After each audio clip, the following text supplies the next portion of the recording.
this article, and when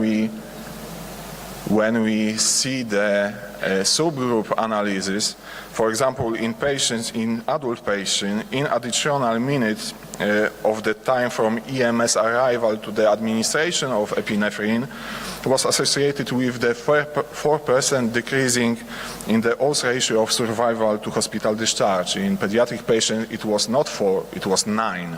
So we should even work faster when we have the pediatric patients. Besides, in this study, we see that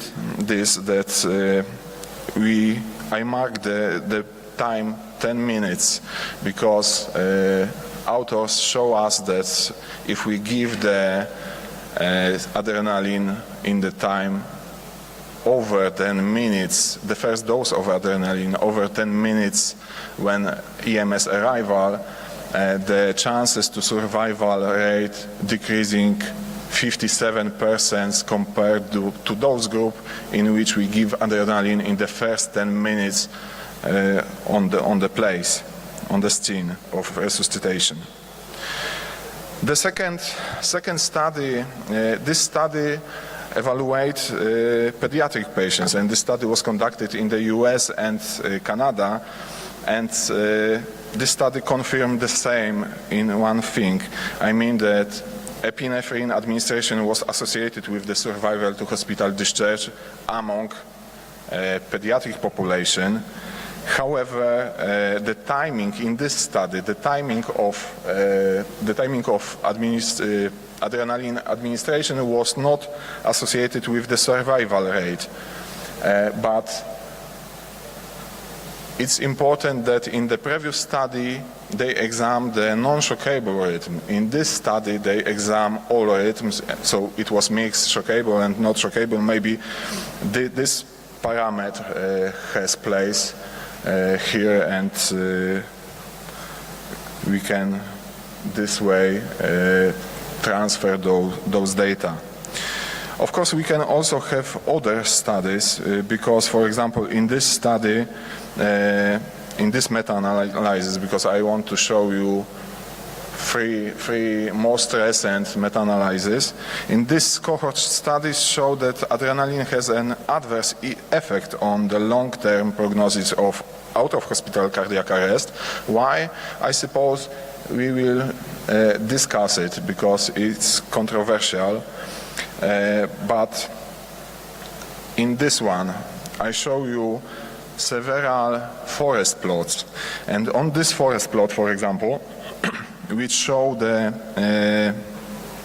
effects of adrenaline versus placebo on return of spontaneous circulation, we see that in randomized control trials, the odds ratio of the ROSC was at the level, as you see, near the 40% versus 11.7.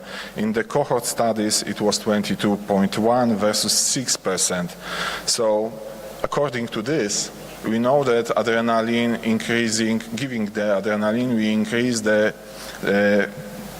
ratio of return of spontaneous circulation. But what was happened when we divide those studies according to the shockable and not shockable rhythms? In shockable rhythm as well as in non-shockable rhythm, we see also this huge disproportion. But in shockable, the difference was not statistically significant because P was 0.27, but in non-shockable rhythm it was P at the level 0.001. So we should give adrenaline mostly at the non-shockable rhythms according to those studies. Of course, when we're talking about survival to hospital discharge, we can see also the results. The results are the effectiveness of survival to hospital discharge among the out-of-hospital cardiac arrest patients are smaller, and we know that, and we are preparing for that. But in RCTs, the difference was not statistically significant. But in cohort studies, it was 0.03, so it was 6 versus 5.4. However, the next slide is important because we see a positive relation. Because here, when we're talking about survival to hospital discharge, we see that the much more patients survive when the adrenaline was not given, because when was given, only 16% survived to hospital discharge versus 28.6 when the adrenaline was not given. In non-shockable rhythm, it was relatively similar and not statistically significant, but we will discuss it why it was happened. The same when we're talking about giving the adrenaline, the effect of adrenaline on the survival to hospital discharge with good neurological outcome. We see that this disproportions, especially in the RCT studies, was not statistically significantly because it was 0.25, it was 2.2 versus 1.9 respectively percent. In cohort study we see delicate or positive situation because it was 2.3 versus 2.7, but we talk about it that adrenaline can perform the occlusion of the blood vessels, especially in the brain. So maybe this is the situation. When we're talking about the shockable and not shockable, because this is last slide from this study, we see the same situation what was observed in the survival to hospital discharge. I mean that in shockable rhythms, when we not give adrenaline, we have better survival to hospital discharge with good neurological outcome. How we can translate those data? We know that the most important thing when we have some articles, when we have some trials, is the preparation of this article, is the methodology of those articles. And when we see, for example, here, we see only 2 randomized control trials and other are non-randomized. So in the future, when we want to see current, really good quality data, we should perform really nice multi-center international study focusing on the effectiveness and safety of the adrenaline. Other way, we will be as a child in the fog, because we see totally different situation in the RCTs, totally different situation in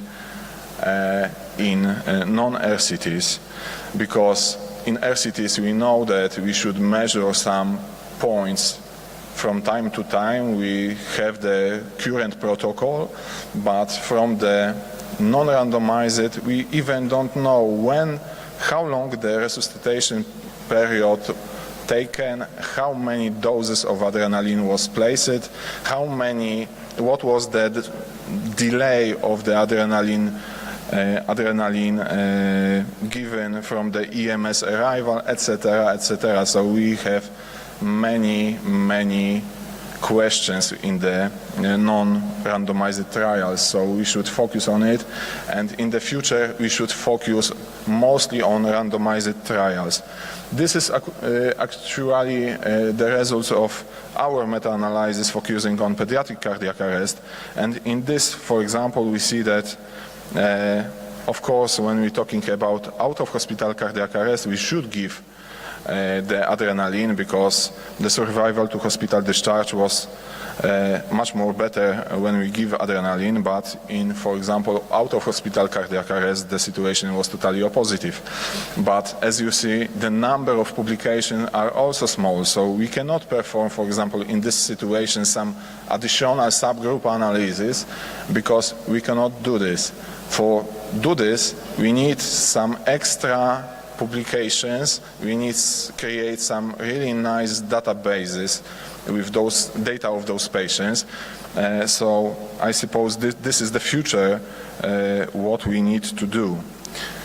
And of course, last meta-analysis and the biggest one, because it's network meta-analysis conducting 18 trials and including over 21,000 of out-of-hospital cardiac arrest patients.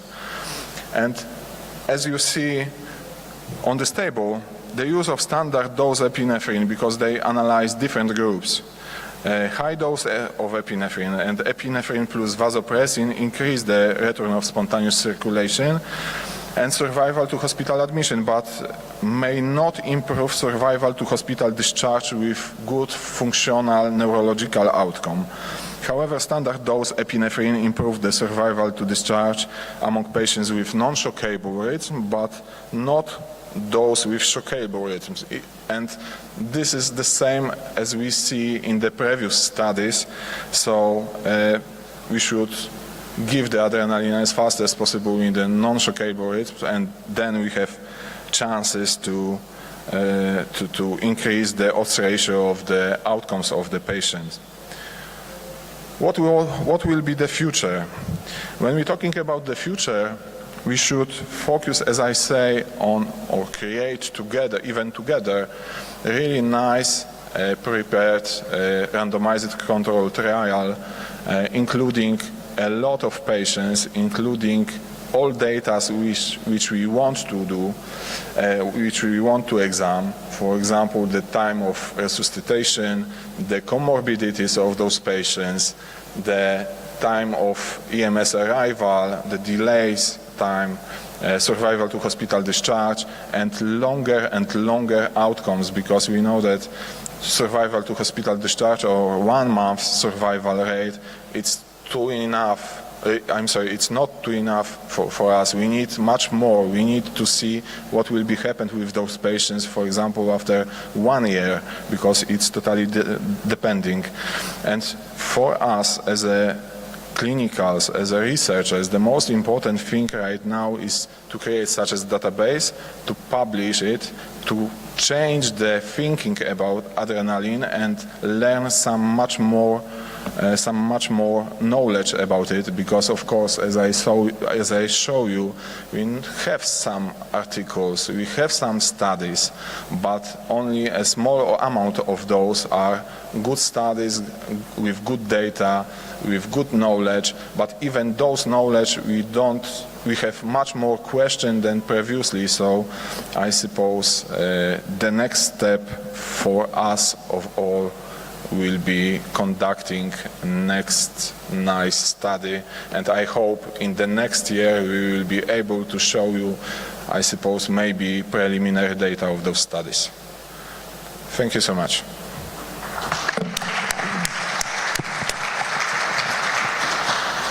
Fantastic talk, Dr. Luspek. The idea of an epinephrine trial is very, very important. I think that will redefine the utility, because in resuscitation, whatever we have is a lot of anecdotal data, and RCT is very, very mandated. So I think what we'll do is we'll go through all the lectures, and then we'll open the forum for discussion and questions after the session is over, if that is okay with all the speakers. Okay, thank you so much. Yeah, thank you, Dr. Luspek. Thank you very much. Thank you very much. And I want to invite my old friend from New Zealand, Dr. Bradley Pecker, is topic about simulation resuscitation.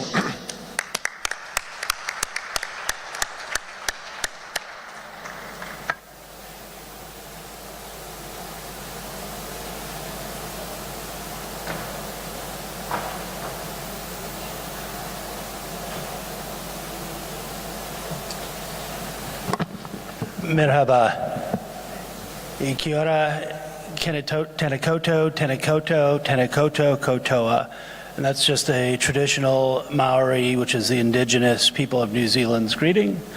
I was asked to talk a little bit about simulation and resuscitation. And I think what I'd like to do is bring it to you from the angle of that, yeah, maybe we should do it, or should we do it? And do we need the investment to do it? So I'm going to go through that, and hopefully at the end of this talk, I've maybe planted some seeds in your head.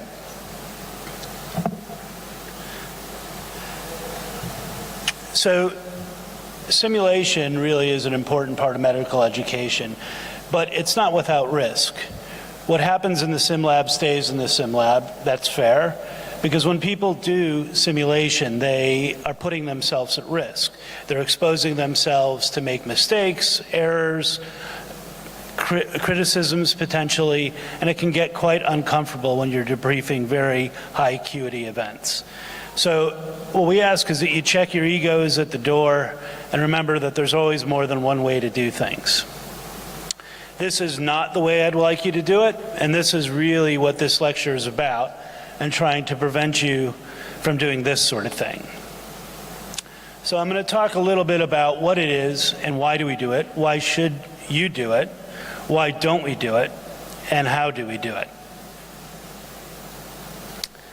So I'm going to start off with a definition about teamwork, and this is from Eduardo Salas, who's a industrial psychologist at the University of, or Florida State University, back in the early 90s. And I think this is probably the most worthwhile explanation. Is a teamwork is a collaborative effort, a group to achieve a common goal, to complete a task in an effective and efficient way, seen within the framework of a team, which is a group of interdependent individuals who work together towards a common goal.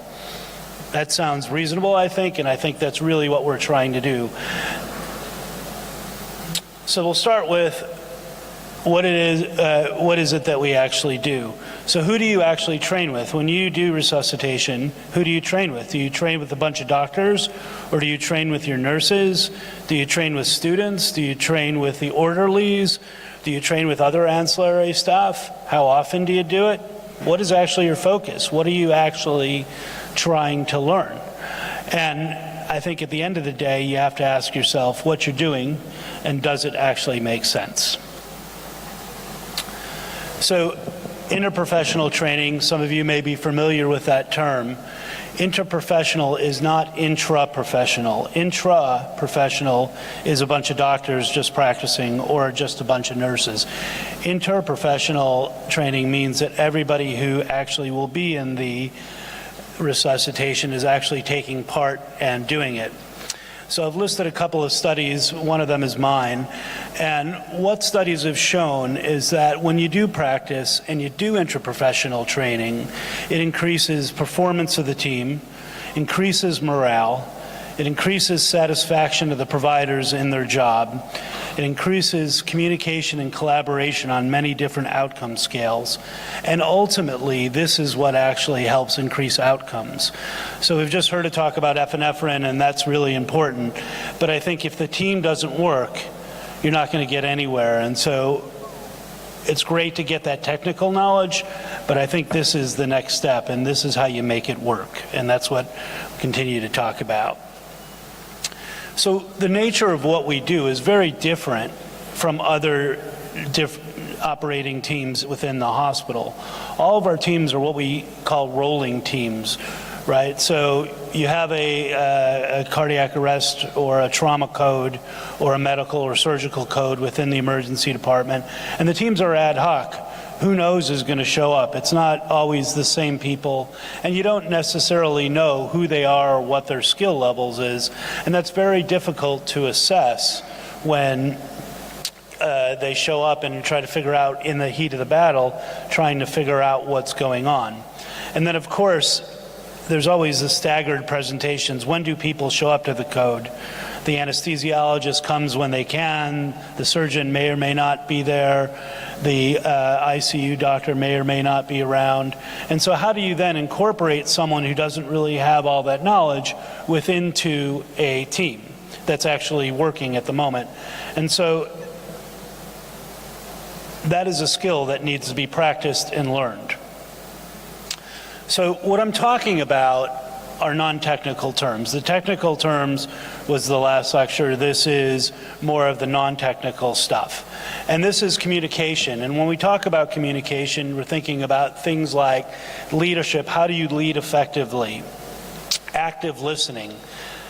The term active listening means that when someone speaks to you, you know that they know that you understood what they've said. So that can be circular communication, that can be facial gestures, body language, any different means of doing it, that is an important skill, and that's something that, again, needs to be practiced. There's also the concept of active followership.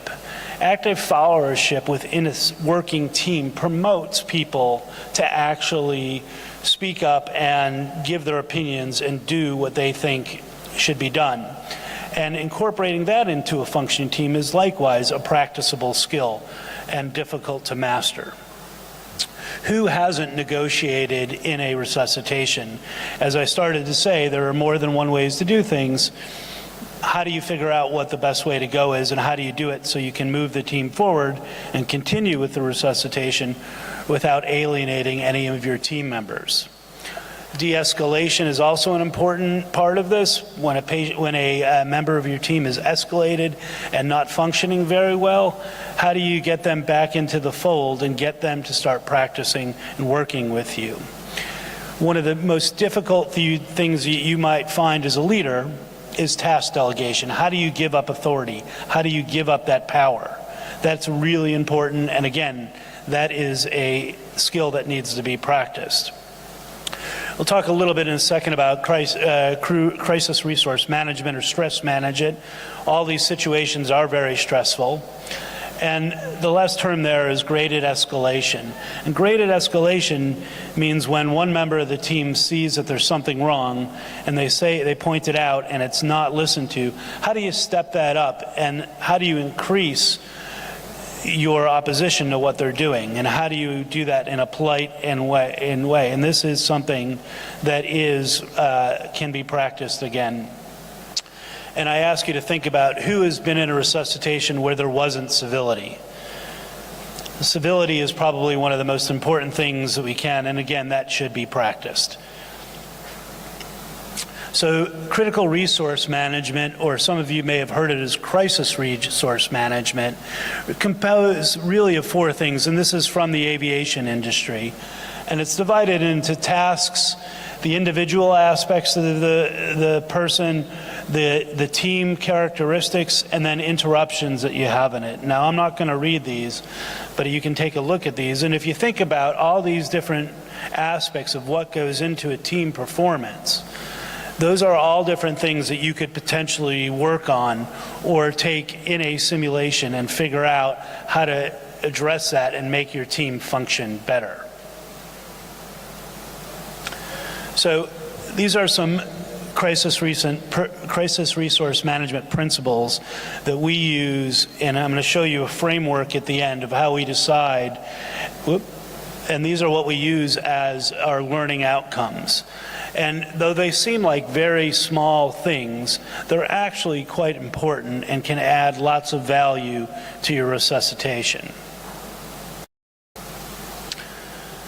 So I'm going to move on to why we team train.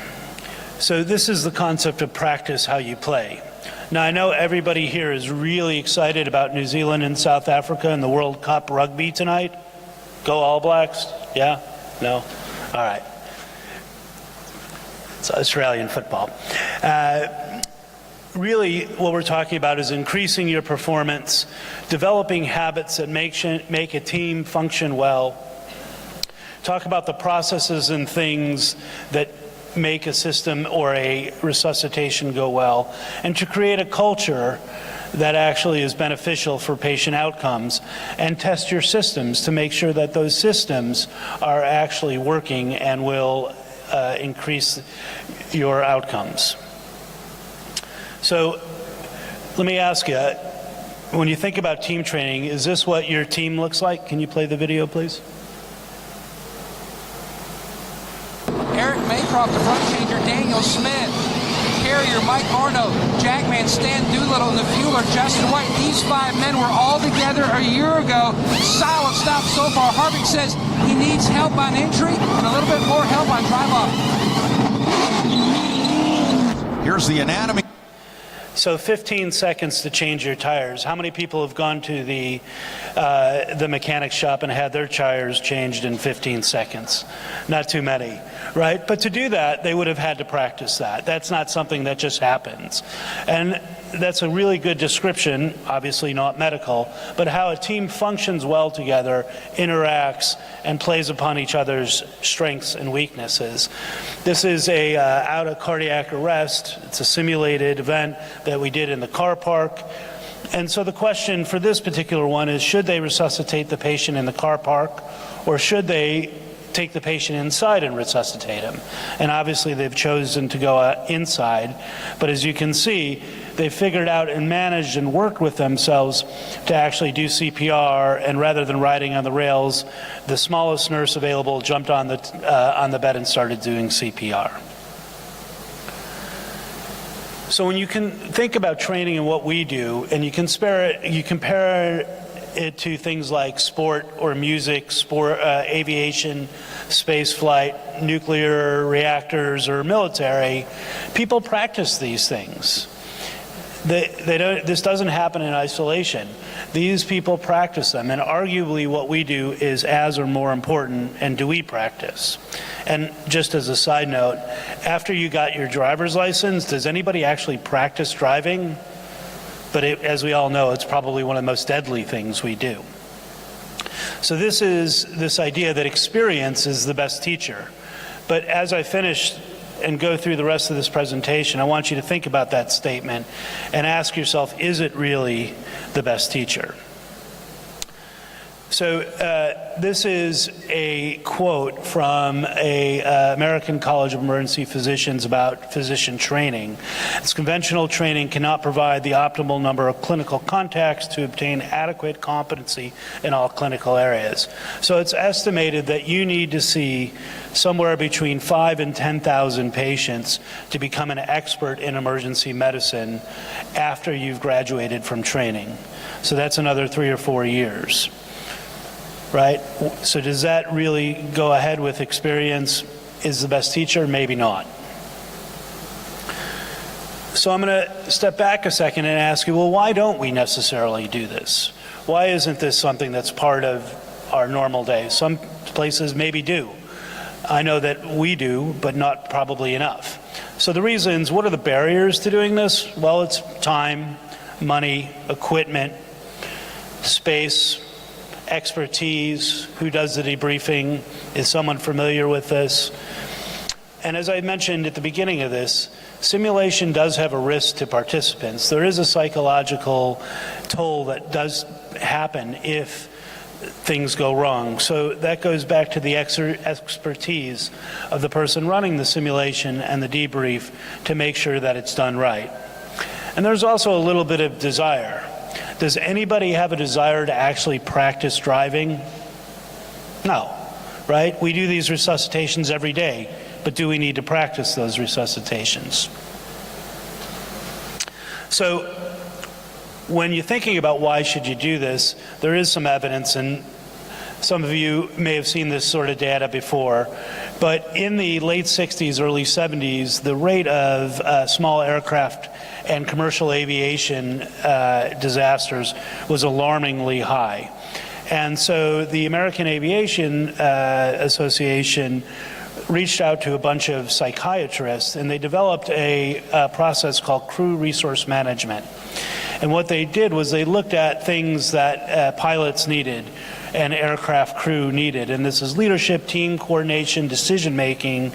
And what it actually does is it identifies threats, teach people how to communicate and mitigate different situations.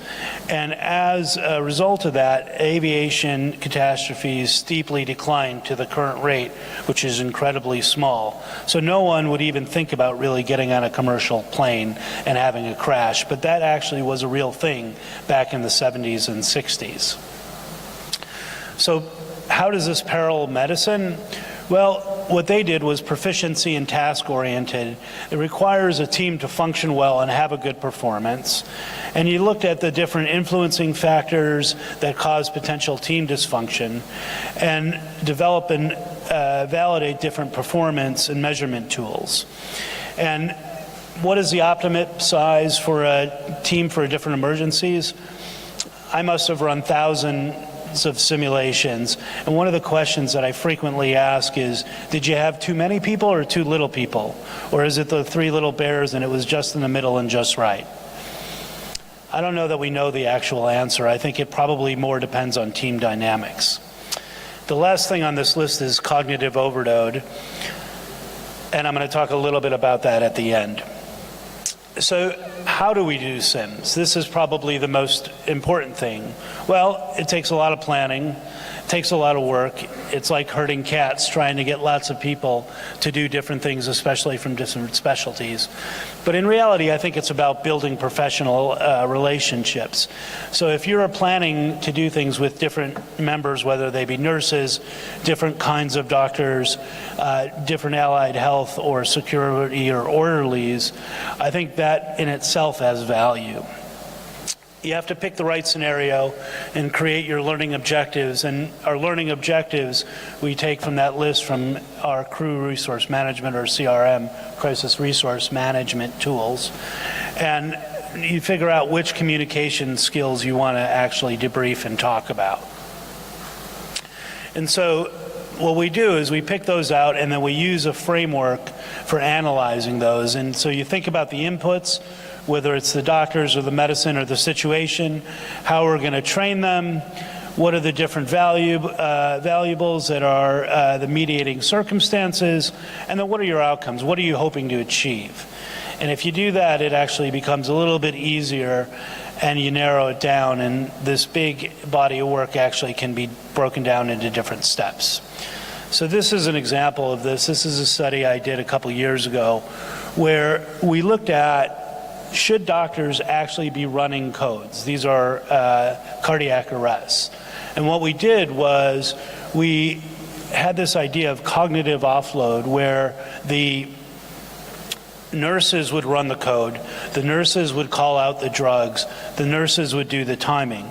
That left the doctor free to do an ultrasound, to talk to the family, to look in the clinical notes to figure out if we should terminate resuscitation, to figure out if there's an actual cure, something that can reverse it, whether they need to go to cath lab, whatever it is. And so what we found is that it actually worked. And after doing cardiac arrest for 20 years and the past 5 years doing it like this, I can't imagine doing it any other way. So EDAM, Emergency Department Arrest Management, and this is on all of our code trolleys, as you can see here. And it has the list of what the doctor's responsibilities are and what the nurse's responsibilities are. And in the middle shows what the shared responsibilities. And what we found is that the objectives that we picked were looking at teamwork in general, looking at communication, promoted active questioning or active followership, adherence to our current ACLS algorithm, this idea of the cognitive offload, and also cognitive shared decision making, which I think is a really important aspect of any code. We used focused debriefing, and so we addressed any technical issues. If there was an elephant in the room, if someone gave the wrong dose of adrenaline or a cardiac drug, or if they didn't shock at the appropriate time. But the vast majority of it was spent on exploring learning objectives and making sure that those were met and understanding what those goals were. So I'm going to shift a little bit and finish up with a little bit about systems. Now, systems are how things work. Are things where they're supposed to be? Are the right people in the right roles? These sort of things. And what we looked at, this is really good for things that involve lots of different working parts. So whether you're giving a mass transfusion, looking at mass casualty incidents, or specific or obscure injuries and exposures, these are really good ways to do this. Other ways are when you have other things that are systems-based simulations, or when you have multiple specialties or specialties that are not used to being in the emergency department. So what you're looking at here is a simulation of a perimortem C-section. So the guy who's wearing a tie there is a consultant obstetrician with the emergency physician at the head of the airway and the neonatologist with the black sleeve reaching in there. And so this is an uncommon event in the emergency department, but how do you plan for it? And you don't necessarily have to plan for it as much as you have to have the team actually working together to make sense. So what we're talking about is an integrated healthcare system, and there are 6 basic things that make this work. And so is it safe? So safe for the staff, but also the patient. And is it providing the care that it's designed to do? Is it effective? Does it work? So is it right care, right time? Does it really do what we want it to do? Is it patient-centered? Is it timely? Is it efficient, right? Avoiding waste, and that is really important in what we do. And is it equitable? Does it make sense? So I'm going to leave you with this idea of the simulation center and what actually this can do for you. And this is sort of the grand hypothesis of simulation in resuscitation, is that you're putting the patient and the process together, and does it actually improve outcome? So this was I'm going to end with a quick story, and this is about processes. I was walking to get a cup of coffee, and one of the medical consultants saw me and said, "Hey, look, we've got a little problem in our medical ward." And this was a young, healthy psychiatric patient that was admitted for pneumonia, who decided he wanted to kill himself by cutting his wrist in a locked bathroom. So by the time we were able to get the door off to the bathroom, and the patient was very combative, and we had to do a delayed sequence intubation, which I'm sure everybody is familiar with, where we would knock him down with ketamine so we could actually pre-oxygenate him, and then go ahead and fully intubate him and resuscitate him. That's not something, you wouldn't plan a simulation like this. This isn't something that happens every day. This isn't something that's going to be part of your regular curriculum. But the way this would work was that you'd have a team that could function and people that could communicate and actually understand what the needs and what wants of different members of the team. So experience is a great teacher, but it comes at a very high price. Thank you. Thank you very much, Dr. Brett. We will take question later in this open discussion. Please. Thank you, Dr. Peckler.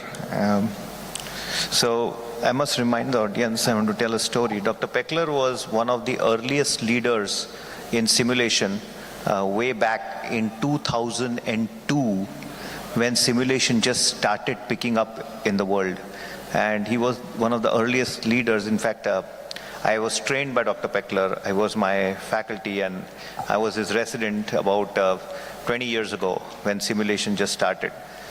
And today we see the world of simulation developing. So this session is uniquely designed, and you see clinical research in terms of epinephrine. You see resuscitation teamwork in terms of simulation. And we have a fantastic talk from Dr. Gajewski, who is one of the world leaders and research opinion experts in simulation, in resuscitation, and he's going to speak on ECMO. Dr. Gajewski, please. Thank you very much. Great. Thank you so much, and I really appreciate the invitation and the hospitality here in Turkey. And I've been involved in WASM for quite a while, and it's been wonderful to see how things have developed and become more of a pan-world conference instead of just India and the United States, and really love to see that. I was asked to talk about ECMO, too big a topic, so I thought I'd keep it just for ECMO for cardiac arrest, which fits in with the epinephrine topic and with simulation. So really, this is a question of what's the status of research on using ECMO as part of CPR, and this concept of people in refractory ventricular fibrillation who are really too healthy to die, but how do we salvage these people? Several disclosures for consulting and speaking and membership and NIH grants. So this is a room where you might put someone on ECMO in an emergency department. This is actually in Osaka, Japan, where they have a out-of-hospital cardiac arrest protocol that specifically says if the person's in refractory ventricular fibrillation and they haven't had return of spontaneous circulation after 3 doses of epinephrine, that you transport them to an ECMO-capable hospital. So in this room at this hospital, you could intubate the person, do an echo, put them on ECMO, and then you'd move the patient down the hallway to the cath lab.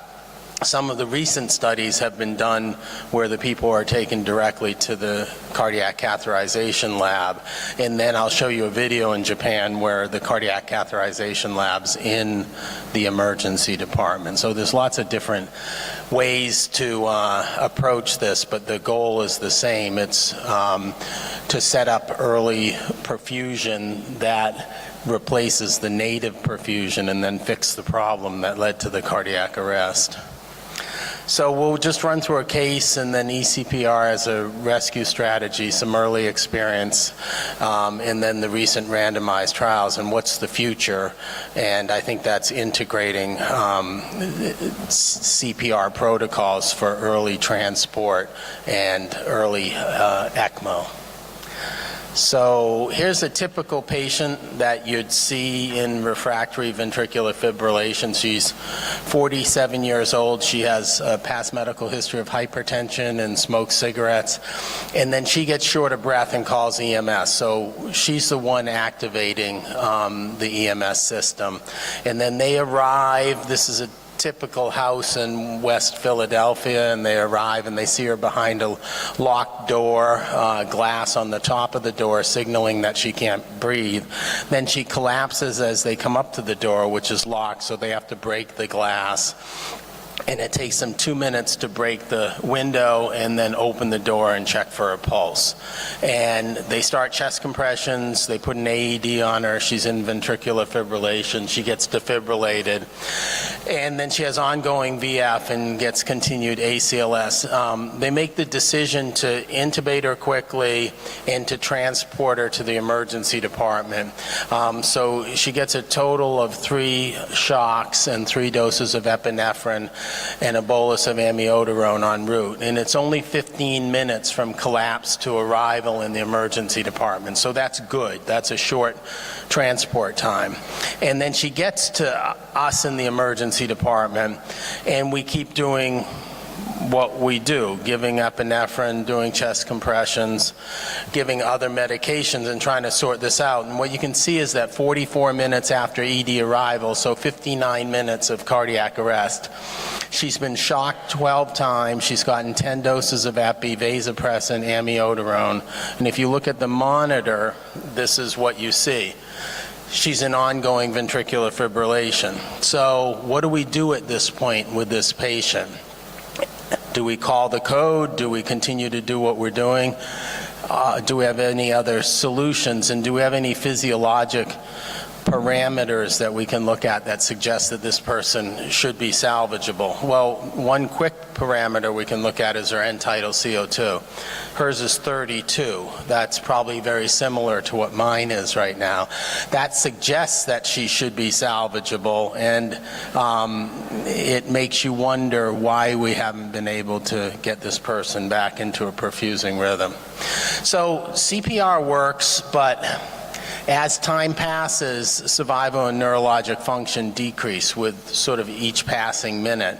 And once you get deep into a code, return of spontaneous circulation is very difficult to achieve because you get progression of what's called the metabolic phase of resuscitation. So at the very start of when someone collapses with a shockable rhythm, they're in what we call the electrical phase. You shock them, within the first couple minutes, there should be a good chance that they come back. And that's sort of the whole physiologic principle behind defibrillators that are implanted into patients. And then as that progresses, you also have to increase circulation. But after a period of time, you start to get changes to the cell membranes, you start to get lactic acidosis, and then you start to get low cardiac output, further ischemia, refractory VF, and a worsening metabolic phase. And it's very hard to get the person out of that. So you need to come up with other solutions. This is a paper that we published in Circulation in 2016. I'm a member of the Japanese Circulation Society's Resuscitation Science Division. So this is using the Utstein database for Japan, so the basic data entry format for cardiac arrests. And in Japan, every cardiac arrest gets entered into this database within 24 hours of transport. So it's a massive database that you can study things in. And if you look here, you're looking at the length of time for the pre-hospital resuscitation efforts, and then the percentage of patients or the number of patients that get return of spontaneous circulation and then have a favorable neurologic outcome at 1 month. And you can see that depending upon the rhythm that these patients have, it's 40 to 50 minutes of CPR to get 99% of your neurologically intact survivors. And you can see a big drop off in the curve right about here. So you're at about 20 minutes and you get up toward most of your survivors, and then you just get a few more, and you get some that get return of spontaneous circulation in the emergency department. So the real question here is, how can we move to a point where we use other strategies, and instead of having this curve level off, it can continue up and we can salvage people instead of just with epinephrine, chest compressions, intubation, other medications. We can continue to fix the problem that caused the cardiac arrest and get more survivors. That's the fundamental question we're asking.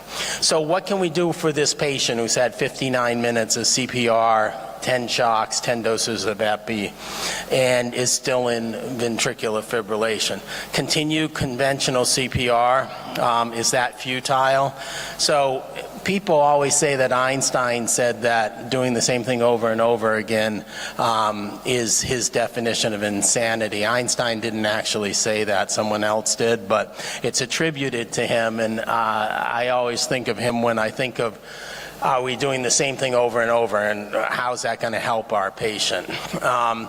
We could maybe use mechanical CPR, so put the person on a Lucas device, take them to the cath lab. So you're getting your perfusion from your mechanical device and then use that as a bridge to PCI. And the rationale for that is that most refractory ventricular fibrillation is from coronary artery occlusion.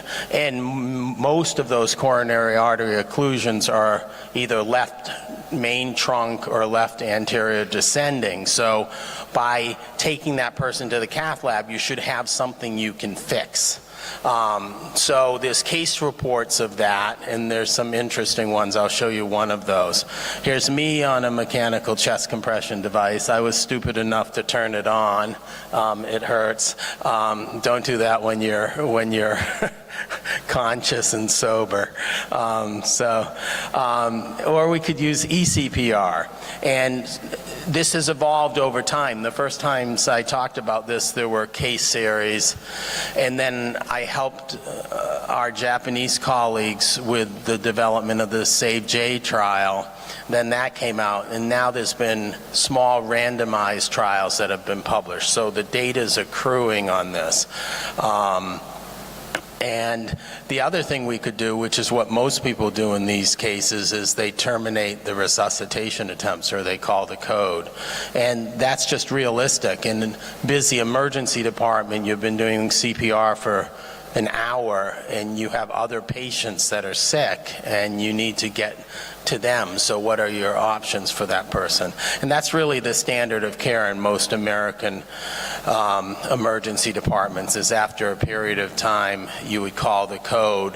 The thing that makes you really hesitant in this case is the ongoing gas exchange. So you'd say the time of death was, and that's what happened in this real case. The real patient I'm telling you about, we got a haste that we were getting 2 gunshots, 2 patients with gunshots, and you just don't have the resources, so you have to peel away from this person.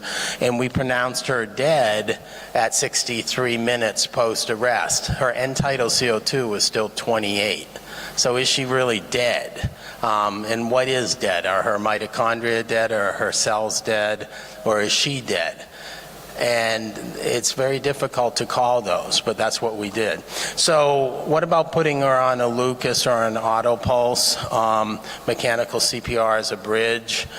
This is a cool case that was in the Journal of Emergency Medicine back in 2014, and as I just read through this, you'll see very similar situation or parallels to the patient I was telling you about. This person's 53, he's a male, and he has known coronary artery disease. He's walking through a village in Italy, and he collapses and has a witnessed arrest witnessed by the person he's walking with. Dispatcher provided CPR instructions to the person walking with him because the person who was with him didn't know how to do CPR, so he gets dispatcher instructed CPR. And then the first responders get there 10 minutes after collapse with CPR in progress. Ventricular fibrillation, defibrillated, intubated, they put in an IV, give him some saline, 2 more shocks, epi times 3, amiodarone 300 milligrams. Sounds just like our patient. But what's different here is a helicopter now lands. They put the patient on a Lucas, and they start to transport the patient at 40 minutes after, this is interesting because they make the decision to transport when the VF actually degenerates into PEA, which is a bad sign in cardiac arrest, right? You'd rather have ongoing VF. But they decide to transport this patient to a hospital with a cath lab. They put some ice bags on him, use the Lucas, and then get to the cath lab, and they do a PCI, and they stent the LAD, and they stent the circumflex. So this person has complex left coronary disease. And you can see they're really sick at that point. Blood gas with a pH of 7.05, a base deficit of negative 10.6, and a lactate of 11.1. And then this person does what people do if you stent them and you open up the coronary myocardium that's causing the refractory VF. They go into a perfusing rhythm on their own, so they get return of spontaneous circulation after the PCI. So you have ischemic tissue, and then you reperfuse that ischemic tissue, and you stop the driver of refractory VF. So 115 minutes of cardiac arrest, 90 minutes on the Lucas. This person got, what was at that time standard of care for post-cardiac arrest syndrome, hypothermia, was extubated on day 5 and then had full recovery after rehab. So here's someone who 99% of the time in emergency departments around the world would be pronounced dead and die. And it shows you a potential alternative strategy. So going back to the patient I was telling you about, why would we think that ECMO is good for this patient? Why is she a good candidate for extracorporeal CPR? So she's healthy. She's 47. She shouldn't smoke, but she does. And she has hypertension. She's, good protoplasm to use an aggressive strategy on. She is a witnessed arrest. She's actually going like this when they come up the walk, and then she collapses. So they know exactly when this happened. She gets pretty immediate CPR with the delay of having to break into the house. And then she's a shockable rhythm. So all of this is what you want for an advanced resuscitation strategy. She got high quality CPR, and she had a short transport time to a facility where potentially she could get an advanced resuscitation strategy. And then what does the end tidal CO2 of 32 and the ongoing VF tell you? It tells you that she has ongoing gas exchange and that she's actually delivering oxygen to her tissues and then offloading CO2. So someone that is not just in that state of sort of metabolic entropy. So what is ECPR? We're going to put someone on ECMO in an emergency situation and use that as a bridge to treating the underlying cause of the arrest.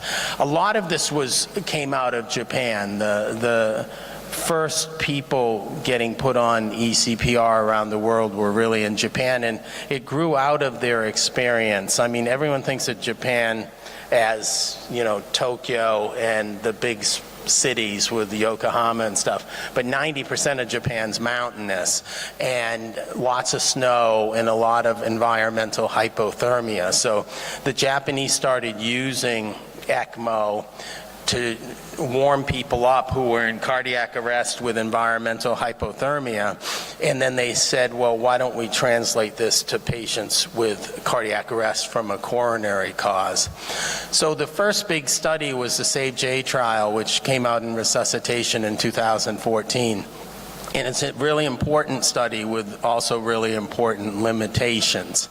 So if you look at this trial, it was not a randomized trial. It was a prospective observational study. And they had 26 programs that routinely used ECPR to treat refractory arrest and 20 programs that in general didn't. And right there you start to get into some of the problems with this study because there was crossover in the standard group. But the inclusion criteria were what we're talking about. Refractory VF, no return of spontaneous circulation after 15 minutes of ED-based CPR, so pre-hospital and then 15 more minutes in the ED. It didn't have to be witnessed if it was VF. The idea there is VF, and so whether someone sees it or not, if it's VF when someone gets there, it was VF when it started. And then an age range in less than 60 minutes of time prior to attempting putting the person on bypass. And this is what they found in the SAVE-J trial. Very little survival if you're in refractory VF, neurologically intact survival. This is 1 month good outcomes. If you just continue to do conventional CPR. If you put the person on bypass and then you explore their coronary arteries, 13.7% good survival.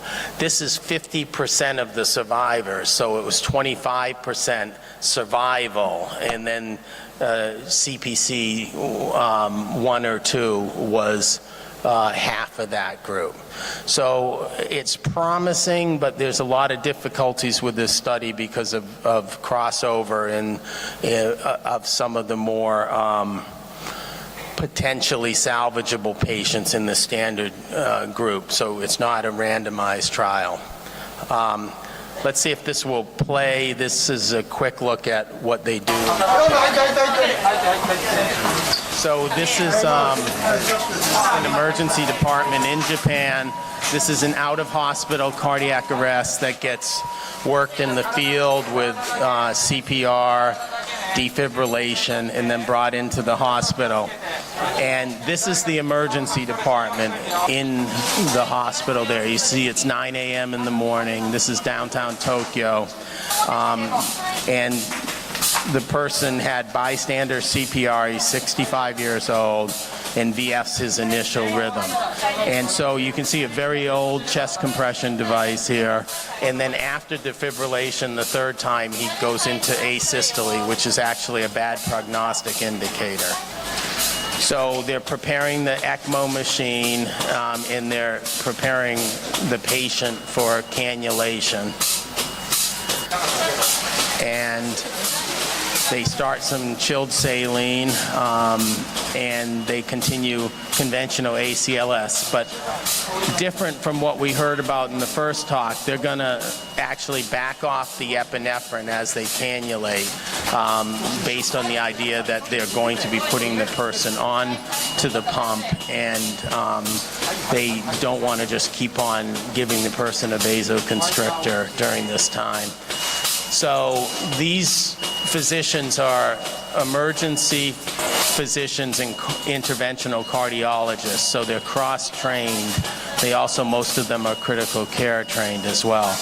And so they're the ones doing the cannulation.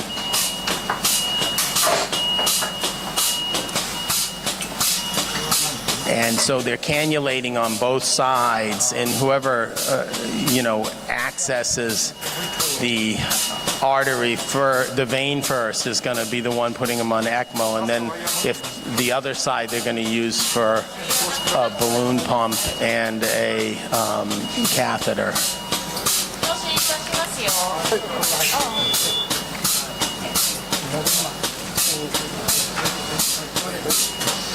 And so you'll see the sequential dilators going in. And you can see how calm it is. Compare this to, the stimulation overload that you see in a lot of codes. This is very quiet, very systematic. There's people assisting the cannulators and feeding the dilators on, so that everything's happening in a very systematic fashion.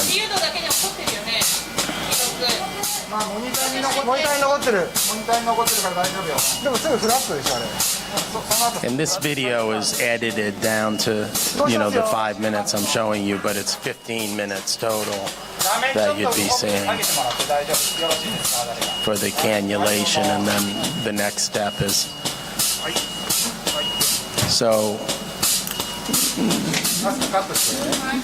basically they have the two catheters in, and now they're going to hook up to the ECMO.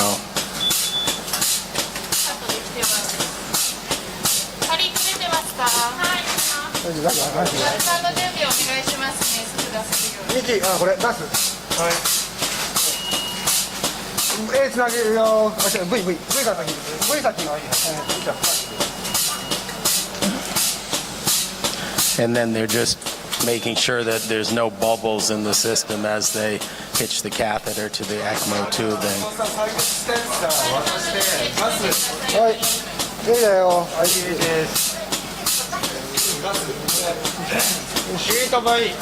And so now they're releasing the clamps, and so now you 15 minutes after arrival in the emergency department, the person has mechanical circulation. You can hear that the chest compression device is still going. So even though the ECMO is starting to run, they're keeping that going, and then they'll shut that off once the balloon pump is actually functional. And what you often see in this scenario, so you see good flow here, 4.6 liters of flow on the ECMO, and then once you get that good flow and you're giving blood flow to the coronary arteries again, the person will often start to fibrillate. And so here they're putting in the intra-aortic balloon pump, and so 22 minutes after ED arrival, the patient has ECMO and a balloon pump. And now what they're going to actually do here, you'll see this in one sec. So there he goes from asystole back into VF. And they're not going to shock that. They're just going to let it go, and it usually will convert to a normal sinus. So now they're going into the arterial side of the ECMO circuit, and they're going to use that access to the arterial side to do a coronary angiography. And then when they're done, they'll take that access and they'll hitch it down distally into the artery so they perfuse the leg. So they're going to use that as well. And we're almost done here.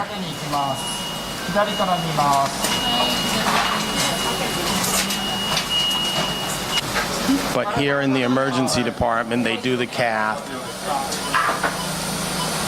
and they find a blockage in the LAD, and they're putting a stent in it. So this is about 40 minutes of total emergency department time, where the patient gets put on ECMO, balloon pump, cath, stent, and so you've compressed down all this time, and you've restored perfusion, and you've fixed the problem with the coronary artery. Now you have to fix the patient after that. So let's just end by going through the most recent iterations of this approach that we've seen published in the literature. Dr. Yiannopoulos at the University of Minnesota has really been driving a lot of this in the U.S. With both basic science research and sequential studies of this. And he's an interventional cardiologist there. So this was their first study they published in JAHA in 2016. So they started this out-of-hospital protocol for refractory VF, and then used a Lucas device and took these patients to the cath lab, where they did some ultrasound to assess the whether the artery and veins, femoral artery and veins, were amenable to being cannulated for ECMO. And if they were, they'd put them on ECMO, do angiography, and then PCI as needed, and then they got return to spontaneous circulation with that strategy, treat them with targeted temperature management and post-cardiac arrest care. So 27 patients transported, 18 met inclusion criteria. 83% of them were put on ECMO, 67% needed PCI, and 55% survived to discharge, with 50% of the total, 9 out of 18, with good neurologic outcome. So this suggested that a very organized approach to this could improve outcomes significantly. Then they followed up with a larger database of the same patients plus more compared to historic controls.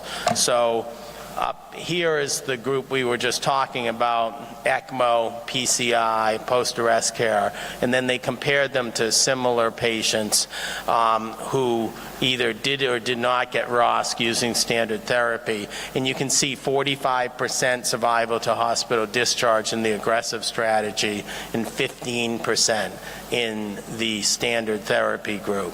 So this data led them to do the arrest trial, which was published in Lancet back in 2020. And this was funded by the NHLBI, the National Heart, Lung, and Blood Institute at the NIH in the US, and was basically the same strategy: identify patients pre-hospital, transport them through the ED to the cath lab, put them on ECMO, or continue conventional CPR. And this is a complicated study to read into, because you'll see there's only 15 patients in each group. And you say, why did they do the study that way? And what you can see is there's 6 survivors in the ECMO group and 1 survivor in the other group. And this is the Kaplan-Meier curve of that survival. So what happened with this study is that the NHLBI's Data Safety Monitoring Board stopped this study early for efficacy. And to me, that's crazy, because you've at that point randomized 30 patients. The trial was supposed to have this adaptive randomization, so you'd end up with 2 people in the ECPR group for every 1 in the standard therapy group, but it started out with a 1-to-1 approach. And so there's this massive fragility index in this study where there's 6 survivors versus 1 survivor. And that's not a study that you can base a whole international change in how we do cardiac arrest care on.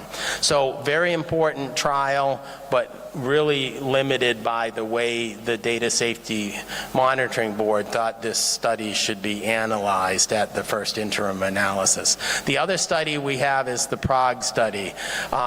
Very similar, single-center adult witnessed out-of-hospital cardiac arrest, no return of spontaneous circulation, essentially the same interventional invasive strategy, mechanical CPR, intra-arrest transport, ECPR, and immediate coronary angiography and treatment, and then a standard therapy group.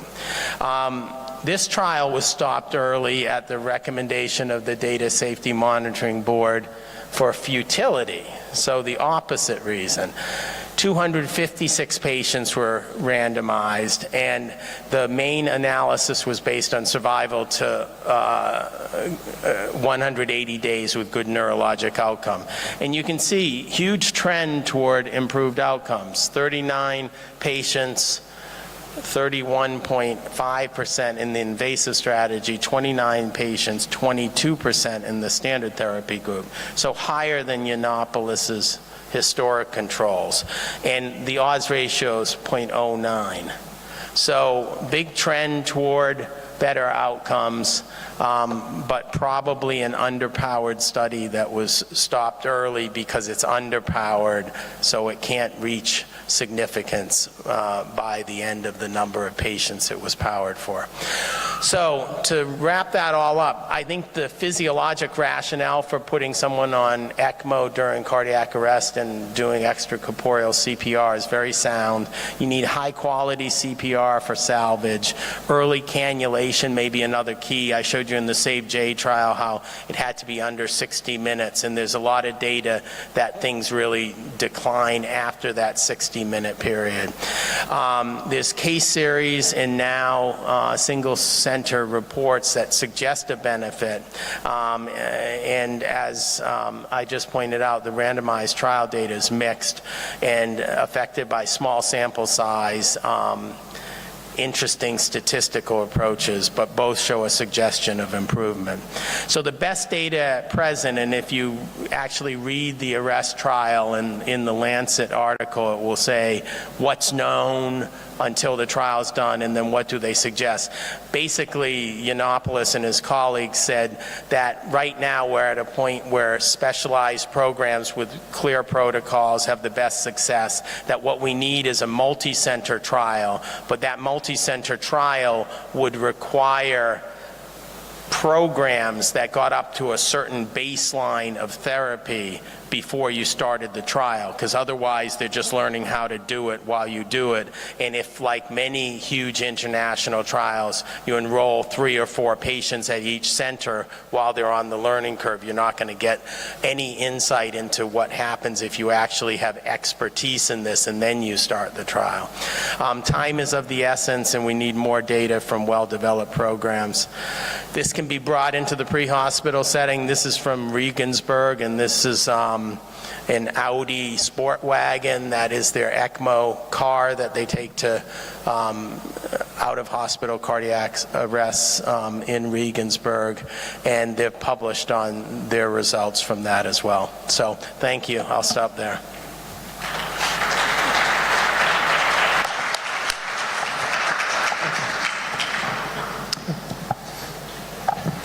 Thank you very much. This is very interesting, and I think in the future of emergency is very important topic. And we have time for take question or comment. Yes. So we have all the 3 speakers. Thank you very much. Please. Ready to answer. Need there be any questions?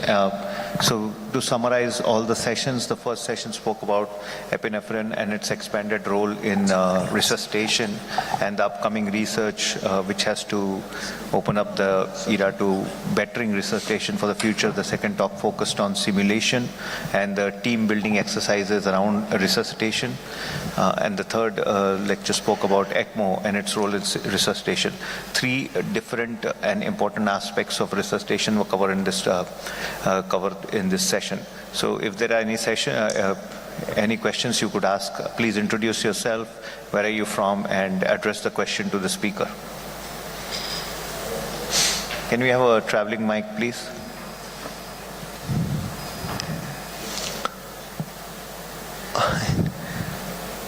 I didn't see. No. Tell them in Turkish for the mic. Any questions? Yes. The mic coming, please. Yes. Please introduce yourself and address the speaker. Okay, I want to ask the question to Dr. Lucas. Can we separate the patients for using epinephrine in traumatic and non-traumatic patients? Not traumatic arrests, sorry. Can you Did you repeat, please? repeat the question? Yes, Keep my the question is, mic a little far. Yes, okay. Using epinephrine patients... in- Epinephrine? Yes, for traumatic and non-traumatic arrests. Between different Differences that separated in the researches. traumatic or non-traumatic? Yes. Okay. Dr. Lucas. Thank you for this question. I suppose it's a good question, but unfortunately, currently we don't have such as data, and there is no such as even good clinical trials and meta-analysis in this subgroups. So this is also a nice idea for the future study, because when we together develop the protocol of the study, we should collect as much data as we can, and then we can perform some subgroups, some sub-analysis, and in future maybe we will be able to answer on your question. I have maybe not question, but also according to the lecture about the ECMO, because of course we use the ECPR to treat the patients, to increase the survival rate of these patients. But for example, in Poland, and probably you, Professor, also know this situation, we also use ECPR as a bridge to transplantation donors. So this is also some kind of important topic of this situation, because we don't leave the patients after cardiac arrest on the scene, but perform the chest compression using mechanical chest compression device, then transfer to the emergency department, implement the ECMO, call for transplantation team, and then decide what will be the next. One quick question to the team. We are still rambling with controversies between cardiac arrest resuscitation in trauma versus non-trauma. Till now, both the think tanks, the trauma resuscitation think tank and the opinion tank of cardiac resuscitation, there has been no consensus. So if you look at different countries, they are handling what you can say trauma code or traumatic cardiac arrest very differently. Many countries feel that giving blood first, looking for the 5 causes of trauma is very, very important. Then they do internal CPR versus external CPR, things like that. Do they do open thoracotomy, not open thoracotomy? So in such a complex situation where trauma code after so many years is still unsolved, where do both the opinion leaders stand in terms of dealing with that complexity where two different specialties have not been able to reach a consensus? Yeah, I fully agree, but as I say, if we create some study and obtain really huge amount of different outcomes and different comorbidities, then we can globally decide what will be the best for those patients, because we will know each comorbidity, we will know what was the cause of trauma, how many blood was lost, and etc., etc.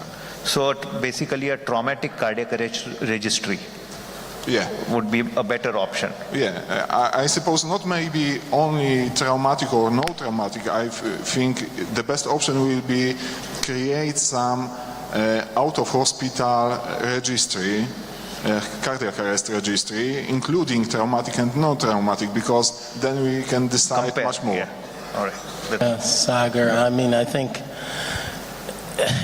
the issue with epinephrine and penetrating traumatic arrest, certainly, and you know, in blunt that has led to intra-abdominal hemorrhage and stuff, is like, how could the epinephrine help, right? How, if I just watched a arrest in our trauma bay, you know, 8 gunshots, one that turned out to be through the left ventricle, but the first few minutes of it were chest compressions and epinephrine, and you say to yourself, what is that doing for this person? The only thing that's going to salvage that patient possibly is thoracotomy and fixing the cause of no blood being in the vessel. So you have to think this through and figure out what you're doing, I think. And then I think you raised a very important issue about ECMO in CPR, and it's certainly a bioethical dilemma that a lot of people have, and there's countries like Spain that have set up programs, and if you do the cost-benefit analysis of putting a patient on ECMO, and then you're either, step one is obviously trying to salvage that patient, but step two is saying that if we can't salvage this patient, then there's lots of organs that can be harvested for the greater good. And most people who have refractory VF arrests are actually fairly healthy and have healthy organs. In the US, there's a lot of resistance to that argument, but the cost-benefit argument is definitely there if you figure in the organ transplantation. The cost-benefit analysis is probably in favor of ECMO anyway without the organ transplantation, but it's, you know, it's a different math at that point. Yeah, I fully agree that it depends on countries, yeah? But for example, in Poland we have some nice experiences basing on Spain, on Japan, and together with the transplantation team from Poznań, I suppose we started the program several years ago. Right now we have some positive effects, kidney transplantation, lung transplantation, etc. So I suppose it's going forward, but we need, of course, time to change the thinking of the society. Lovely. One question for Dr. Peckler. Dr. Peckler, when you look at the challenges of doing team training, trauma code, which is a very important resuscitation confusion episode where you have the CPR algorithms clashing with the trauma team and the trauma surgeons in the same room when a trauma patient codes. So they have one mindset of running ATLS, and then there's the ACLS mindset which is running in the nurses and the residents and everybody else. So I personally, I don't know what the audience feels, that this is a huge communication gap situation where there is a lot of confusion, there can be anger, there can be many things. So where do you see simulation in situations where we are trying to put ECMO, we are trying to look at trauma code, and we are trying to do these new things in the world of resuscitation? So, I mean, I guess the answer to the medical question is sort of similar to the last one, is that you want to try to figure out what the problem is and what exactly are you trying to fix. The simulation question, I suppose, or how would you look at that, that was what I mentioned about negotiation. What are we trying to do? Where are we trying to get? And how do you do that calmly with civility? And how do you actually express your opinions in a graduated sort of fashion to make things happen for the benefit of the patient? And again, that's practice, right? That is, how do you work on those skills? How do you make a statement to say, oh, I think we should do A because of this particular reason?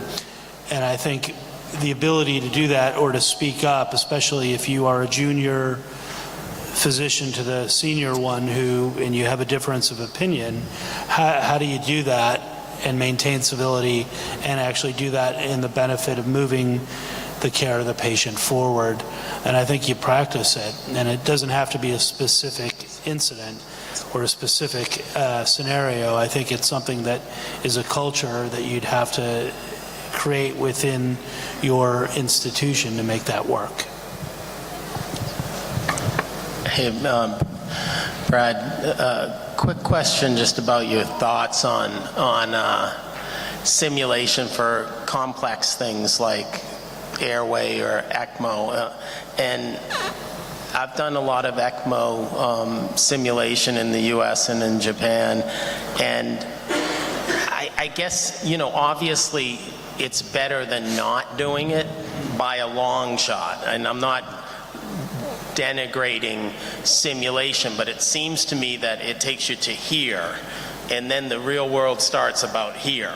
And how do you fill that gap? Like, we've filled it sometimes in things like ECMO by doing sheep, you know, putting sheep on bypass, pigs on bypass, or having people go to the CT surgery ORs and systematically learn. But I guess that's it's just sort of this question, like it definitely gets you someplace, but then everything hits the fan when you're in the real world. No, we actually do some ECMO sims. In New Zealand, there's only one ECMO center, and that's in Auckland, but they come down to us to do their simulation training. And you know, I mean, ECMO is a very technical thing. There are lots of technical aspects, lots of different tasks. And watching that video, I was really impressed, you know, and you mentioned how they were quiet and calm.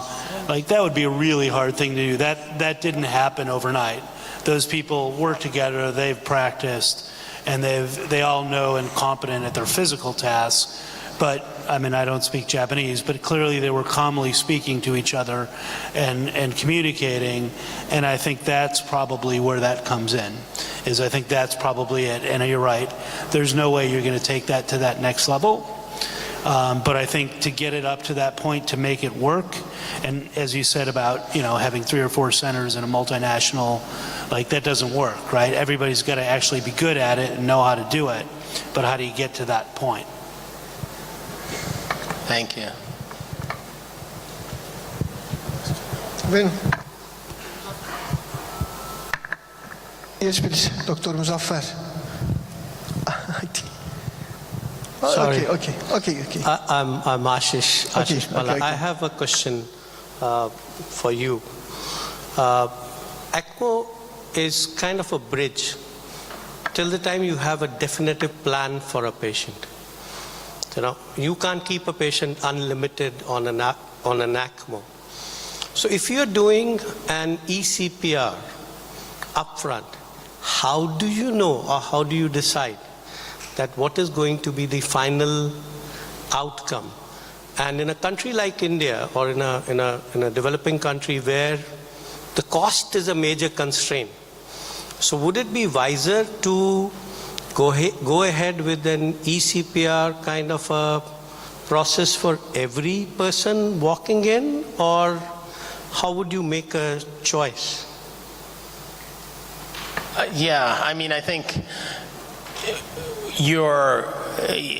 a lot of what we do in medicine is sort of Bayesian statistics and pretest probability, right? So I think, like in the US, in my emergency department, if you're in cardiac arrest, it's most likely from a fentanyl overdose, right?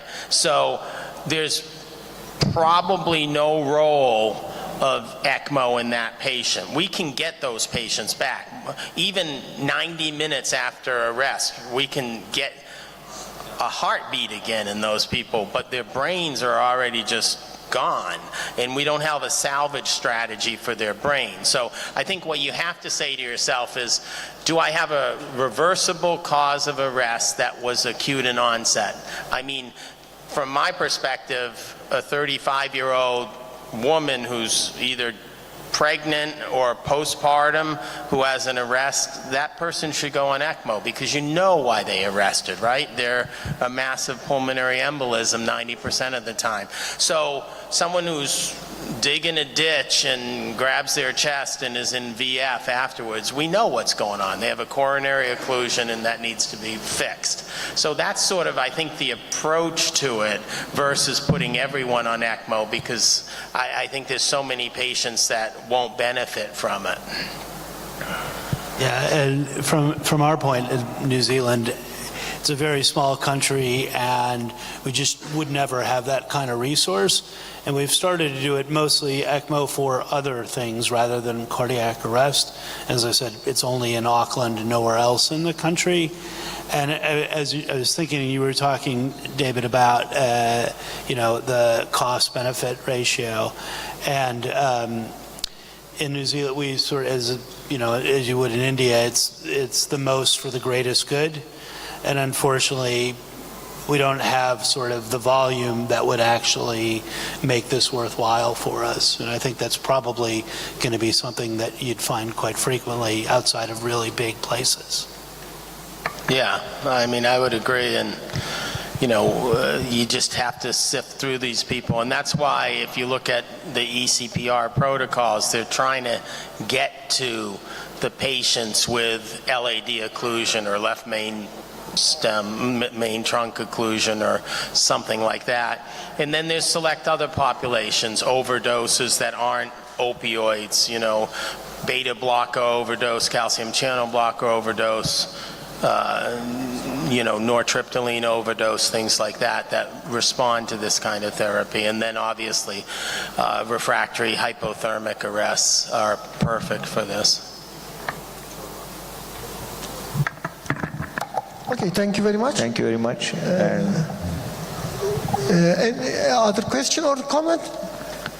Okay, the last. We'll take the last question. Last question. Thanks all of you for presentations. I am Ozan, an emergency medicine resident here. I want to ask Dr. David, and when deciding ECPR, do we have to choose a small group like healthy, witnessed collapse, and immediate CPR? Because I think there could be a selection bias, because this group already we expect good outcomes. What do you think about that? Small MCPR, ACPR, yes. If I'm understanding the question correctly, it's about, is it a small group of patients that would get this strategy? Is that what you're asking? Yes, and I think that group already we have expecting good outcomes, traditional CPR or ECPR. I think could be there a selection bias for to say ECPR is good. Sorry. Yeah. Yes. Certainly all the studies to date are small groups of patients, and that was what I was trying to get at when I disagree with the stopping of those trials at the point they did. The problem with any pre-stopping strategies is it's dependent upon what you say the survival benefit of the intervention will be, and that's always just extracted from low-level evidence. So it's something to keep in mind when you think about how you power studies. Oftentimes a study will be powered for a 20% absolute difference or 20% relative difference, and the therapies change so much by the time you get to doing the trial that there's no way you're going to have that 20%. So as you're pointing out, you need much larger groups of patients to see the difference. Like you look at the epinephrine data that was shown, and what's statistically significant there? 3.2% versus 2.4%. That's 0.8% absolute difference. But they're huge studies, and so you get this shuffling out of that. ECMO for ECPR needs much larger studies done at expert centers. It's just like when we do studies of stents, right, for coronary artery disease. We don't say, hey, you're a family practice doctor, you put the stent in, right? It's interventional cardiologists with expertise who do it. You need people with expertise in cannulating people in cardiac arrest and putting them on ECMO, and then you do the trial. Yes, thank you very much. I think it's okay. We will finish. Okay. Thank you very much for your participation. And after 20 minutes, we will start to opening ceremony. We prepared for this ceremony 1 year. We have a lot of surprise in this ceremony. Waiting all. Thank you very much. Thank you.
This year, we are commemorating the centenary of the Republic of Turkey. This is an honor for us to host this event in Turkey in this year. The biggest truth in the universe is a life, and the most important service is to serve a life. In the spirit of this Congress, we believe that the next chapter of emergency medicine will be written here. Thank you for all that.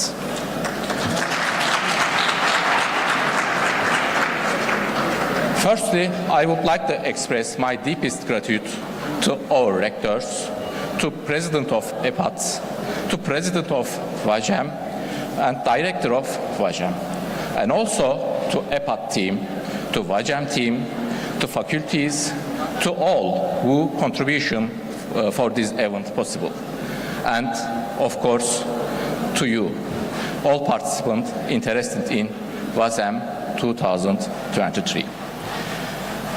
Our guests, let me remind you first, during your stay, if you faced any issues, please do not hesitate to contact our staff. They are here to assist you. Before we start the Congress, we express our deepest gratitude to Gazi Mustafa Kemal and his friends who made the ultimate sacrifice for the unity of our homelands and the future of our republic. I would like to invite everyone to observe a moment of silence in their honors and Turkey national anthem.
Thank you. You may sit down. Now, our Congress are supported financially by the Neotech Pharmacy Company. We have a video about to explain much more information about the companies.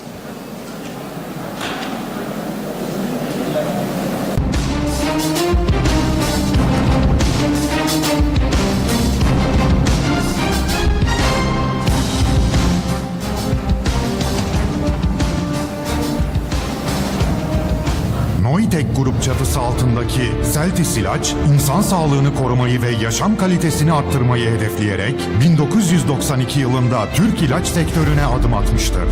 Yüksek kalitedeki jenerik ve yenilikçi ilaçları başta Türkiye olmak üzere tüm dünyaya sunan %100 Türk sermayeli bir şirketler grubudur. Birçok terapötik alanda yer alarak hastaların ihtiyacını karşılayan Celtis ilaç, bilime, teknolojiye ve insan kaynağına sürekli yatırım yapmaktadır. Her hastaya aynı kalitede ilaç sunan Celtis ilaç, yapmış olduğu yatırımlar ve Ar-Ge sürecinde göstermiş olduğu başarılarla FDA ve EMA onaylı tesislerinde inovatif ürünler üretmektedir.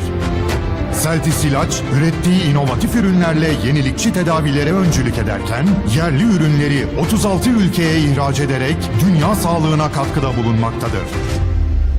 Eğitimin gücüne inanan kurucularımız, sağlık ve teknolojiyi birleştirmek için Bilgiç Vakfı çatısı altında 2020 yılında İstanbul Sağlık ve Teknoloji Üniversitesi'nin temellerini atmıştır. Yenilikçi bakış açısıyla ürettiğimiz inovatif ürünleri tüm dünyayla paylaşarak insan hayatına değer katmak için çalışıyoruz. Celtis ilaç.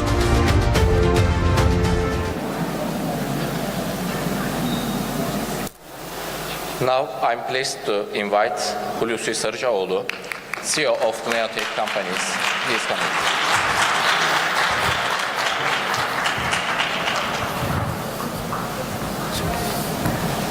Teşekkür ederim.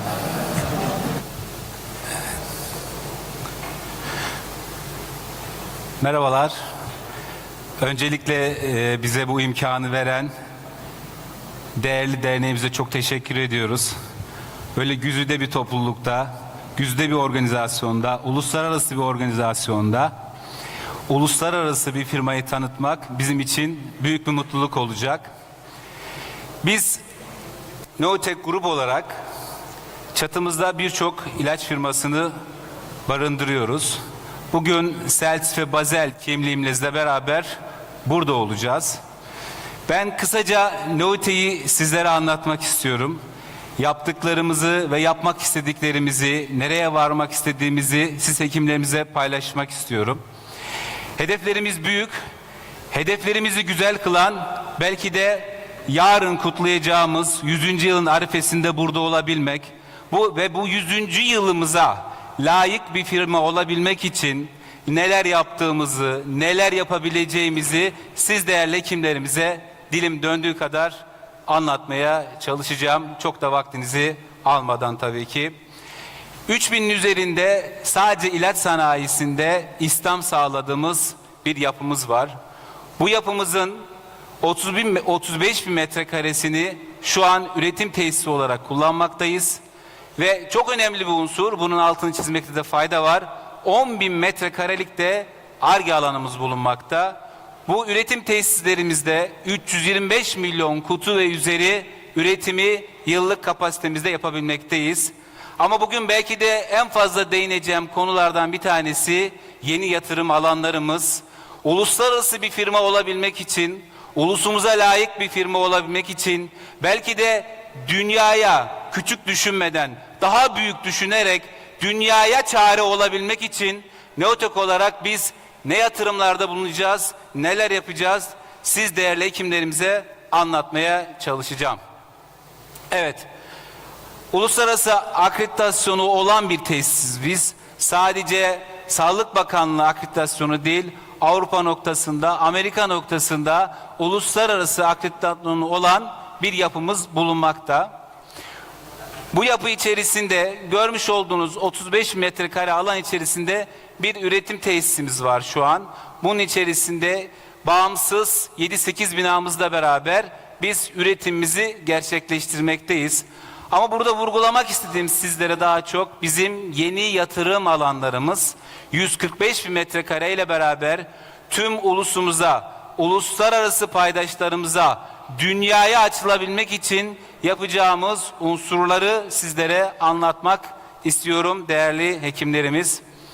Evet, aslında görmekte de fayda var. Şu an bulunduğumuz alan ve bu alanla beraber biz birçok ülkeye yatırım gerçekleştiriyoruz. Ürünlerimizi götürüyoruz. Şu an mevcut alanımız bu görmüş olduğunuz sol taraftaki alan. Ama yeni alanlarımızla beraber, yeni yatırımlarımızla beraber 200 bin metrekarelik bir alanı sadece ilaç sanayisi için kullanan, geliştiren bir bünye olacağız. Değerli hekimlerim, bunun içerisinde ne yapacağız? 35 bin metrekare alan ile beraber API üretimi gerçekleştireceğiz. Günümüzde ilacın önemi çok fazla. Günümüzde ilaca erişim noktasında büyük sıkıntılar var. Sadece ilacın bitmiş ürün olması çok önemli değil.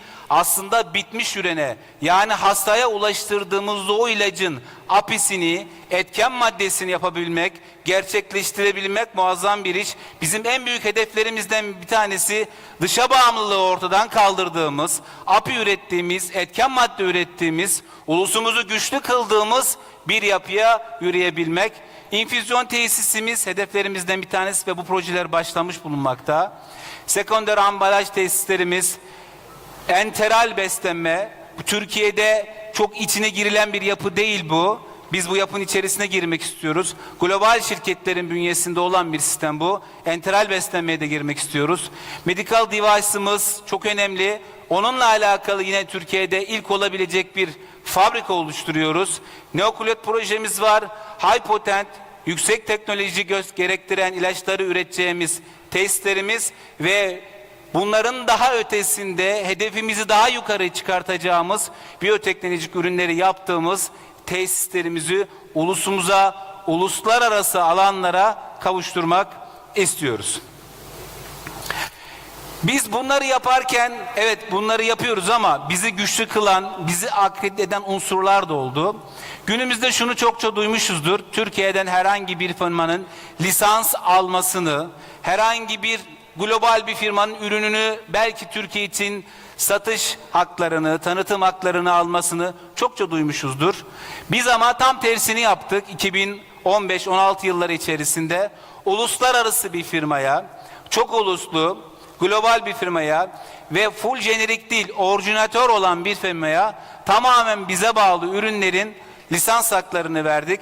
Aslında Neotek'in akredite olduğu, Neotek'in yaptığı ürünlerinin kalitesinin hem ulusumuz adına hem uluslararası mecrada kaliteli olduğunun en büyük kanıtlarından bir tanesi çok uluslu firma olan Takeda Japon firmasına biz bu ürünlerimizin lisanslarını satmış bulunmaktayız. Bunu anlatmamızdaki sebep de şu: bu yapının teknolojik anlamda ne kadar kabul gördüğünün bir imajı olması adına sizlerle paylaşmak istedim. Bununla beraber etken madde sentezi, etken madde çok önemli. Bitmiş ürün evet önemli fakat o bitmiş ürünü elde edebilmek için de etken madde sentezi yapabilmek lazım. Biz API'yi, etken madde sentezini daha yüksek volümlü elde edebilmek için çalışmalar yapıyoruz. Ama hala hazırda astım ve koa alanında formoterol ve tiyotropiyumu endüstriyel boyutta sentezleyebiliyoruz. Bunun yanında Ar-Ge çalışmalarını yaptığımız ve sentezleyebildiğimiz diğer alanlarımızda bulunmakta. Bunu da siz değerli hekimlerimize paylaşmak istedim. Evet, biyoeşdeğerlik onayı dünya çapında aldığımız, uluslararası akredite edildiğimiz biyoeşdeğerlik çalışmamız var. Konunun başında da aslında sunumun başında da sizlere söylemeye çalışmıştım değerli hekimlerimiz. 10 bin metrekarelik bir Ar-Ge, dünya çapında biyoeşdeğerlik, birebir benzerlik yapabilmek çok önemli. Biz bunu becerdik, yaptık ama bizim için dur dediğimiz, bitti dediğimiz yerler değil bunlar. Daha başlangıcında olduğumuz, hedeflerimize bir bir gittiğimiz domine taşları bunlar. Bunlar domine etkisi edeceğini biz düşünüyoruz ve onun için mücadele veriyoruz. Bunlar Avrupa ülkeleri, Avrupa bloğundaki ülkeler. Bütün bu saymış olduğumuz ülkelerde biz %25'inde, Avrupa'nın %25'inde salmeterol flutikazon etken maddeli ürünümüzü Avrupa'daki insanlara ulaştırıyoruz. Buradaki mesele sadece Avrupa'daki insanlara bunu ulaştırabilmek değil. Aslında mesele şu: insanlara soluk olabilmek, insanlara nefes olabilmek. Sadece ülkemiz adına değil, uluslararası mecrada da, uluslararası dünyada da bu gibi ürünlere ulaşamayacak birçok insan var. Bizim için mesele o nefes olduğu dünyada, nefesine giren, hayatına tutunabildiği noktada, bu ürünün arkasını çevirdiğinde orada Made in Turkey'yi görebilmek, bunun için mücadele vermek, bunu yapabilmek bizim en büyük idealimizdi ve bunu gerçekleştirdik. Bu ve buna benzer şeyleri yapmak için de mücadele veriyoruz. Bu ve buna benzer işleri yapmak için yatırım alanları gerçekleştiriyoruz. Bizim için önemli bir paylaşım. Bunları da sizlerle paylaşmak istedim. Sanayi Akademi İşbirliği, bizim buradaki hedefimiz şu, videomuzda da anlatmıştık. Yönetim kurulumuz, kurucularımız üniversite kurdular. Bu üniversite bizim için hani sadece üniversite işte öğrencileri eğittiğimiz, geliştirdiğimiz bir alan değil. Sanayi ile akademiyi işbirliğinde tuttuğumuz, birleştirdiğimiz ve en önemlisi bizim için yarınlar için, daha güzel günler için, uluslararası bir aktör olabilmek için faz 1 ve faz 2 çalışmaları yaptığımız, ülkemizin molekülünü bulabildiğimiz, geliştirilebildiğimiz, insanlığa sunabildiğimiz bir ortam oluşturmaya çalışıyoruz ve bunun için mücadele gösteriyoruz. Bizim üniversitemizin mihenk taşında eczacılık var, tıp var, kimya var, bu ve benzer unsurlar var. Çünkü biz ilaç sanayisiyiz. Bu ilaç sanayisini geliştirmek istediğimiz en önemli unsur da akademik yapıyla beraber yeni moleküller, bağımsız moleküller, bizim olabilecek molekülleri yapabilmek. Bugün ulusumuz birçok başarıya imza atıyor. Birçok güzellikler yapıyor. Sporda yapıyor bunu, sanayide yapıyor, savunmasında yapıyor, her tarafında yapıyor. Bugün dışa bağlılığı ortadan kaldırmamız lazım. Biraz çılgın olmamız lazım. Üretmemiz lazım. Biz de bunun için mücadele veriyoruz ve üretmeye çalışıyoruz. Evet, yeniliklerin öncüsü olmaya devam edeceğiz. Biz uluslararası bir firma olduğumuzu düşünüyoruz. Bu anlamda Türkiye'nin en büyük inovatif firmasıyız. Bunun altını çizmek istiyorum. Evet, belki Türkiye'de en büyük cirolu firma olmayabiliriz ama Türkiye'deki en büyük inovatif firmayız. Endüstriyel anlamda Türkiye'nin gücü olduğunu düşünüyoruz ve bunu uluslararası alanda da yapmaya çalışıyoruz. Sadece ulusumuz için değil. Bu anlamda %100 yerli ilaç firması olan bizler, 100'ü aşkın ürün portföyümüzle beraber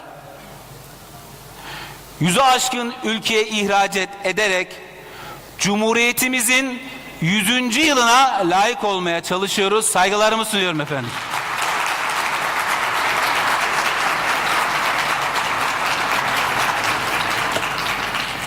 Teşekkür ediyorum.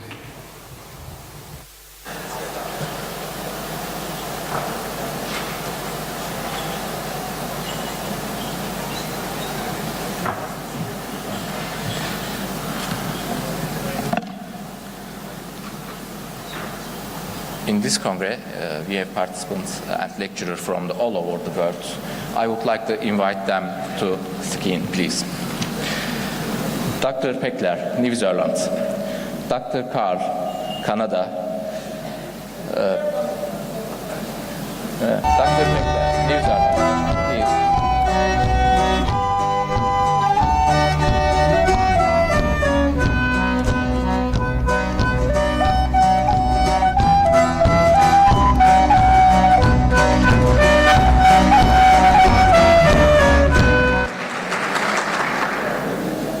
Dr.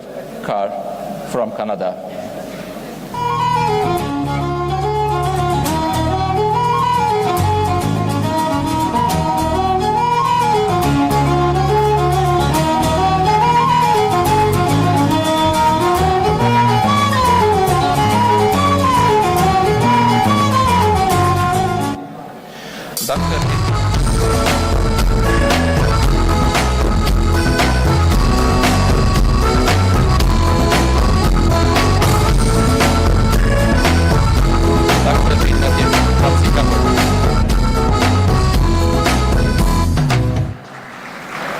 Dr. El Tahani from Qatar.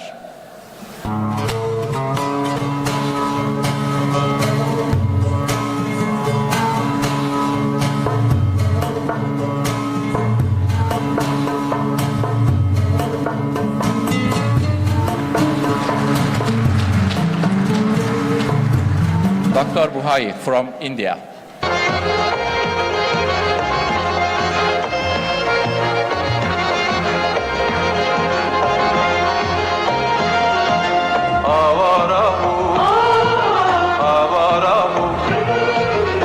Kardeş yahu bahtımız ne karahu, avarahu, avarahu. Ya kardeş yahu bahtımız ne karahu. Dr. Mizabata from Japan.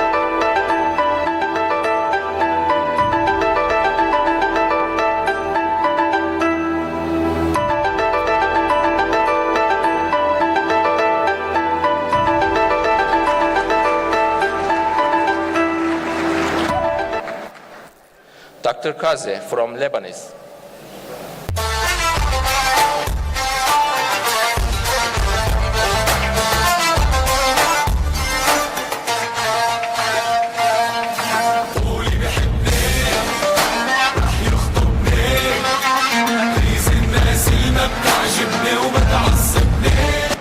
And Dr. Vincent from Belgium.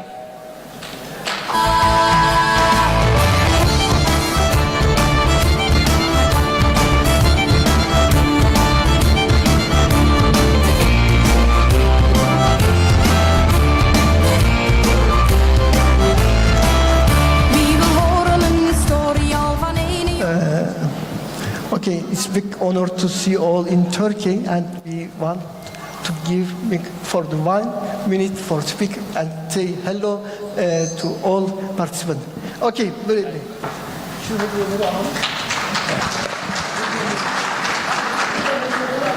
Merhaba, thank you. I would really like to thank the WASM organizers, and particularly Professor Kander, for having us here. And just a quick story. I met Professor Kander about 25 years ago in Konya when I was working here in Turkey at the beginning of EPAT, and have continued my relationship since then, and it's really a pleasure to be back here and see how many people are in this auditorium. Thank you.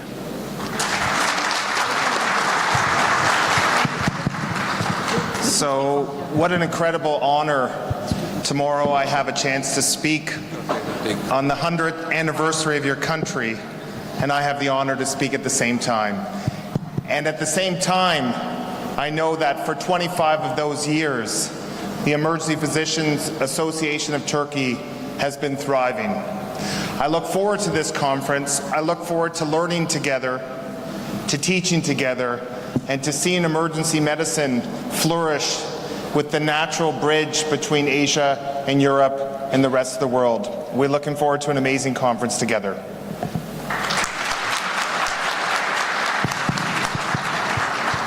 Good evening, everyone. Emergency medicine, in the beginning, evolved by having all of us be considered that we were stepping into other people's territory. Who was managing the supraventricular tachycardias, which cardiologists used to manage, who were reducing all the shoulder dislocations, where the orthopedic surgeon used to do them, and many more examples. We're doing all of that.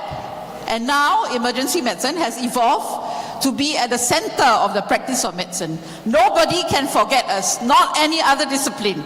So I really would like to congratulate all of you for standing and coming forwards today to attend this conference and to share with us for the next 4 days. And there's a lot more emergency medicine is going to offer, so hang on there and be a part of history.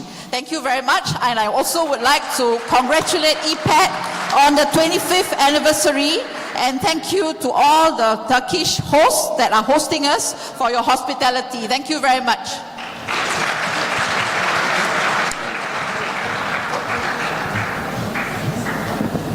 Hello. I bring greetings from WHO CSAT and it is really a great pleasure to be on the 25th anniversary of EPAT. This is the first time for me, but I feel that I've been there since last 25 years on the journey of emergency medicine of Turkey and India, which celebrated WASM, and it's really amazing. Every year it is growing bigger and bigger. So I congratulate the dynamic leadership of Professor Basar, who has been a friend as well as a dynamic leader who had taken Turkish emergency medicine to newer heights. Along with his team and along with the global team, I congratulate the people of Turkey for hosting this. Thank you very much.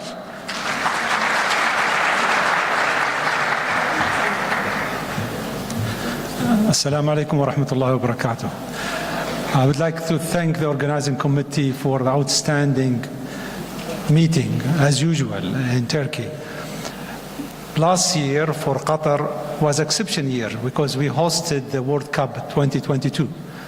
And with that, we had 10 years to prepare for the mass gathering. During this period of time, we had two events. One was not predictable, which was the blockade for Qatar. And the second one was the pandemic. But in the beginning of this year, Turkey faced one of the most devastating earthquakes. For that, I commend actually the emergency physicians, the physician and the medical staff in Turkey for outstanding work which was done. It was devastating, but the work was amazing, and actually I stand for what you guys done for the sufferer in the earthquake. So with all actually the physician and the emergency physician coming together, that make really a good impact for the best outcome for this disaster. So I'm here to learn from our colleagues from all over the world, and thank you again for the privilege of the podium.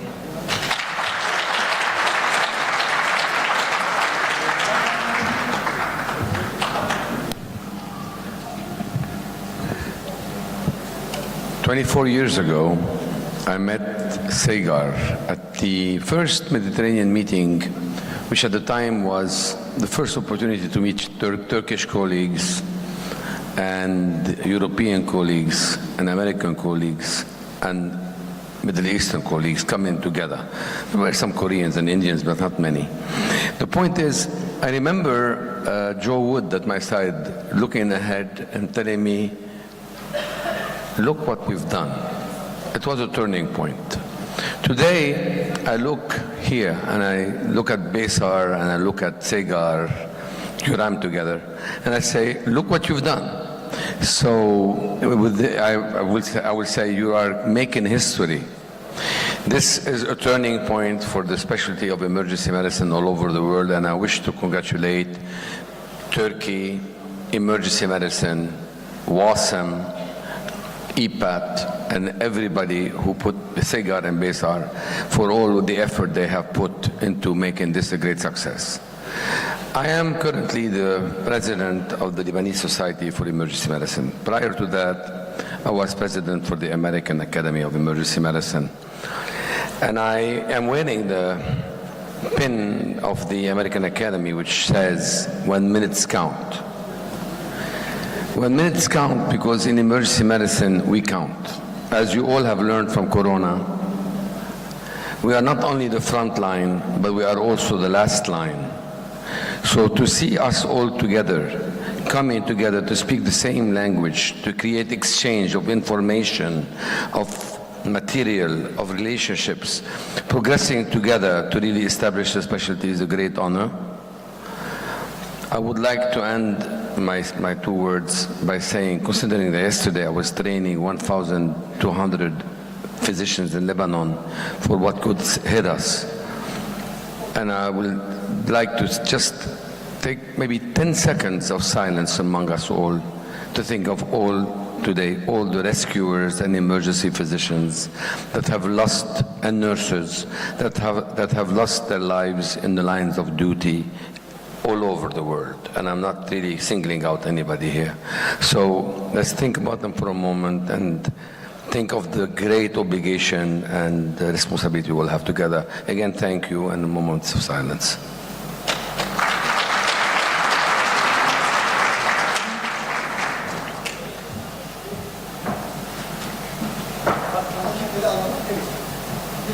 Hocam başta David Kerry'den başlayalım da. This is from Turkey. Zeynep hocam bana eşlik eder misiniz? Zeynep hocam. Bunları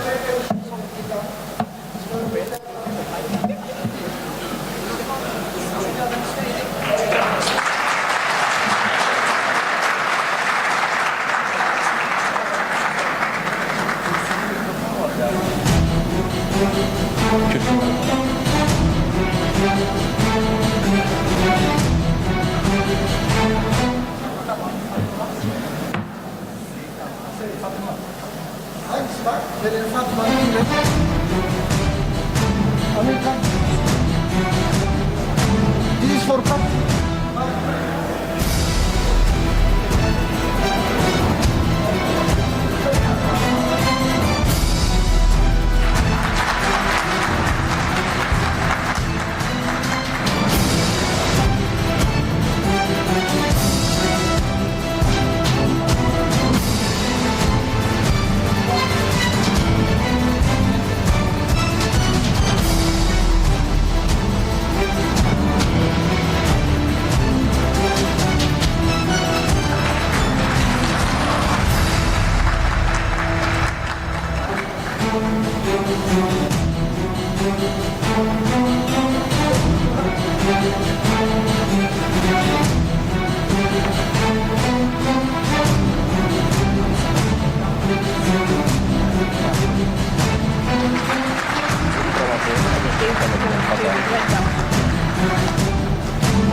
Kalan yerden devam edelim. Tamam. Şimdi neyi çağırıyoruz?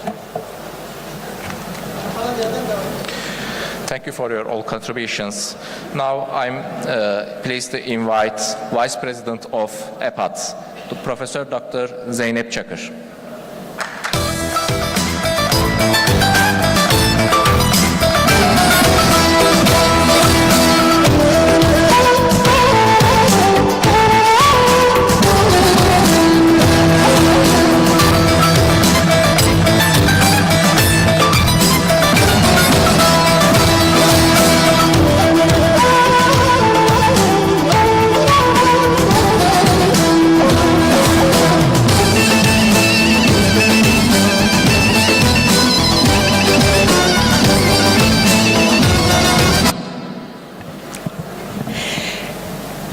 Sayın Rektörüm, Sayın Atuder ve VASEM Başkanı, Sayın VASEM Direktörü ve 100 yıllık Cumhuriyetimizin en genç, en dinamik grubu, tüm AC'ciler, hepiniz hoş geldiniz.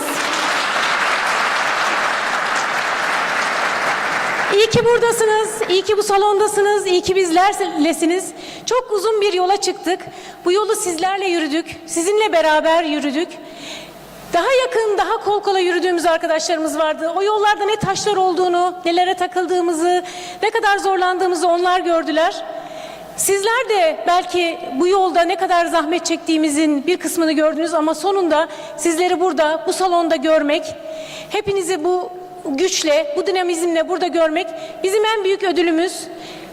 Cumhuriyetimizin 100. yılına birlikte girmek, Atuder'in 25. yılına birlikte girmek bizler için çok kıymetliydi. Ne iyi ettiniz geldiniz. Ayaklarınıza sağlık efendim. Çok teşekkür ediyoruz hepinize burada olduğunuz için. Burada bulunduğunuz süre boyunca elbette ki birbirimizle neyi biliyorsak onları paylaşacağız, bilgimizi paylaşacağız. Bilginin ışığından kendimize yollar yapacağız, meşaleler yapacağız, birlikte yürüyeceğiz, birbirimizi göreceğiz, birbirimizi tanıyacağız ve çok mutlu olacağız. Hepsinden önemlisi bu asra, yeni Cumhuriyet asrına birlikte gireceğiz. Yolumuz açık olsun. Hep birlikte güzel günlerde çok çok güzel işler yapmak dileğiyle efendim. Herkesi tekrar selamlıyorum. Güzel bir kongre diliyorum hepimize.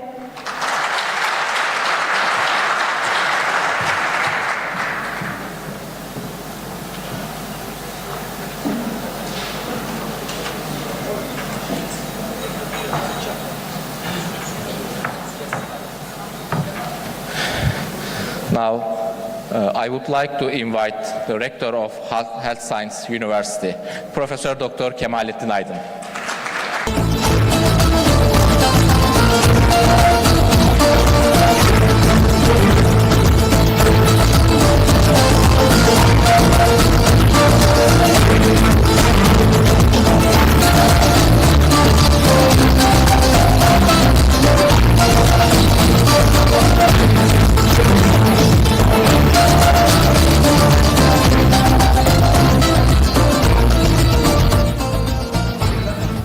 Kıymetli misafirler, değerli başkan ve yönetim kurulu üyeleri, kıymetli meslektaşlarım, bu güzel zaman dilimini sizinle paylaşmaktan büyük bir mutluluk duyduğumu sizin bilmenizi isterim.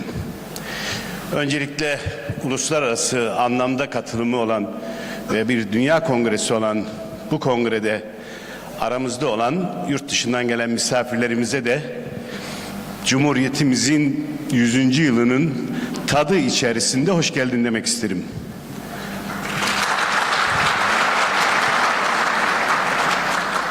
Ayrıca yurt dışından gelen misafirlerimizin müsaadesiyle bir pandemi sürecini ve bir de 11 şehirde 13 milyonu etkileyen dünyanın en büyük felaketlerinden biri olan deprem felaketini, yani son 3 yılı Türkiye'nin en büyük kahramanları olarak acil servislerde gecesini gündüzüne katarak, çocuğunu, eşini, annesini görmeyerek bu millete hizmet eden siz acil uzmanları, arkadaşlarımı yürekten alkışlamak istiyorum.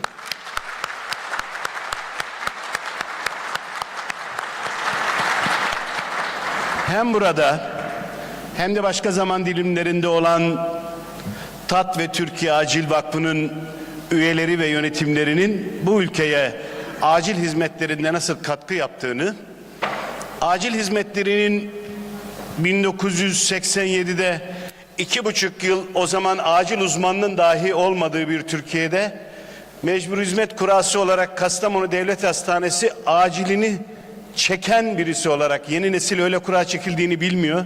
O zamanlar bundan 40 yıl önce devlet hastanesi acili çekiliyordu. 2,5 yılda biraz da sertifikalarımı tamamlarsam uzmanlık alabilecek gibi 2,5 yıl acil hekimliği yapmış birisi olarak huzurunuzda, aranızda olmak istedim. Kıymetli arkadaşlar, bir üniversitenin rektörüyüm. Bu üniversiteyi nereden baktığınıza bağlı olarak yorumlayabilirsiniz. Bir iki cümleyle bu üniversitenin varoluş hikayesini sizinle paylaşmak isterim. Bu üniversitenin varlık nedeni bir hikayedir.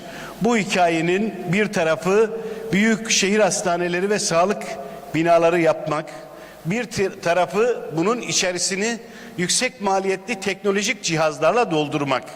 Ama üçüncü ayağı yetişmiş insan kaynağı ile orada millete hizmet etme arzusu vardı bu hikayede. İşte bu hikayede Sağlık Bilimleri Üniversitesi 2015 yılında 2 kişi 2000 öğrenciyle başlayıp bugün 3500 öğretim üyesi ve 25.000 öğrencisiyle hizmet vermektedir.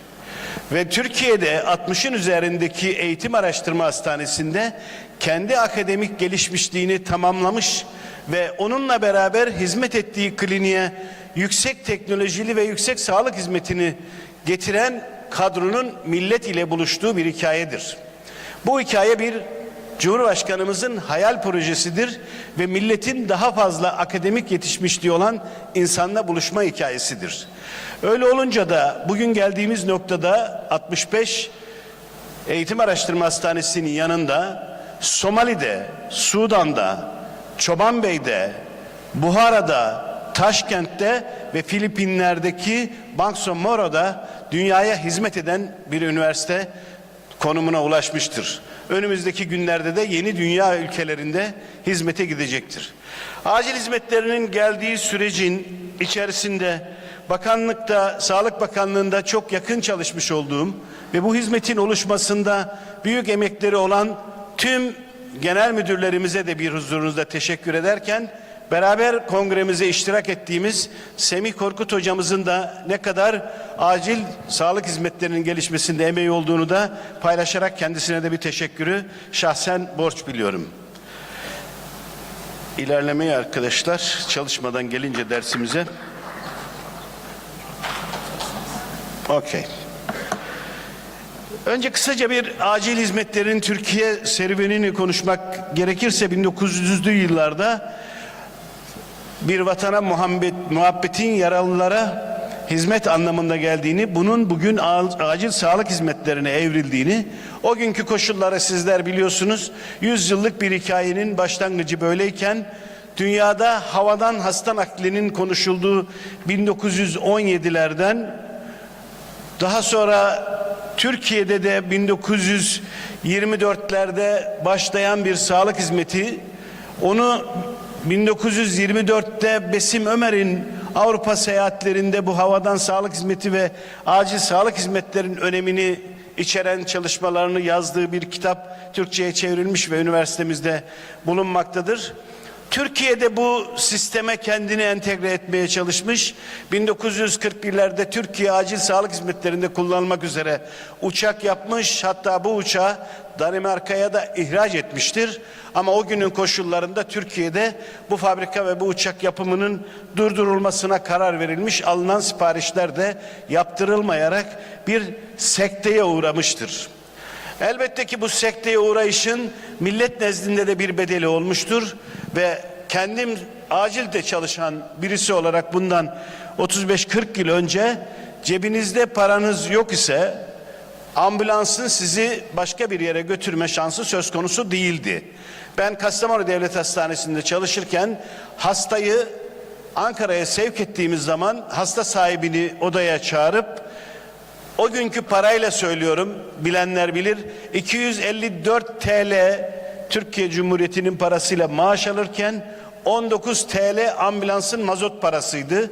O parayı vermese devlet memuru da olsanız, Sosyal Güvenlik Kurumu'nun SSK'lı da olsanız o parayı vermeden hastanızı Türkiye Cumhuriyeti'nin mevcut imkanlarıyla götürülmez bir noktada acil hizmetleri, daha sonra 30 yılı aşkındır acil alanının gelişmesiyle beraber kırmızı taraf Türkiye'deki var olan kadro, mavi tarafta üniversitemizdeki var olan kadro, 129 profesör, 133 doçent, 149 doktor öğretim görevlisi Türkiye'de varken, üniversitemizde de 19 profesör, 36 doçent, doktor öğretim üyesi olmak üzere Sağlık Bilimleri Üniversitesi'nin de hızlı bir şekilde kadrosu artırılmaktadır ve özellikle acil sağlık hizmetlerinde hizmeti en üst düzeye taşıma arzusundayız. Peki Türkiye 20 yıllık bir geçmişle konuşacak olursak, 40'ını ben hatırlıyorum.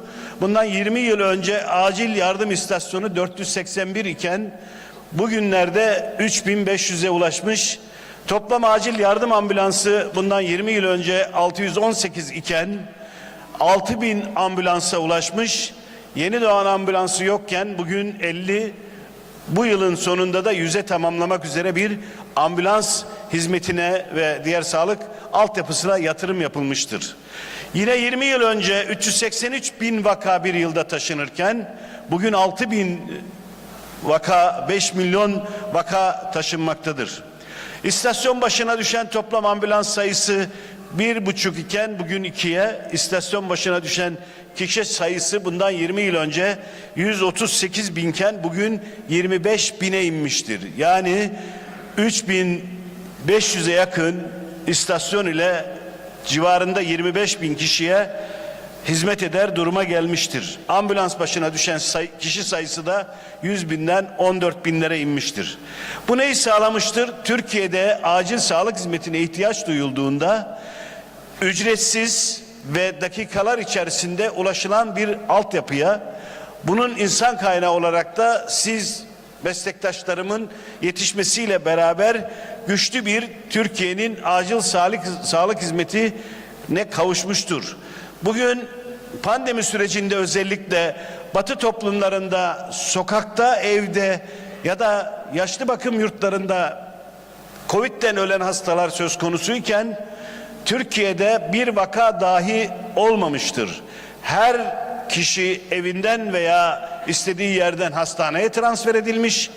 Yoğun bakım, yatak açısından da Avrupa'nın en iyi rakamlarına sahip olan Türkiye'de herhangi bir Covid hastası mağdur olmamıştır. Batı toplumlarında ya da Avrupa'da gördüğümüz gibi. Biraz önce söylediğimiz gibi 1940'larda Türkiye'de bir hava ambulansı yapılmış olmasına rağmen ve durdurulmuş olmasına rağmen bugün Türkiye Cumhuriyeti'nin 13 istasyonunda 13 helikopter ve yine uçakla, yine deniz ulaşımıyla, yine bunların yanında kar paletli, snow truck, 4 seddeli, obez hastaların, yeni doğan hastaların transfer edildiği bir altyapıya sahip Türkiye Cumhuriyeti acil sağlık hizmetleri söz konusudur. Bütün bu aşamalarda hizmeti ve emeği geçen, ekonomik olarak katkısını sağlayan hem ülkeyi yöneten kadrolara hem de o gün Sağlık Bakanlığı'nda bu işleri yapan sağlık genel müdürlerine, acil sağlık genel müdürlerine ve tabii ki bu hizmeti en ciddi bir şekilde güçlü ve en başarılı şekilde yapan tüm acil uzmanlarına da yürekten teşekkürü bir borç biliyorum. Değerli arkadaşlar, bunun yanında bir de Sağlık Bakanlığımızda dünyanın en büyük kapasitesine sahip ulusal medikal kurtarma ekibinin var olduğunu, özellikle büyük depremde hem acil sağlık hizmetleri çalışanlarının hem de UMKE'cilerin büyük hizmet yaptığını sizlerle paylaşmayı bir sorumluluk bildim. Türkiye Cumhuriyeti bundan 100 yıl önce belirli bir şekilde bütün coğrafyası işgal altındaydı.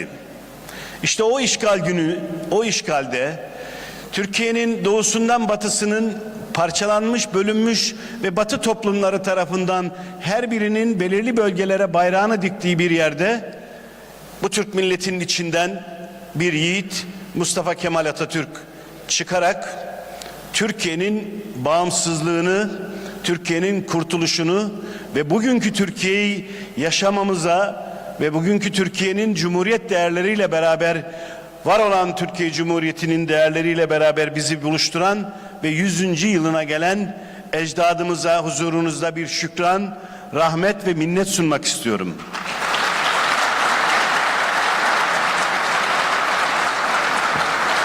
O gün Türkiye Cumhuriyeti'nin başına gelen ve içinden bir yiğidin çıktığı Türkiye'de, o günden sonraki 100 yıl içerisinde büyük bir gelişme kaydederek sadece acil sağlık hizmetlerindeki gelişmeyi Batı standartlarının üzerine taşındığını sizlere sundum. Bunun örnekleri savunma sanayinde, eğitimde, ulaştırmada birçok örneği söz konusudur ve Türkiye bugün dünyada bölgesinde lider ve üzerinde söz sahibi olan bir ülke konumuna gelmiştir.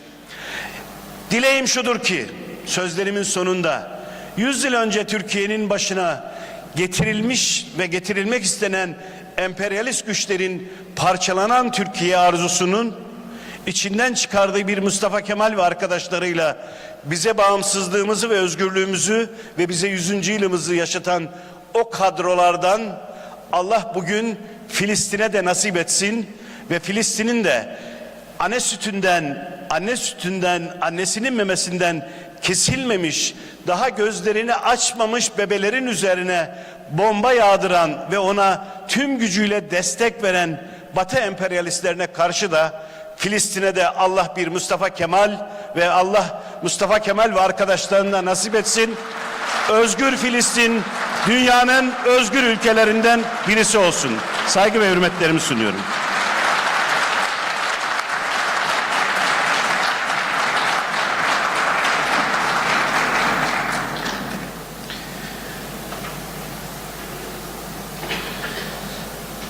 Now, I'm pleased to invite Professor Dr. Sagar Galkanvar, President of the Vajam.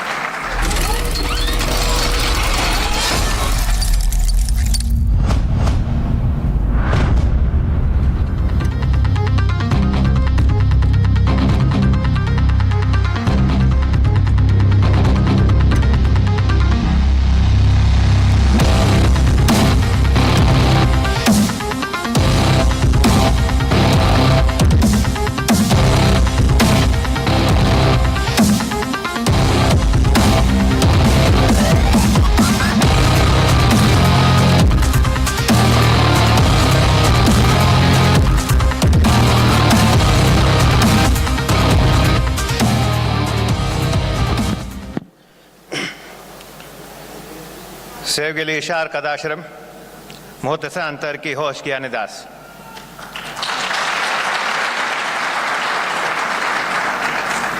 Yedinci Cumhuriyet bayramınız kutlu olsun.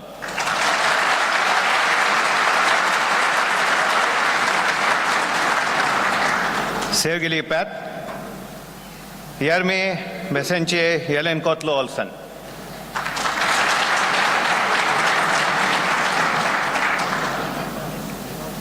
Tanım teri kurusum. Teşekkürler Hoca Başar Çandır. Etudur, Ente Türkiye.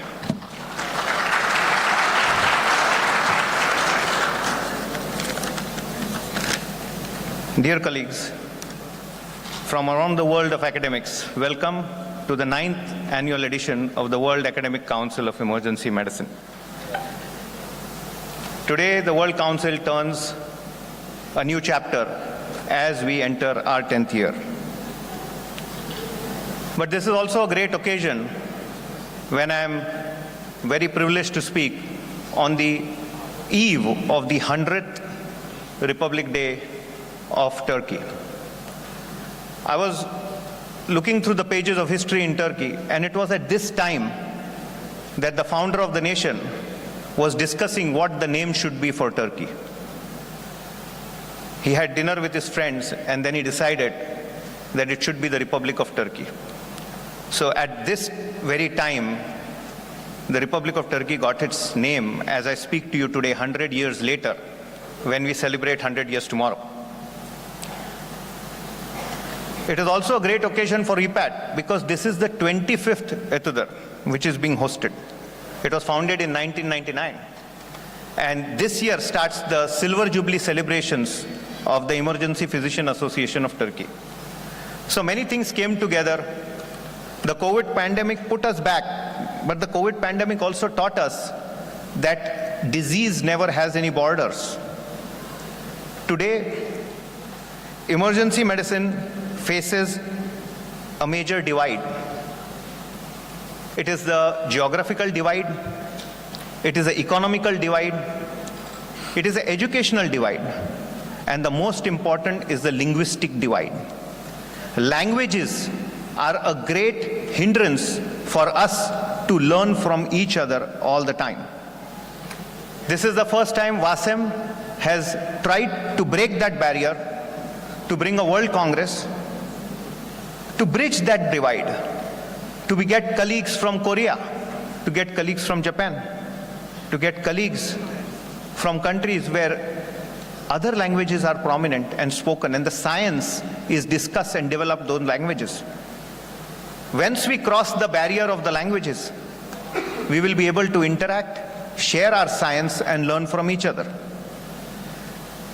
When I gave my TED talk last year, I spoke about collaborative creativity. It is very, very important to work together because COVID could not be defeated. There is COVID now, there will be something later. It is very, very important that we all join hands and connect via the language of science. There are many conferences held around the world, but academic has a specific meaning. Once you add the word academic, it carries certain amount of weight. Our specialty is totally existing because there are patients. If there are no emergency patients, we don't have to exist. The nurses don't have to exist, the hospitals don't have to exist. So our whole specialty is patient-centered. Academic means patient-centered research, patient-centered education, and patient-centered quality care. When these pillars come together, academics takes a different meaning. Nowadays, we have all knowledge available on the web. Videos are there, YouTube is there. But academic conferences talk about what's next in emergency medicine. What's going to be the future of emergency medicine? Today, simulation, sonography, migration medicine, disaster medicine are taking new frontiers. Toxicology, hyperbaric medicine, hospice care, ECMO, all resuscitation science are taking new leaps. COVID taught us that a small virus can throw us off the block, and we literally fought for air.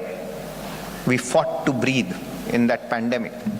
So a lot of things happened which brought us all together. One important fact is, if you fail to learn from each other, you will learn to fail with each other. So you should always learn from each and every one. When EPAT bid for WASEM to be hosted in Turkey 6 years ago, I met Professor Bashar in Orlando.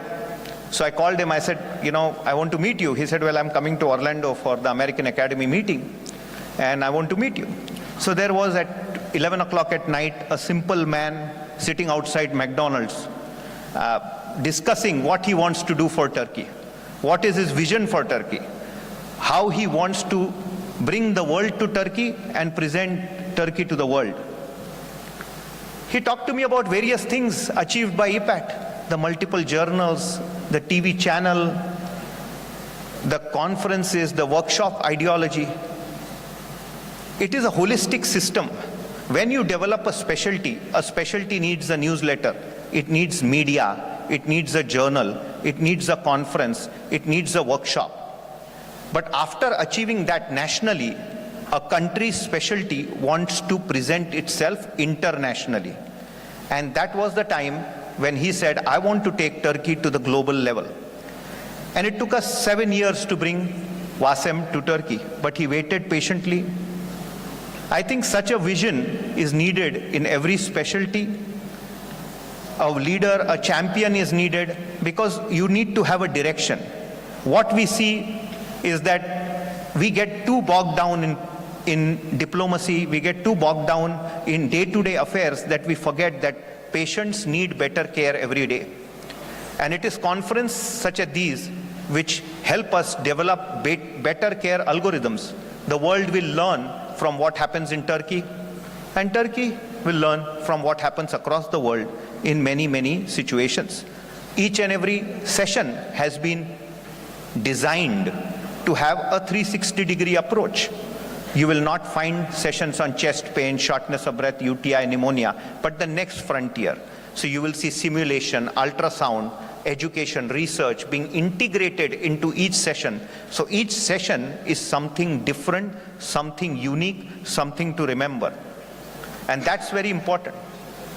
I want to give a round of applause for Behshat Al, Professor Behshat Al, who spent more than 200 hours with me across the continents designing the schedule, which took 79 revisions because we had to coordinate. A big round of applause, please.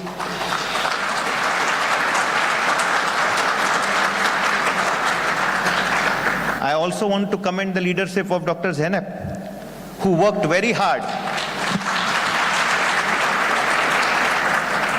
to bring the Women's Conclave together. This is the only academic platform in the world which brings women leaders in academic emergency medicine together to think about the next frontier.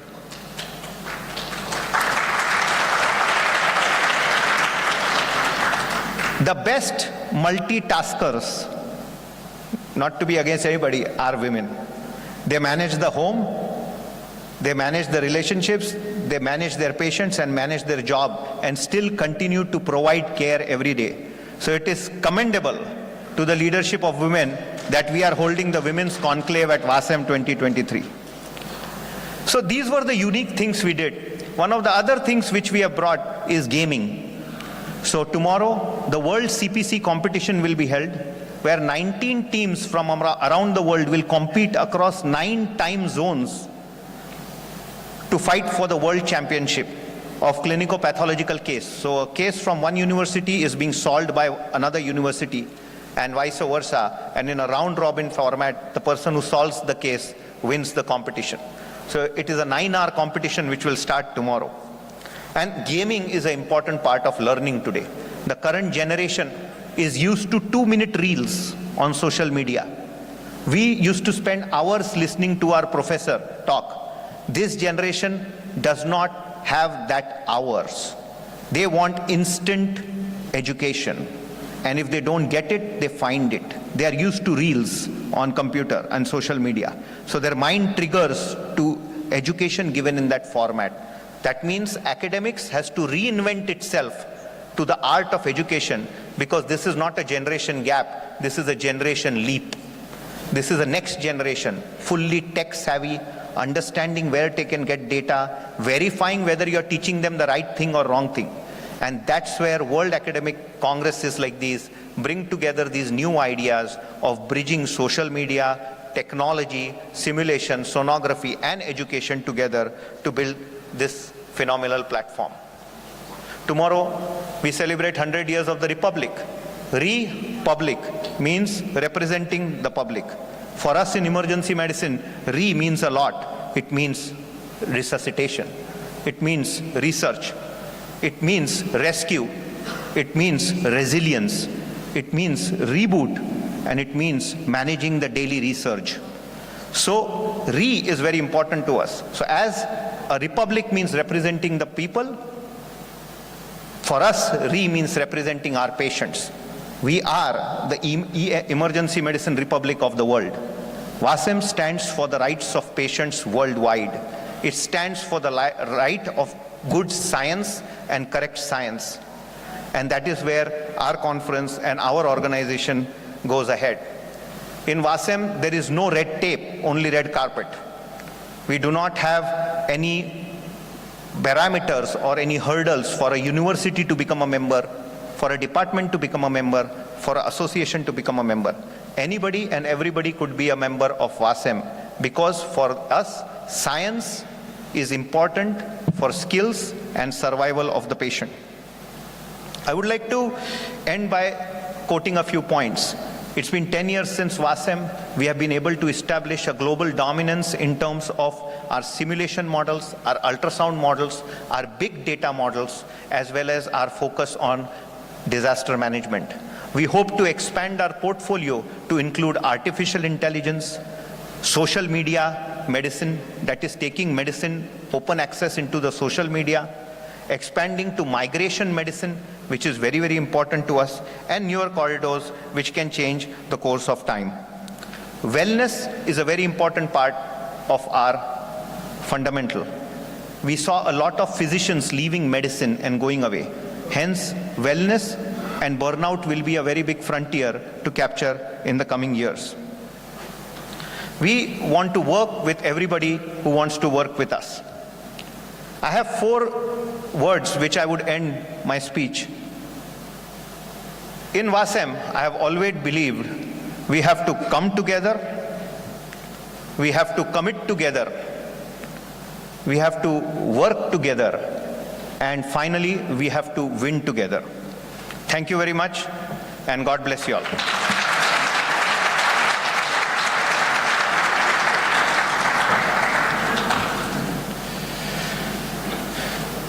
Now, I'm pleased to invite Professor Dr. Bashar Candar, President of EPAT.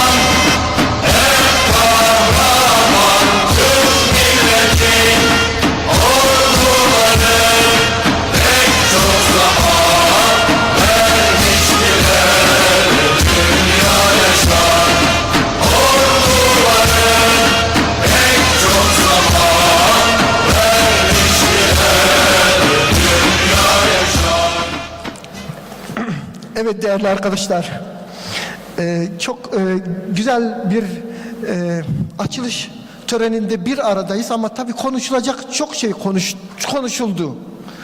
Biraz da vakit geçti. Siz de sıkıldınız. Ben Türkçe çok daha kolay ifade edeceğim kendimi. O yüzden Sagar, you don't know Turkish. You should put headphone, okay? Ya böyle şeylerden sıkıldık. Şu şeyi açın. Neydi o Fransa? Bunu tamam. Bugün böyle tamam.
Şimdi arkadaşlar şurada görüyorsunuz kaç kilometre olduğunu saydı mı buradaki konuşmacılar kaç kilometreden gelmiş. Bilene 3 yıl kongre sözü veriyoruz. Şu anda kaç kilometre yapılmıştı bilen var mı?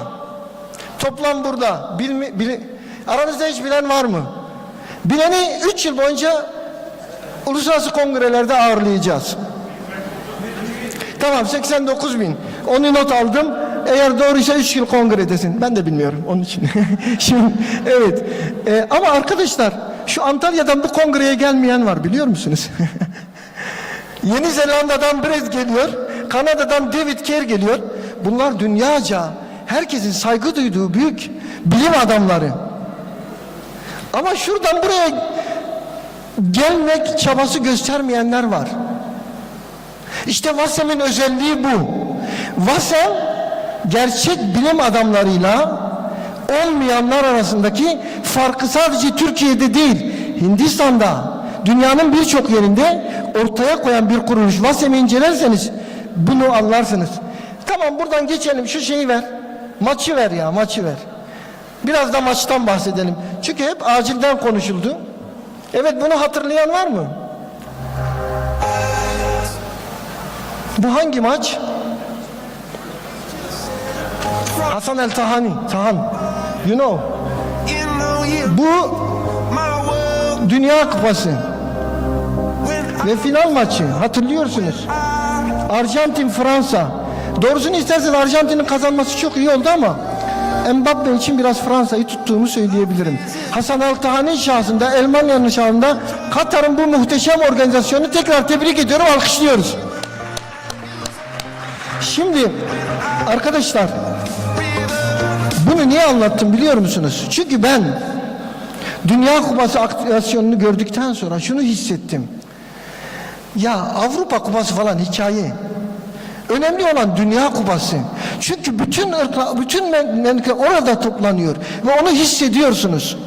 Dolayısıyla biz VASEM'i yaparken aslında dünyayı bir araya getiriyorduk. Futbol nasıl dünyayı birleştiriyorsa acil tıp dünyayı birleştirdi. Ve biz bu duyguları bir Dünya Kupası yapma duygularıyla birleştirdik. Yani adeta biz bir Dünya Kupası yapıyoruz. Maçın sonunu söyleyeceğim son slaytta. Son slaytta maçın sonunu göreceksiniz. Sıkıca takip edin. Şimdi arkadaşlar, tabii Dünya Kupası gibi bir özelliği var kongremizin. Tamam. Yani dünyanın her tarafından insanın gelmesi farklı bir şey. Orada bir beyt var. Bu beytin kime ait olduğunu belki Turan Hocam bilir. Ama soracağım. Turan Hocam bilirseniz çok memnun olurum ama slayttan sonra tabii. Karanfiller tütsün dursun, çiçeklerin şahı güldür diye Hocam duydunuz değil mi? Karanfiller tütsün dursun, çiçeklerin şahı güldür. Onun için de Dünya Kupası ve Vasem farklı bir yerde diyelim, geçelim. Şimdi arkadaşlar ilerleyelim hemen hızlıca. Tabii acil tıp. Hep bizi kandırıyorlar mı bilmiyorum ama 100 yılın branşı diyorlar. Ama şunu gördük. 100 yılın felaketi burada. Afet burada, deprem burada, savaş burada derken hep ön saftayız. Dolayısıyla acil tıp bu 100 yılın branşı olmak zorunda. Şimdi Filistin'e gidenler var. Çoğu acilci. Mısır'a gidenler. Hakan orada gördüğüm. Eray orada. Hocam 3-4 kişi daha var acilden bildiğim kadarıyla. Acilciler orada. Yani sonuç olarak biz hep ön safta olmaya devam edeceğiz. Şimdi acilin sorunları var. Türkiye'den örnek bilemiyorum. Hindistan'ı da arkadaşlar söylesinler. Türkiye bakın normal bir gün bu. Normal bir gün. Afet değil. Normal bir gün acilin önü. Bu da Sultanbeyli acili. Acil burası. Çarşı değil. Kapalı pazar falan değil. Kapalı çarşı değil. Acil. Ve bir günde 500 hasta bakan insanlar. Tabii böyle şikayetler dünyanın her tarafında var.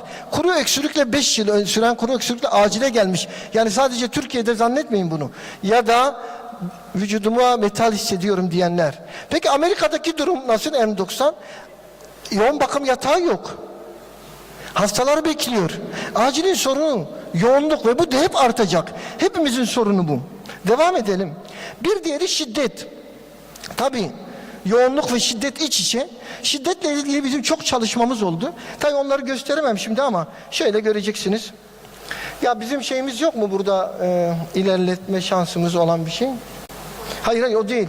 Video ilerletme. Video ilerletme şansı var mı? Peki şimdi mesela burada kısa bir filmimiz var. Siz onu orada görüyorsunuz değil mi? Biz acille ilgili kısa bir film çekmiştik. Tabii rektörümüz bilmiyor, Sayın Kemalettin Hocam, görmediniz değil mi hocam? Biz kısa film çektik. Üstelik başrolde çok ünlü isimler vardı. Biri Gizem Karaca gördüğünüz. Biri Emre Kızılırmak. Bir de ben vardım hocam. Ben de sonda çıktım, filmde oynadım. Ama ben bu filmi hepsini böyle bitiremem. Benim ilerlemem lazım. Yok mu bunun bir mekanizması? Oradan ileri atamıyor musunuz? Neyse böyle gideceğiz. Vaktimiz yok o kadar hepsini seyretmeye. Ama bir de açılışlar var böyle. Neyse geçiyorum. Kamu spotu yaptık. Şiddetle ilgili elimizden gelen her şeyi yaptık. İşte gördüğünüz gibi. Tabii acilde çok çalışılıyor. Bu Amerika'dan bir örnek. Bunun sonu böyle. Gece şifti. Tabii bu önemli bir şey ama şimdi başka bir şey göreceksiniz. Bu da benim fotoğrafım. Vasem'den önce, Vasem'den sonra. Doktor Sagar. Before and after. Thank you.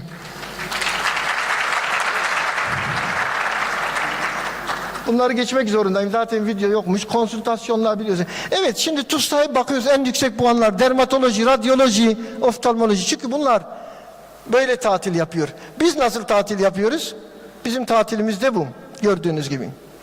Dolayısıyla ama acili seçmek için sebepler vardır. Daha doğrusu seçilmek için sebepler diyelim. Siz acili seçmezsiniz. Acil sizi seçer özveci. Değişini burada kullanalım. Ya şimdi arkadaşlar ben video gösteremeyeceğim o zaman öyle mi? Peki. Önemli değil.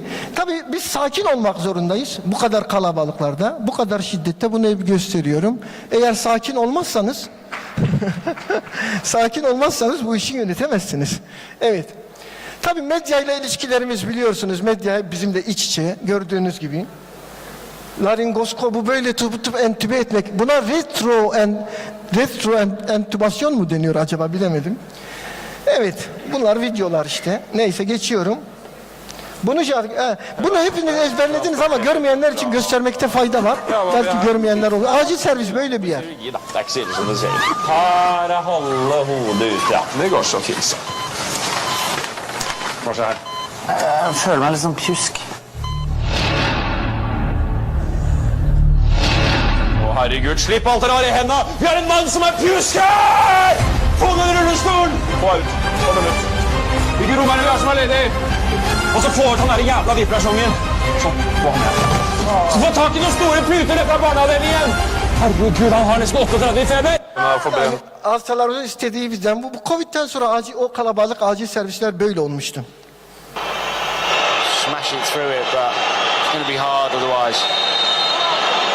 Bu golü hatırlayan var mı? Arada futbol. Ronaldo'yu tutuyorum doğru ama burada umarım çalışıyordur. Ayer el mister de Bayern dijo que era imposible clasificar por el final for Bayern si no marcaban aquí. ¿Estás de acuerdo con él? Antalya Spor tamamen bir söylenti. Ben aslında Atuder'in acil kongresine gitmeyi düşünüyorum yazın. Anlaşılmıştı ya. Bunu da görelim. Dur geri alalım. Geri nasıl al? Kim elledi ona? Heh. I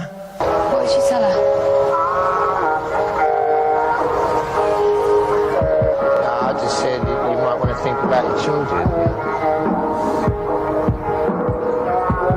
I wish I could make you go away.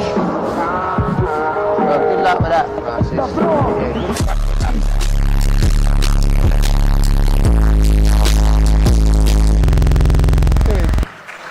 Şimdi arkadaşlar tabii bizim çok renkli olur açılışlarımız ama dediğim gibi maalesef ben ilerlemek istiyorum ama böyle bir şansım yok. O yüzden sadece böyle bir şey göstereyim. Invite Roger Dickerson, the Mesela president of the ilk Emergency açılışımız Medicine Roger Dickerson'ı Society biraz of South hatırlayalım. Africa and Nasıl member of the yapmışız? Presidential Committee of EPAD Intercontinental. The floor is yours.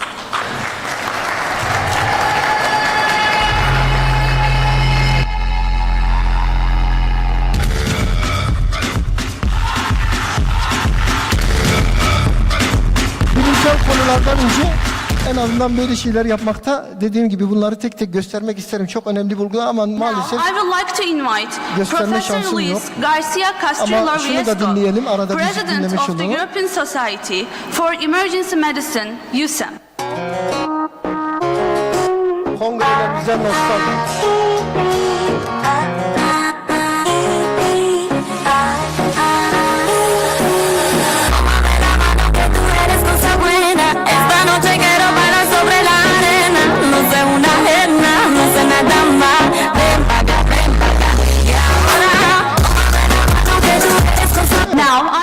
Evet devam edeceğim. Ülkeleri böyle dediğim gibi bir araya getirip ortak dil kullanmak bizim için çok önemli. Tabii bunlar giderek ilerleyen bakın Çince dahil, Rusça dahil, İngilizce dahil kongremizden örnekler verdim. Burada çok güzel videolar var ama sizin vaktinizi almamak adına isterseniz hocam ben sizin açılışınızı çok sevdim derseniz bir gün size ayrı bir yerde açılış dersi anlatırım. Ama şu anda vaktimiz yok. Şimdi Covid ile ilgili mücadelemiz en çok tabii Kemalettin Hoca ile en çok beraber orada bir tek ben onu kendisine de söyledim. Yani herkes televizyona çıkıyordu ama gerçekleri en iyi anlatan Kemalettin Hoca, bir de nacizane arada ben oluyorum diye söyleyelim. Gerçekten o konuda büyük mücadele verildi ve biz o sırada hemen her şey ilk kongreleri biz yaptık. Turan hocam dünyada ilk Covid kongresini yaptık. Dünyada ilk Covid kongresini biz yaptık Türkiye'de online. Geçiyorum. Ya ona haberlerde yer aldı. Bunlar çok güzel. Tabii çok güzel tebrik ediyorlar bizi her zaman. Bunlar güzel şeyler. Geçiyorum ama bu ya bir geri alır mısınız? Şimdi bazen soruyorlar. Ya sevgili babalar bu uzmanlık dernekleri ne işe yarar? Bakın hiç bizim müdahalemiz yok.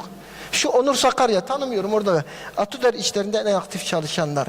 Biz bazen bir günde 6 bazen yılda 400 aktivasyon yapan bir uzmanlık derneği pozisyonundayız. Şimdi uluslararası birçok sempozyum yapıyoruz. Kongreler tek değil. Bunları Katar'da, Amman'da, ondan sonra başka yerlerde birçok bakın Ürdün'de bunları yapıyoruz. Bu eski bir şeyden kalmış herhalde. Paradan 6-0 atamıyor. Bu 6 Kasım'ı hatırlatıyor. Bu niye burada? Çünkü 6 Nisan da bizim için önemli. 6 Nisan bizim bir günde 6 aktivasyon yaptığımız ve bunların 3'ü farklı ülkelerde olmak üzere. Tabii Suudi Arabistan'da kendileri burada değil. Sempozyum yapmayı beceren tek dernek olduk onu söyleyelim. Kolomba'da Vasem'le çalışmalarımız vesaire. Ukrayna'da, Makedonya'da, Kazakistan'da, Azerbaycan'da, Hindistan'da vesaire böyle devam ediyor. Bunları geçiyorum. Zaten bunları ara ara size anlatıyorum. Bir sürü kurs veriyoruz. Hemen hızlı geçelim ama bu sayfaya sığmayacak. Hemen her konuda arkadaşlar kurslarımız devam ediyor. Bunu da böyle geçmiş olalım. ATLS kursları bizim için çok değerli kurslar. Onlar da Behçet Hoca, Sona School devam ediyor. İleri kardiyak yaşam desteği kurslarımız devam ediyor. Burada bir örnek var gördüğünüz gibi. Kurslarımızda bunları öğretiyoruz.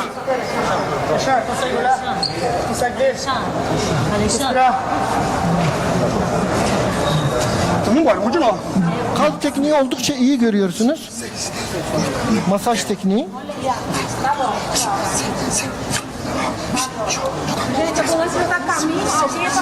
Ama bir sorun var. Hasta yaşıyor. Yaşayan hastaya kalp masajı bu. Gördüğünüz gibi adamın kolunu tutuyor, zorla masaj yapıyor. Yani korkmayın, çekinmeyin. Masaj yapmaktan bir şey olmuyormuş hastaya. Gördüğünüz gibi kolunu tutup masaj yapabiliyorsunuz. Tabii bu da değişik bir solut. Ya geri alalım. Bu çalışmayacak mı? Pekala, evet.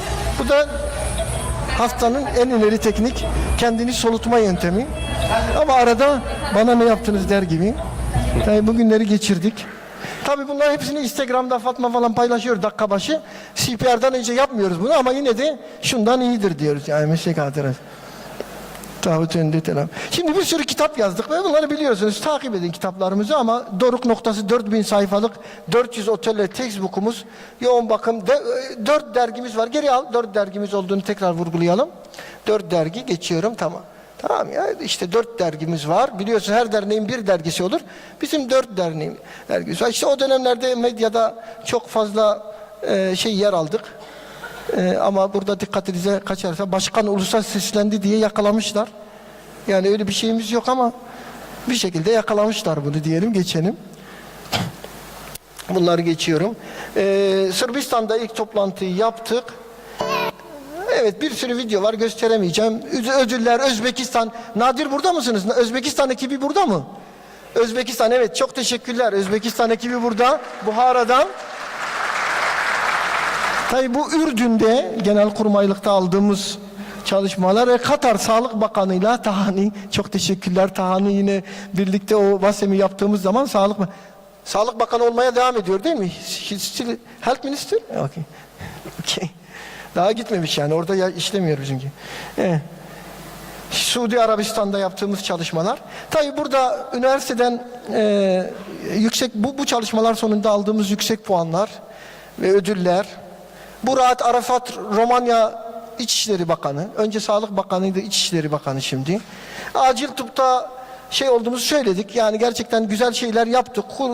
Birçok kongrede özel şeyler yaptık ve burada da biz özel ödüller veriyoruz arkadaşlar. 2015'te başladık. Altın Acil ödülü ve Gazi Yaşargil aldı. Aziz Sancar bizden ödül aldı Nobel'den sonra.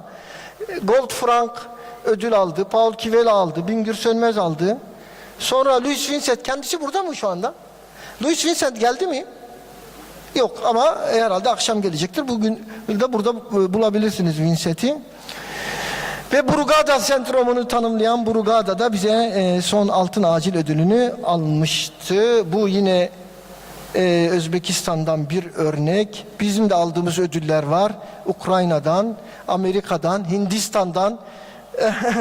Evet, geçen yıl aldığımız thank you Sagar for that. Sagar'ı da alkışlarımızla beraber yürüdük Sagar'la bu işlerde. Gidelim. Tabii Türkiye 100 yılın felaketini yaşadı ve hemen Vasem olarak bu felakette Türkiye'nin yanında olduğumuzu zaten gösterdik. Depremde anlattık neler yapabiliriz, ne edilebilir. Ama yine burada Malezya, Doktor Alvin, burada mı Alvin? Doktor Alvin, evet alkışlayalım. Malezya, Sırbistan, direkt bakın bunlar bize bakanlığa değil derneğe yazdılar ve yardım etmek istiyoruz dediler. Biz onları bakanlıkla buluşturmaya çalıştık. İspanya, Özbekistan yine ve Amerika'dan destek mesajları, destek şeyleri geldi. Şimdi arkadaşlar sonuç olarak biz buralara kadar geldik. Ve bu gördüğünüz 3 güne biz 1 yıl hazırlandık. Yani gerçekten çok büyük emeklerle bu kongre burada ama bu bütün emeklerin hep hayalimiz şuydu. Hayalimiz şuydu. Bu kadar uğraştık, bu kadar çalıştık, bu kadar didindik.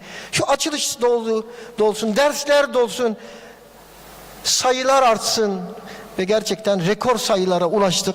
Bu sizin katkınız, oldu. Asıl alkışı siz hak ediyorsunuz. Buraya katılan herkese alkışlıyoruz.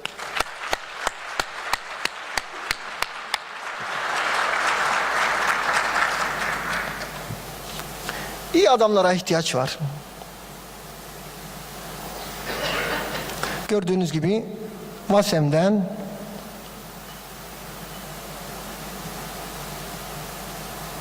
son slayta geldin mi? Peki. Vasem'de bir sürü konuşmacımız var. Bu çalışır mı? Bunu da Hindistan, en çok katılımcı Hindistan'dan. Onlar için Türk model bir şarkı buraya koyduk.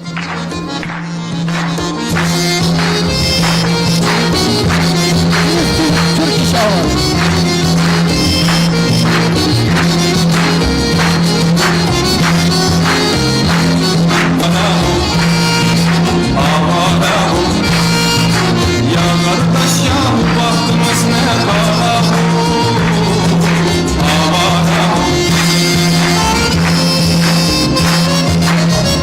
Buradaki senin arkadaşlar. Evet, çok güzel. Gerçekten Hindistan'a özel teşekkür ediyoruz. Tabii dünyanın geleceği de çok önemli bir yer olacak Hindistan'ın. Onları söyleyeyim ve şimdi de gerçekten büyük bir güçle beraber yürüyoruz Hindistan'la. Birlikte yürüyoruz.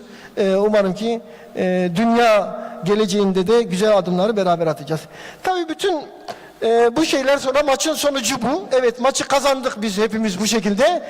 Ama kazanırken de bu haldeyiz. Bu haldeyiz. Ancak bu şekilde kazanabildik. Şimdi tabii ki konuşmam bitti ama bakayım saate. Bir dakika bekleyin. Şimdi arkadaşlar bu şeyin ödül kısmı var. Bir de ödül kısmı var. Ödül kısmı var şimdi toplantımızın. Ama çok kısa sürecek. Çok kısa sürecek. Ama öncelikle bazı teşekkürler etmek istiyorum. Burada bize gerçekten bu zor süreçte çok fazla emek sarf ederek yanımızda olan yönetim kurulundaki bütün arkadaşlarımız. Ayağa kalkabilirler mi? Evet, onları alkışlıyoruz.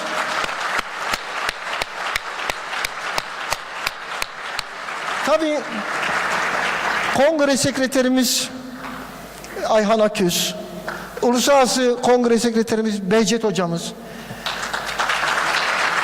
ve tabii ki aslında beni öne sürüp hep arkadan işleri çeviren Zeynep Hocamız, Başkan Yardımcısı. Ve hep bir insan omuz omuza yürüyeceği bir arkadaşı olması lazım dediği arkadaşım Mehmet Gül. Ve diğer bütün ekip, buradaki arkadaşlar hepsi gece gündüz çalıştık. Şimdi de arkadaşlar buradaki bütün organlarda çalışan arkadaşlarımıza, yani bizim bütün organlarımıza özellikle teşekkür ediyorum. Ve şimdi de 3 tane önemli ödülümüz var. 3 tane ödülümüz var. Bunları takdim edeceğim. Zeynep Hoca'yı da yanıma çağırıyorum bununla ilgili. Plaketlerimiz burada mı? Burada. Vasem'le birlikte vereceğimiz ödüller var. Önce Vasem'in ödüllerini verelim. Kadar.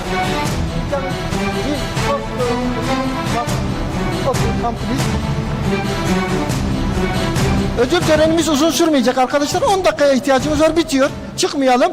Bir de çekiliş yapacağız, unutmayın. Çekilişimiz var. Çekiliş şeylerini de hazırlayın hemen. Evet. Okay. No, last. Okay. So, as we come towards the end, one of the most important awards we give is the Vasem Leader of the Year. And because of COVID, we could not give these awards, which were instituted in 2019. We give it, the board votes to select one leader who should get this award every year. The 2019 recipient was Dr. Aruna Munasinghe from Sri Lanka. He could not travel because of the economic conditions in the country, but his whole team, the Ministry of Health, they worked very hard during the COVID pandemic. They worked very hard to bring emergency medicine to Sri Lanka. So the 2019 award winner was Dr. Munasinghe, who is not here. We'll make sure that he gets the award. The 2020 Vasem Leader of the Year was awarded to this leader for her path-breaking work in making sure that emergency medicine bridges all the gaps. She has worked very hard to make sure that emergency medicine across the world can join hands. We break all barriers. She was the first female president of the American Academy of Emergency Medicine in history of emergency medicine in the United States. American Academy of Emergency Medicine is the leader of the world of academics in terms of cutting-edge research about being fundamentally loyal to board-certified, residency-trained emergency physicians worldwide. So if you are residency-trained and you are board-certified in emergency medicine, then you are eligible to practice as an emergency medicine specialty, is what they stood for in America, and they have stood for it all along. So they are the torchbearers of academic emergency medicine, and as its first female president, and her work done in her two years as president-elect, 2 years as president, and 2 years as past president, we honor this leader from America who has traveled all the way, finished her shifts, will work, attend our conference and go back and do a shift. And she continues to build WASEM as she represents American Academy of Emergency Medicine in the World Academic Congress of Emergency Medicine. Dr. Lisa Moreno Walton, WASEM Leader of the Year 2020. Please, Dr. Lisa, please come on stage.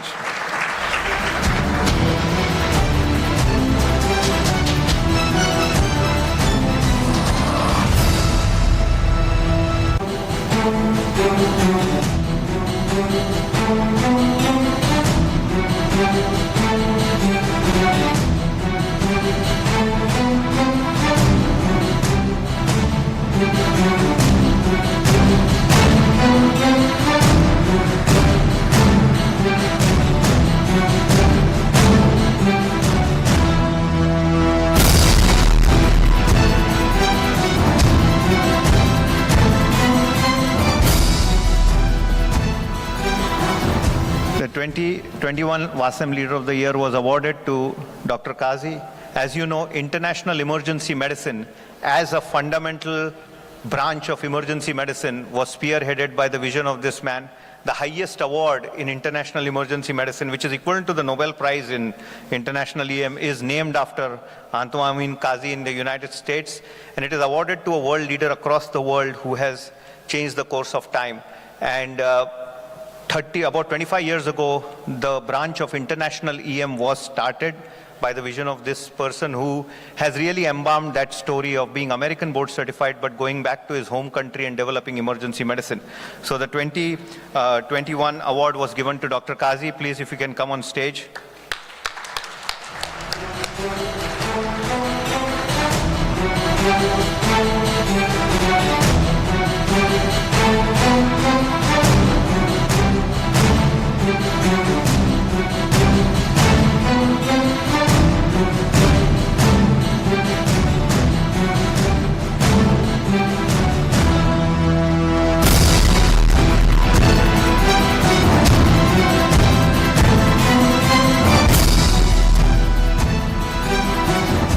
'22 was a very defining year as we went back to in-person format for the World Council after the digital format.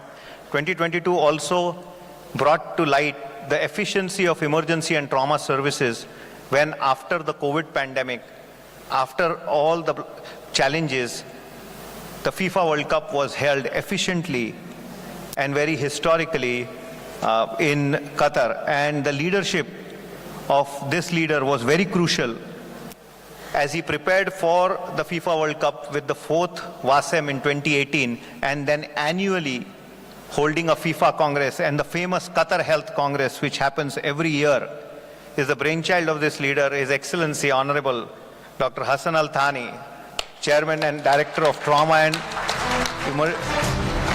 Vascular Surgery at Hamad Medical Center, Qatar.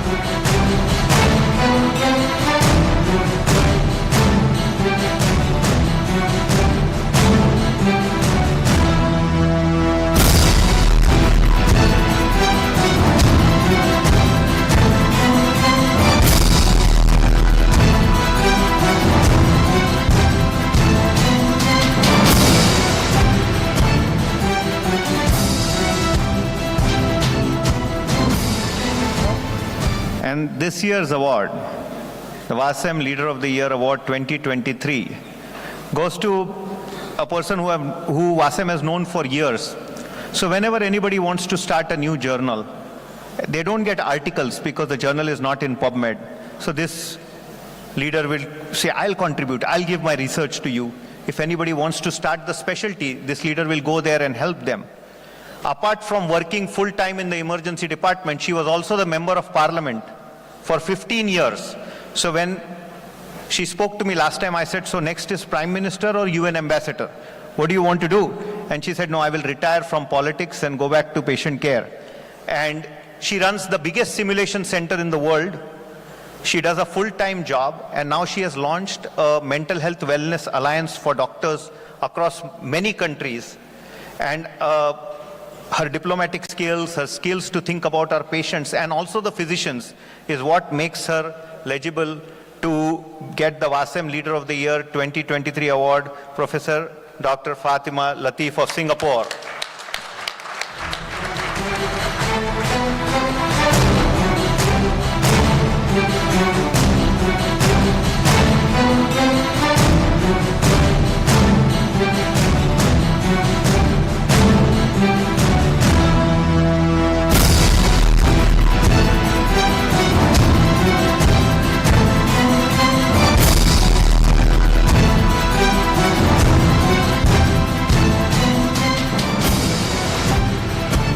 And the last, to not keep you all waiting, the last and the best part is a tradition of honoring the president of Wasem who finishes his tenure with the end of this Congress.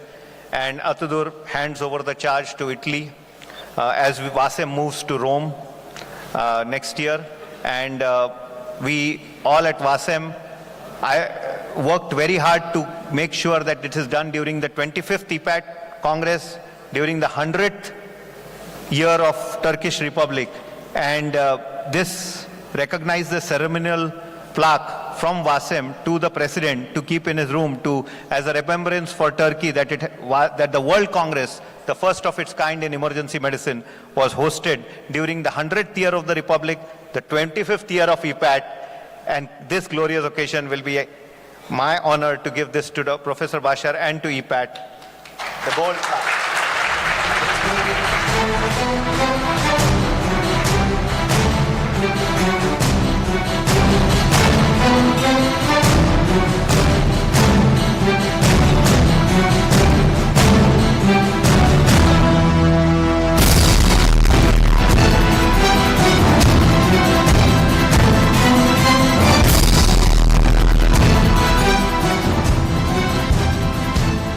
Çok teşekkürler. Thank you very much Sagar, Dr. Sagar for your. And son olarak şimdi Türkiye'deki ödüllere geliyoruz. En heyecanlı ödüller. Birincisi sektör adına ilk defa bakın bu kongrede biz rekorlar kırdık. İlk defa iki şehirde, ilk defa iki kıtada ilk defa bu rakamlara ulaştık ve bu şeyi yapmamızda en önemli şeyi sağlayanlardan biri Zeynep hocam oturdu ya. Ne oturdun? 20 dakika uğradık. Baktık ki kongre zor durumda. Gittik sektörü ziyaret ediyoruz. Ya bu dünya kongresi, bunu yapmamız lazım diyoruz. Ama destek alamıyoruz. Kapıların kapanması kötü bir duygu falan. Derken ya bir şans dedik. Şu Hulusi Bey'le arada bir görüşüyoruz dedik. Bir uğrayalım Hulusi Bey'e. Hulusi Bey'e biraz konuyu anlattık. 20 dakikada bizim istediğimizin 3 katı bir şeyden bahsetti. Biz şöyle aşağı gittik, Zeynep Hoca ile Mehmet Hoca ile birbirimize bakıyoruz. Ya bu ne dedi falan diyoruz. Ne dedi bu acaba? Ne dediğinin farkında mı adam falan? Neyse bu kongreyi bu hale getiren ve bu yüzden de bizden yılın yöneticisi ödülünü alacak olan Hulusi Bey'i buraya davet ediyorum.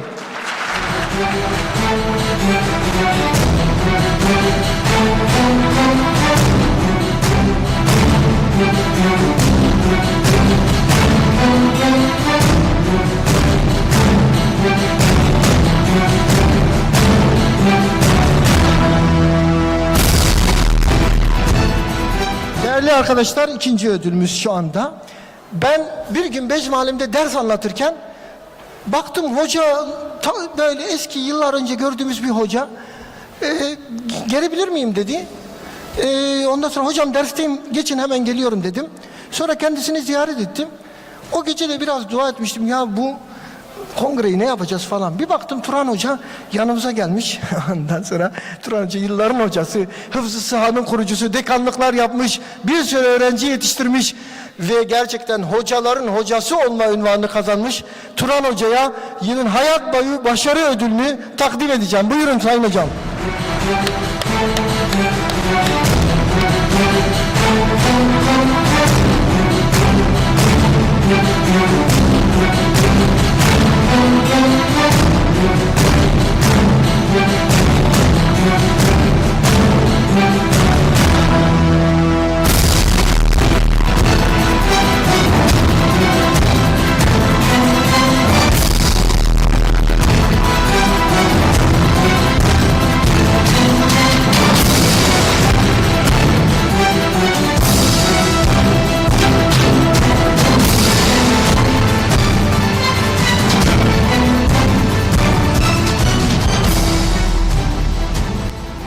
Ve yine bütün ya 60 hastaneden bahsetti.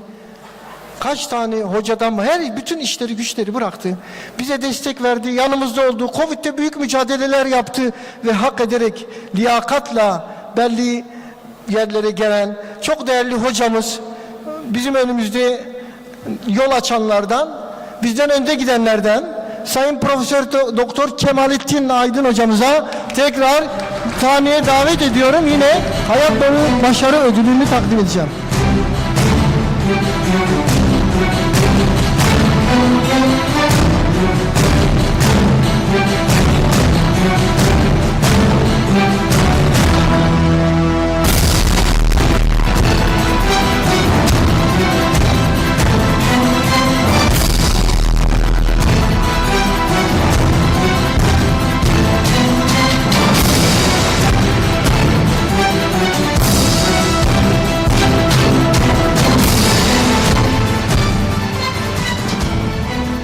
Ve herkes unutacağım zannettiydi ama değil mi?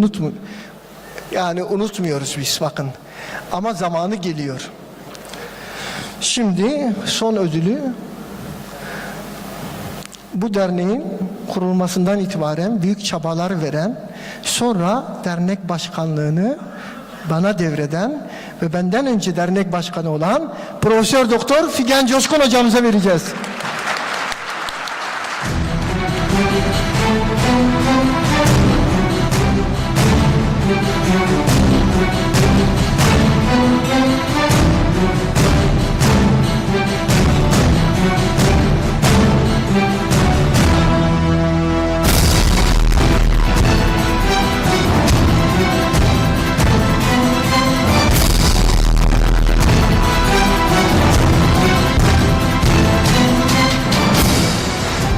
Arkadaşlar gelecek yıl için burs çekiliş sözü var. Değil mi Hüsnü Hocam? Öyle diyelim. Veya biz yaparız onu. Şimdi onun için rakamları aldık. Çekiliş yapacağız. Yusuf, o son slaytlar duruyor mu? Son slayt dediğim slaytı yaptın mı? Ha? Onu bir gösterebilir misin? Evet. Arkadaşlar törenimiz burada bitti aslında. Sadece çekiliş yapacağız. Ama tabii ki çekiliş yapmadan bir son slayt koymuştum. Yetiştirdilerse evet bu ama nerede okunacak ha? Burada gördüğünüz gibi Estağfirullah. Min ecli zâlike ketebne alâ beni İsrail ennehu men katele nefsen bi gayri nefsin ev fesadin fil ardi fekennema katelen nâse cemî'a ve men ahya fekennema ahyan nâse cemî'a ve lekad câetum rusuluna bil beyinâti summe inne kesiren minhum ba'de zâlike fil ardi le musrifûn. Biz yani İsrail'e dedik ki bir kişiyi öldüren bütün insanlığı öldürmüş gibidir. Bir kişinin hayatını kurtaran bütün insanlığı kurtarmış gibidir. Dolayısıyla biz acil tıpçılar, sağlıkçılar olarak hayat kurtarma görevini yapmaya devam edeceğiz. Biz hayat kurtaranların tarafında olmak zorundayız. Hayat kurtarmak bizim işimiz. Oradakileri de rahmetle anıyoruz ve çocukların ölmediği bir dünya istiyoruz. Hepinize teşekkür ediyorum.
Tamam. Şimdi arkadaşlar çekiliş yapıyoruz. Burada şeyi alalım. Herkes numarası var mı? Numarası olan var değil mi? Gelecek yılın şey için 20 tane miydi? 30'a çıkardınız zaten. Nasıl çıkarttım? Siz çıkarttınız. Ben 20 idi, ben 30 yapmışım. Tamam, 30'dayız.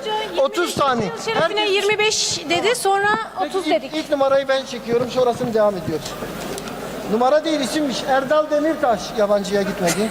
Erdal Demirtaş. Erdal Demirtaş, sen çek.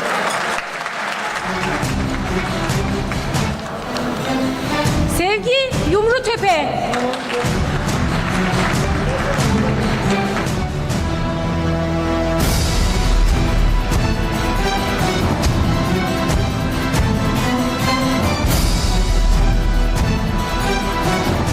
Asaf Bulak Vural.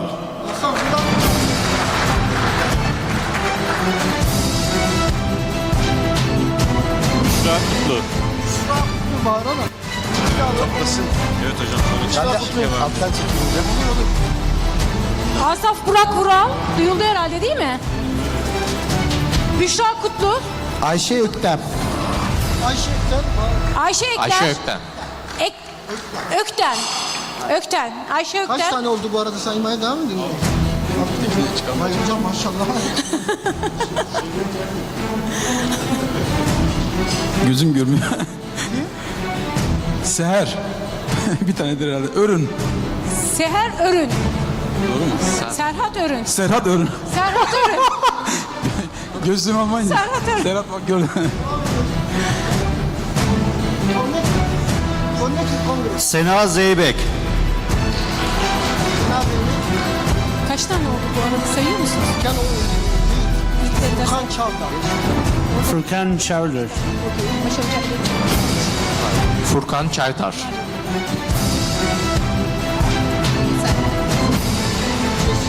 Cesarettin Dikmetaş.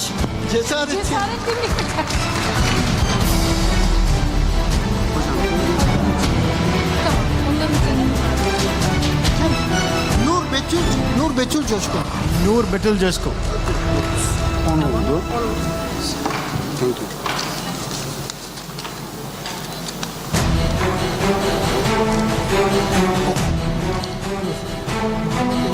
Muhammed Amin. Akçaöz. Agzoz. Muhammed Emin Akçaöz. Bunu da tutun. Muhammed Emin Akçaöz.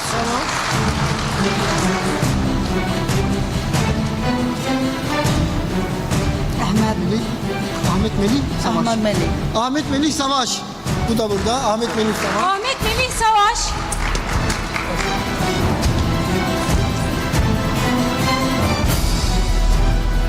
Sertaç Güler. Sertaz Gülen. Sertaç Güler. Sertaç Gülen.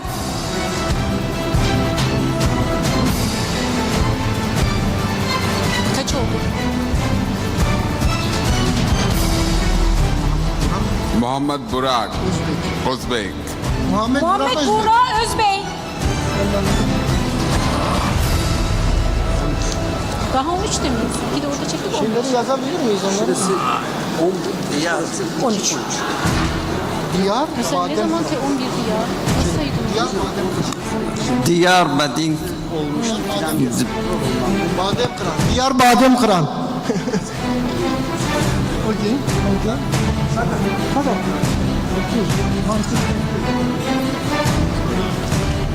Yes. Kaç oldu? Ebru Özkara. Ebru Özkara.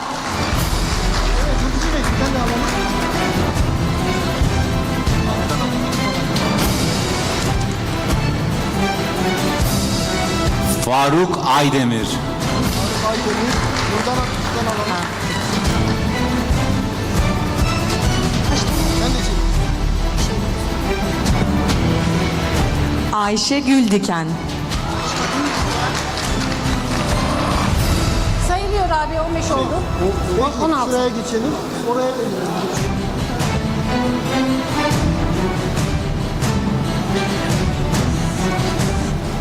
Hatice Güldal. Hatice Güldal.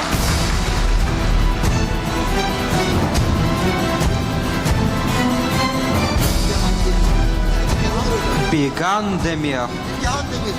Bilgehan Demir. Bilgehan Demir.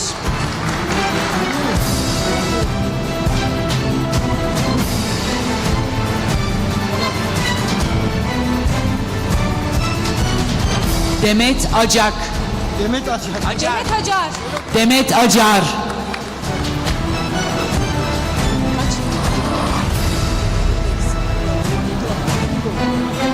Turan hocam 2 tane çeksin. Turan hocam 2 tane çeksin. Evet.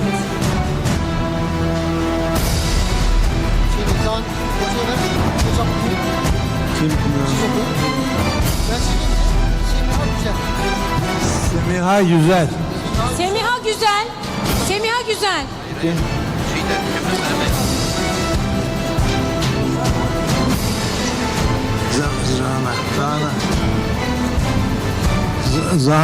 Zana ikinci. Değil mi o? Canan ikinci mi? Zana ikinci. Zana ikinci. Kaç? 23.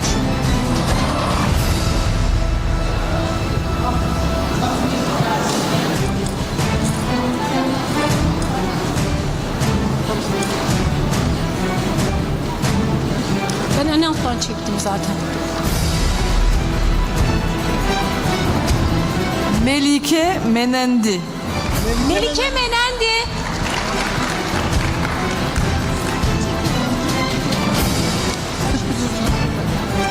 Dr. Vivek Chauhan. Vivek. Doktor Vivek. Şoma. Dr. Vivek Chauhan. Okay, Vivek Chauhan. We are together.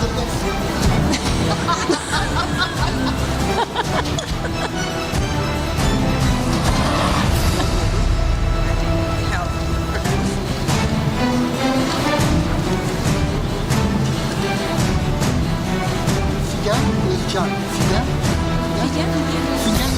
Figen Özcan. Figen Özcan.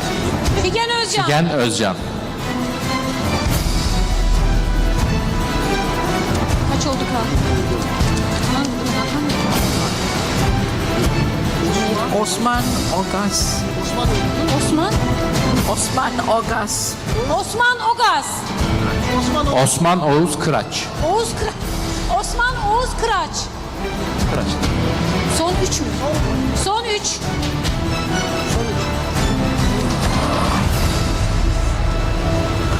Yusuf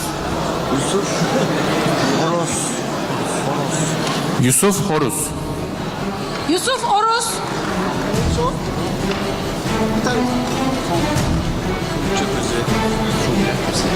Fulya Köse. Fulya Köse. Fulya Köse.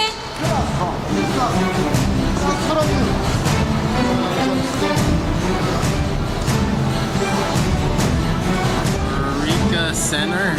Berika Şener. Berika Şener. Berika Şener. Berika Şener. Berika Şener. Berika Şener. Arkadaşlar 30 tane oldu. Bunlar bizden gelecek yıl burs kazandılar. Bu şeylerimiz devam edecek. Hepinize bu saate kadar burada olduğunuz için çok teşekkür ediyorum. Bundan sonra burs için şöyle bir şeyimiz var ama %70 ders katılımınızı istiyoruz. Ona göre dersleri takip edin arkadaşlar. Bu burslarımız devam edecek. Çok teşekkürler. Hocam.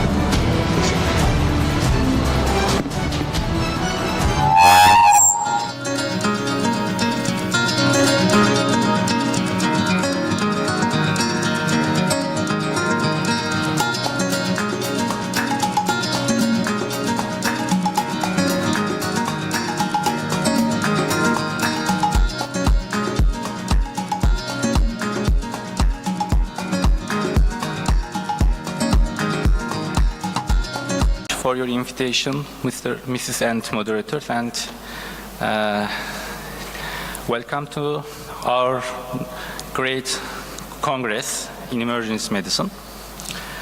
And before I will talk about my presentation, I want to say some things about this Congress, and I am very excited and I am very happy to be in wonderful Congress, and thank you very much for giving me the opportunity of this presentation. Thank you.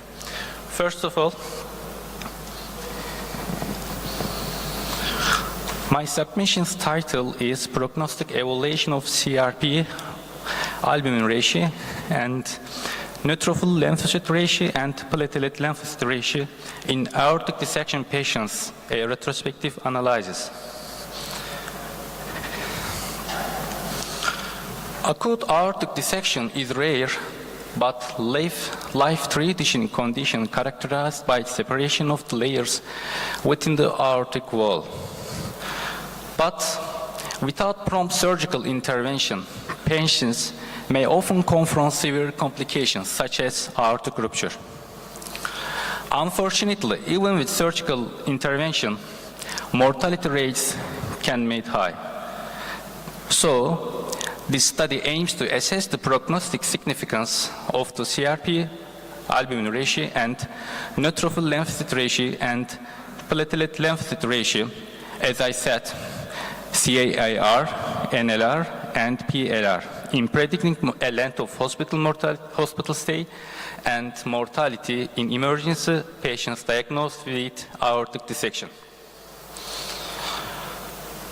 In the materials and methods sections, the study was carried out retrospectively, observation and cross-sectional study, including 18 and over who present at our tertiary hospital for last 5 years.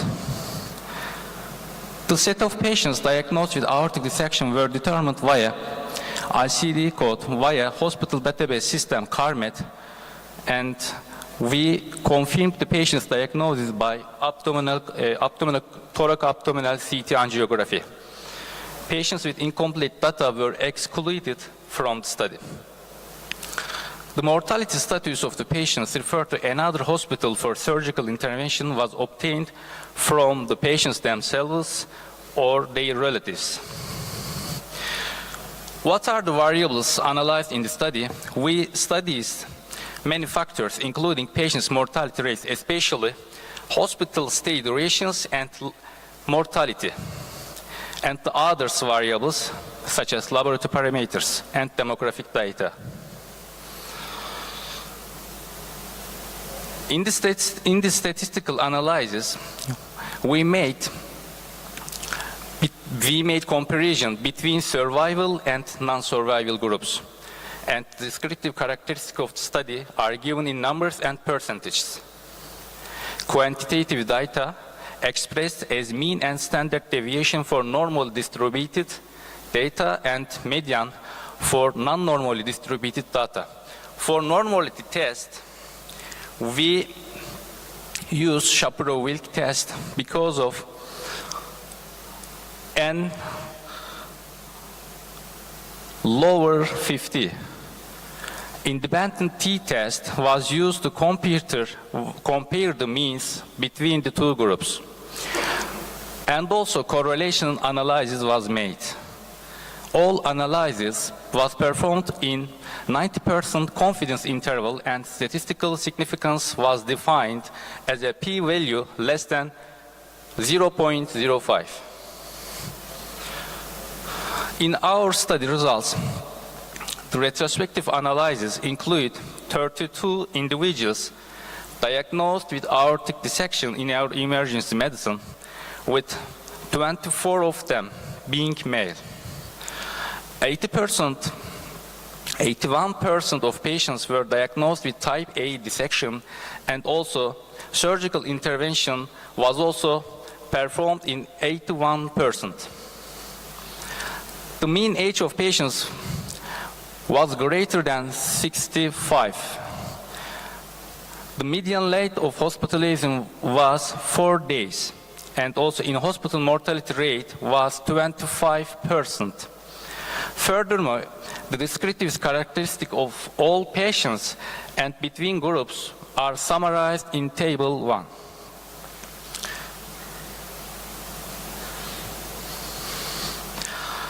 We look at the table.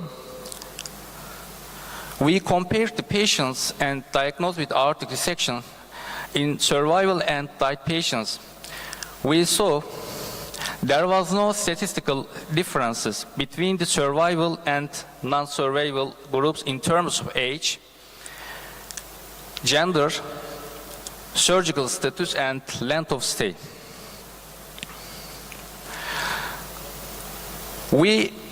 Gender-based comparison of NLR, PLR, and CAR values revealed no statistical significant differences. And sorry, Dr. Vural, please be fast. Okay.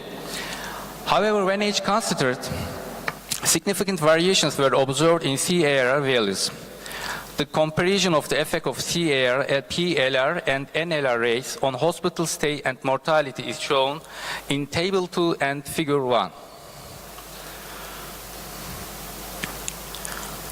There was a positive correlation between length of hospital stay and CAR, while no statistical significant relation was found between. In the Figure 1, PLR demonstrated a statistically significant predictive value for in-hospital mortality. In conclusion, the results of this study demonstrate clear and significant associations between the PLR and mortality, as well as between the CAR and length of hospital stay in individuals diagnosed with aortic dissections. Thank you. Thank you very much. Any question, any comment, please? Thank you, Dr. Vural. Second presentation.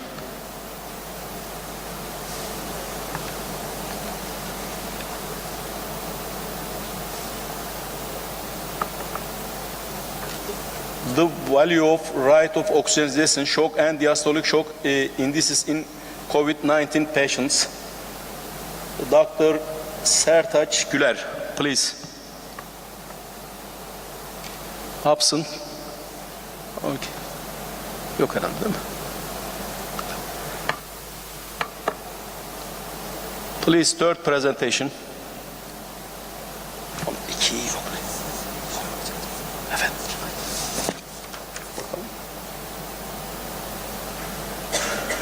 Öyle değil mi? Bu o değil. Post-myocardial infarction is a rare complication.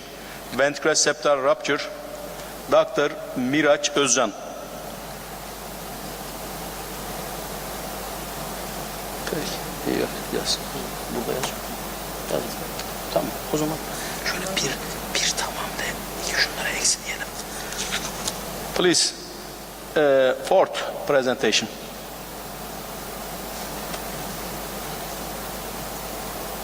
Extracorporeal membrane oxygenation used to maintain tissue perfusion until harvesting in patient after brain death. Please. İsim efendim yok ama şey yok. Altı çizilmemiş.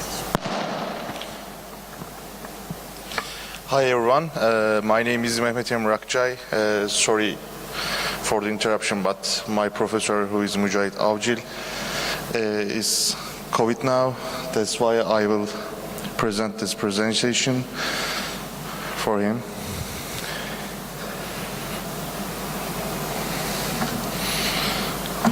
How can I pass this slide in this one? So, I think you know what is ECMO therapy. ECMO therapy is a therapy if you had a lung infection or a heart malfunction.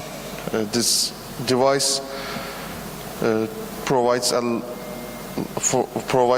lungs, lung and the heart functions for you. That's why, and it's if you have a cardiopulmonary problem, we will put you on this device.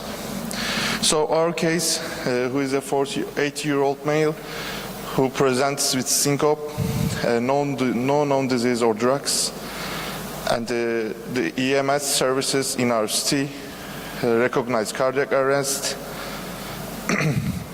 and start CPR to the patient and take this patient to nearest hospital. And when we take these patients to our center, had and 40 minutes to CPR, and total 5 times defibrillation. In first physical examination, patient has a Glasgow Coma scale of 3 and force score of 0, 96 blood pressure and heart rate of 98. And the other, if this saturation is under intubation, of course.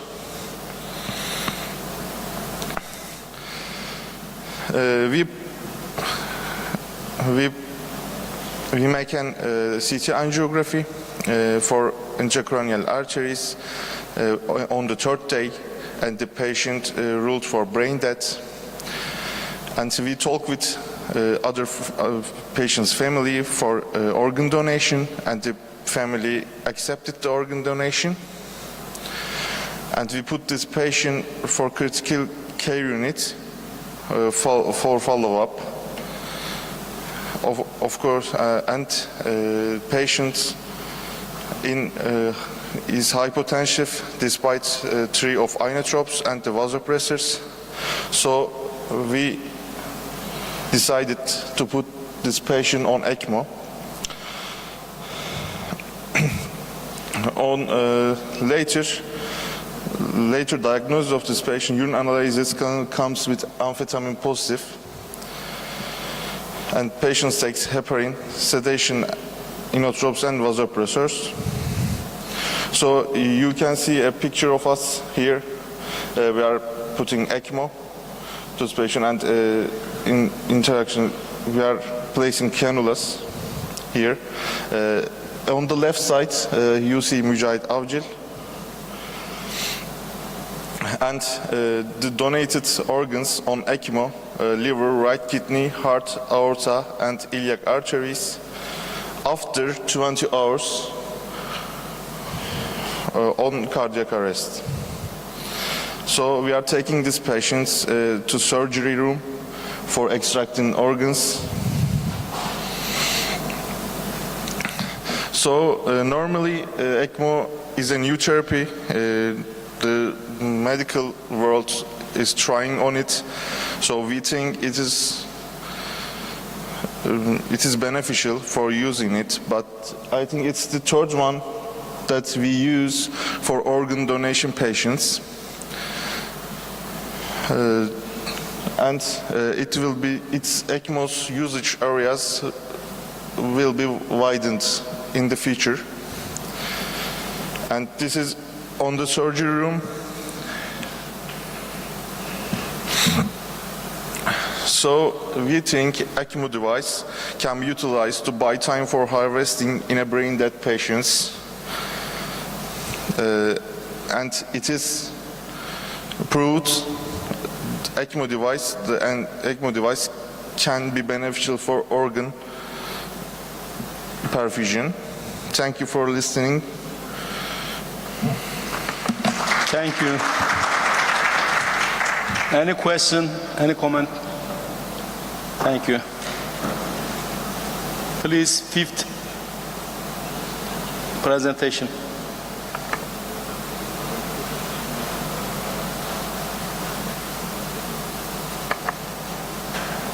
Post-myocardial infarction is a rare complication. Ventricular septal rupture. Dr. Miraç Özcan. Kaçıncıydı? Geldi buna. 3. mü? O zaman 3. Thank you.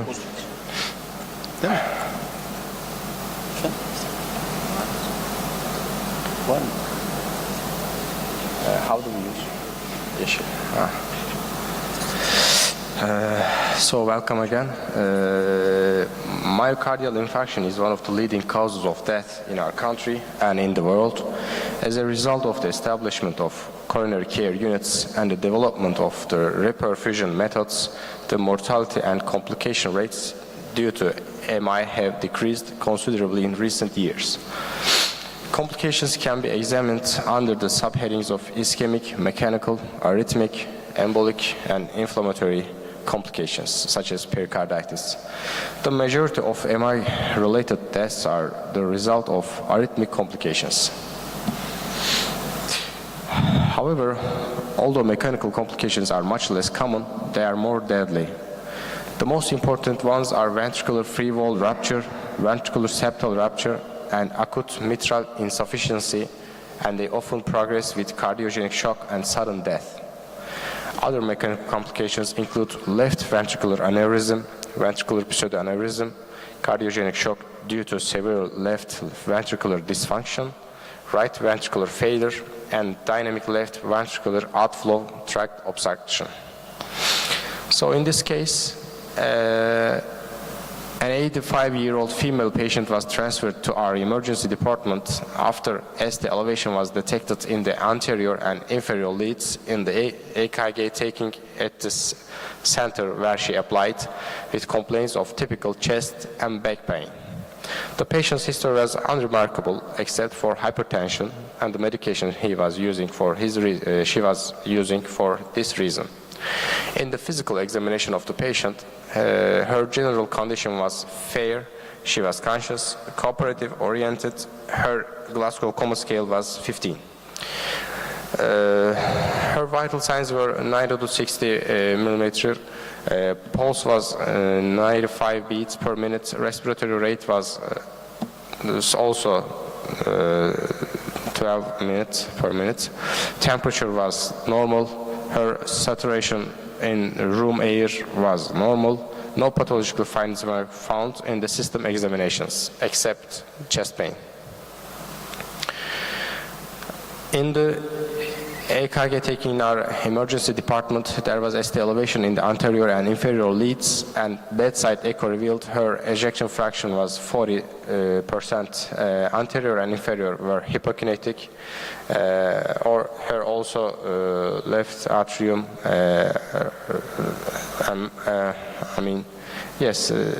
So angiographic performed due to patient's current clinical picture revealed 100% LAD D2 level and 80% circumflex osteal obstruction, occlusion in the distal thin ends, and plaque in the RCA. Since there was no room in the coronary ICU, the patient was taken back to the emergency critical care unit in a stable condition and continued to be followed up.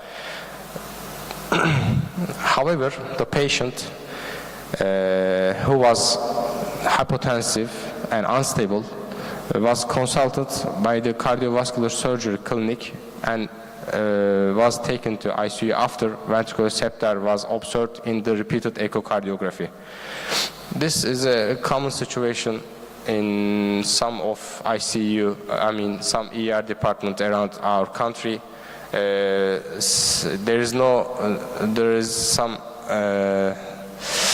These ICU beds are not enough for patients. Sometimes some post-op patients, post-coronary angiography patients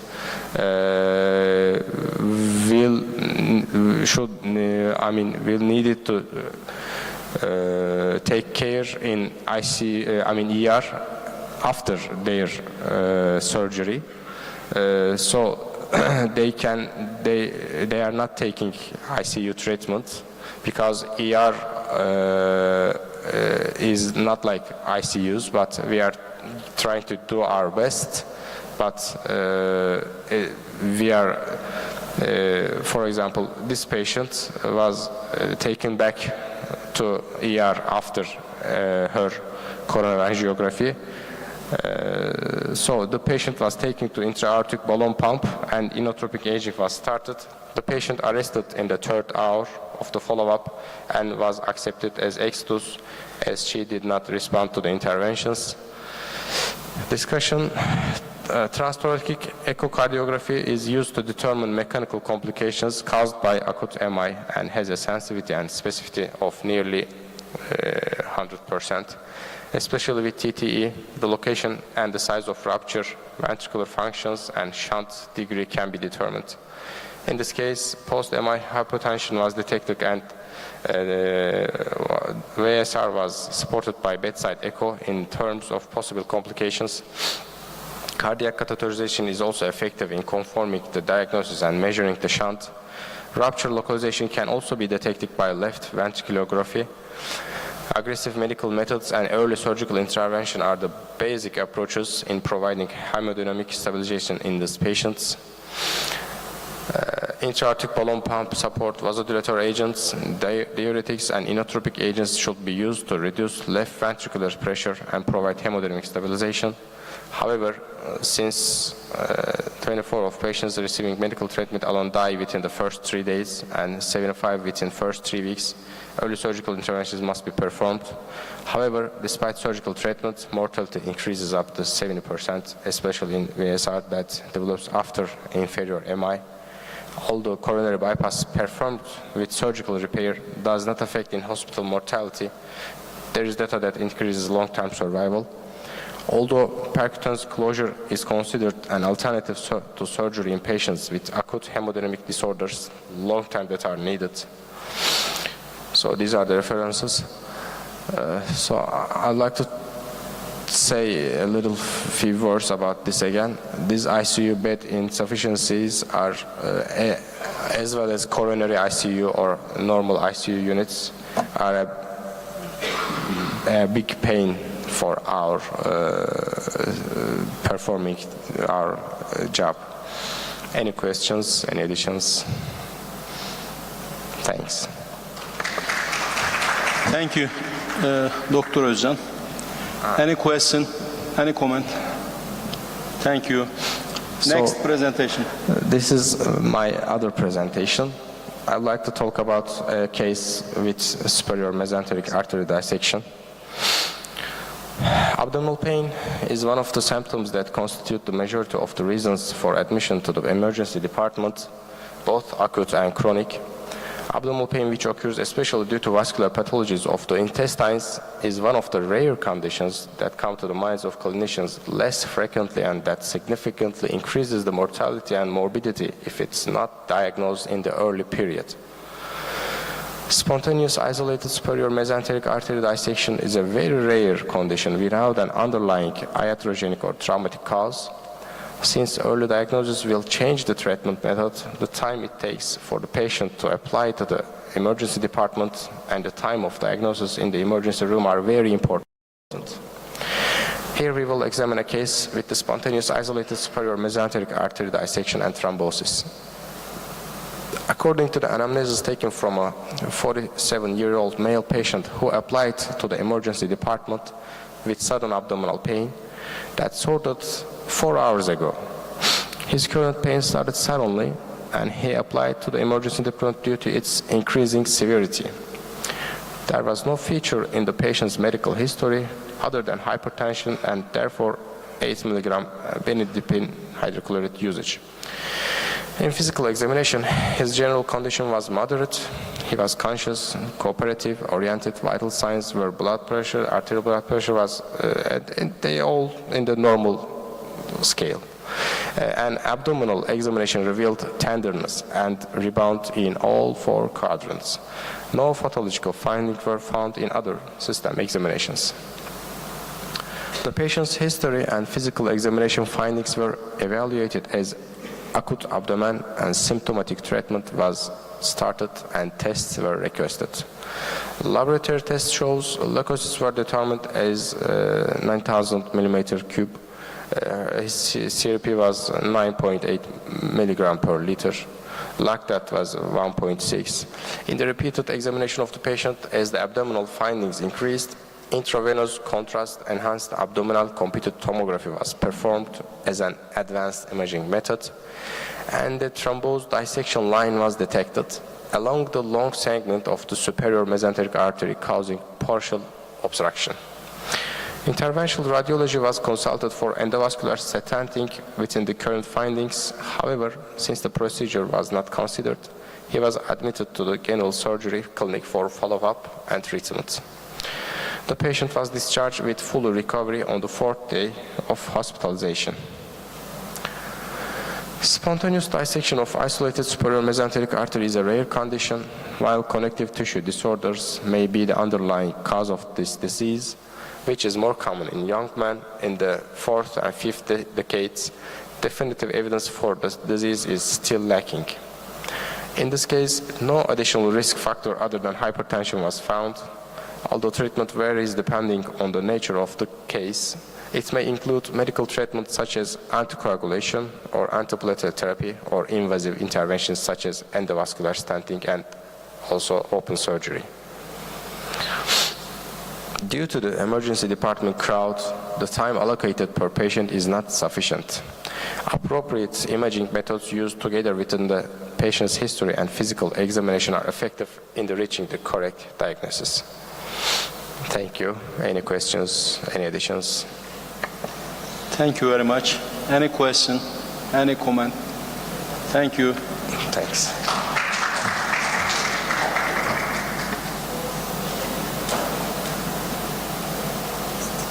Next presentation, please.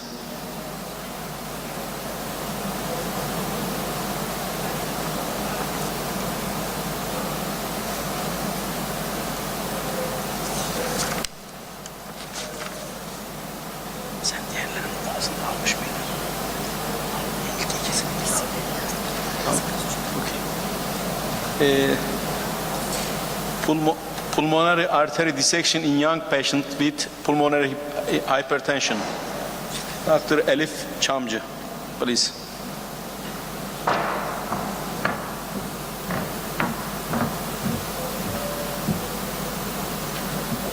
Okay. Good morning, everyone. I'm Dr. Elif Çamcı from Namık Kemal University Medical Faculty Hospital, Emergency Department, and I'll tell a case report to you. Pulmonary artery dissection in a young patient with pulmonary hypertension. Geçemiyorum. Nasıl geçeceğim? Tamam.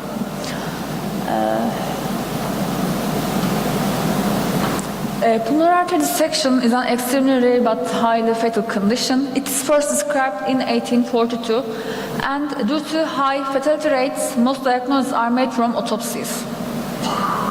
Most patients die suddenly from major bleeding or tamponade caused by dilate rupture into mediastinum or retrograde into the pericardial sac. We all know that aortic dissection may develop a reentricite, and this gives us more time to treat the patient and to diagnose patients than treat patient. But unlike aortic dissection, pulmonary artery dissection progresses rapidly and typically ruptures rather than developing a reentricite, and this causes cardiogenic shock or sudden death. It's usually paired with a pulmonary arterial aneurysm, mostly due to pulmonary hypertension. And by telling this case, I aim to raise awareness about this life-threatening condition, besides other emerging chest pain and back pain-related pathologies. When we see a patient with chest pain or back pain, we think of acute coronary syndromes, aortic dissection, pulmonary embolism, but not pulmonary artery dissection. Mostly. Our patient is a 37 years old woman. Her main complaint was cold and chest pain and back pain for 2 days. She and her husband, they stated that they were having similar symptoms due to common cold for several days, including a sore throat. Her chest pain was in a stubborn pattern and it was increasing while breathing. Her past history is remarkable, with pulmonary arterial hypertension for 8 years, which treated with bosentan and tadalafil. Physical examination showed a normal oropharynx, decreased lung sounds in left base, and in her back there were ecchymosis due to her cupping therapy. For her cold, she didn't go to hospital firstly, she didn't go to an ED firstly, but she preferred to do a cupping therapy first. And we thought that her back pain was about this cupping therapy firstly. Her blood pressure was 85/50, which responded well to a normal saline infusion. And her heart rate was in upper limit, and oxygen saturation was 92%, and our patient refused to give an arterial blood gas sample because she said it's painful and she didn't want. Her ECG, we see T-wave inversions in leads V1 to V4 and Z3 and AVF, and we monitor cardiacally our patient and take her to observation ward. Her CRP level was 76, and cardiac troponins were within normal limits. We planned a chest X-ray. And after NR challenge, we persuaded the patient to give an arterial blood gas sample. We need that for diagnosis. And we had a problem there. Our ED was extremely crowded that day, and this patient waited more than an hour for a chest X-ray. Arterial blood gas was caused with respiratory alkalosis. Also, I thought that it was unlikely in a patient with pulmonary hypertension to see an pulmonary embolism, but this makes us think about pulmonary embolism in ED. So, not to lose any more time, I canceled the chest X-ray, and for further evaluation, we planned a pulmonary artery CT angiography. And this is our CT's first scan. We see an enlarged mediastinum here.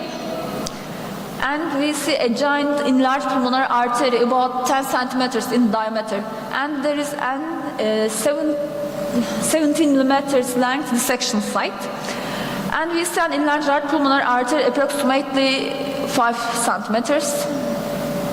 And here our patient's sagittal view, our enlarged pulmonary trunk. Emergent cardiovascular surgery and cardiology consultations are made. Her echo was about normal, but although her echo was normal, unfortunately our patient suffered a sudden cardiac arrest while under observation in the ED. After 45 minutes CPR, our patient accepted died. When we see literature reviews, it's first described in 1842 and till 2018, a review of 150 patients shows that the survival rates are really increased till it's first described. And this review showed us that pulmonary artery dissection is not as rare nor as fatal as believed, and with a high index of suspicion and appropriate investigations and early diagnosis of PAD can be made and successful treatment instituted. First, we should suspect of this diagnosis and appropriate investigations should be made. I tell this case to increase pulmonary artery dissection awareness among doctors. This was my first case in a pulmonary artery dissection, and maybe I will not see in my life again this. There wasn't even a sentence in Tintinelli emergency textbook. And symptom awareness among patients should be increased because our patient waited for 2 long days before coming to ED. And we lost time in this crowded ED. Also, when we diagnose these patients, our job isn't finished. We should refer these patients to centers which correct treatments can be made. Thank you for your considerations. Thank you, Dr. Chamcı. Any question? Any comment? Thank you very much.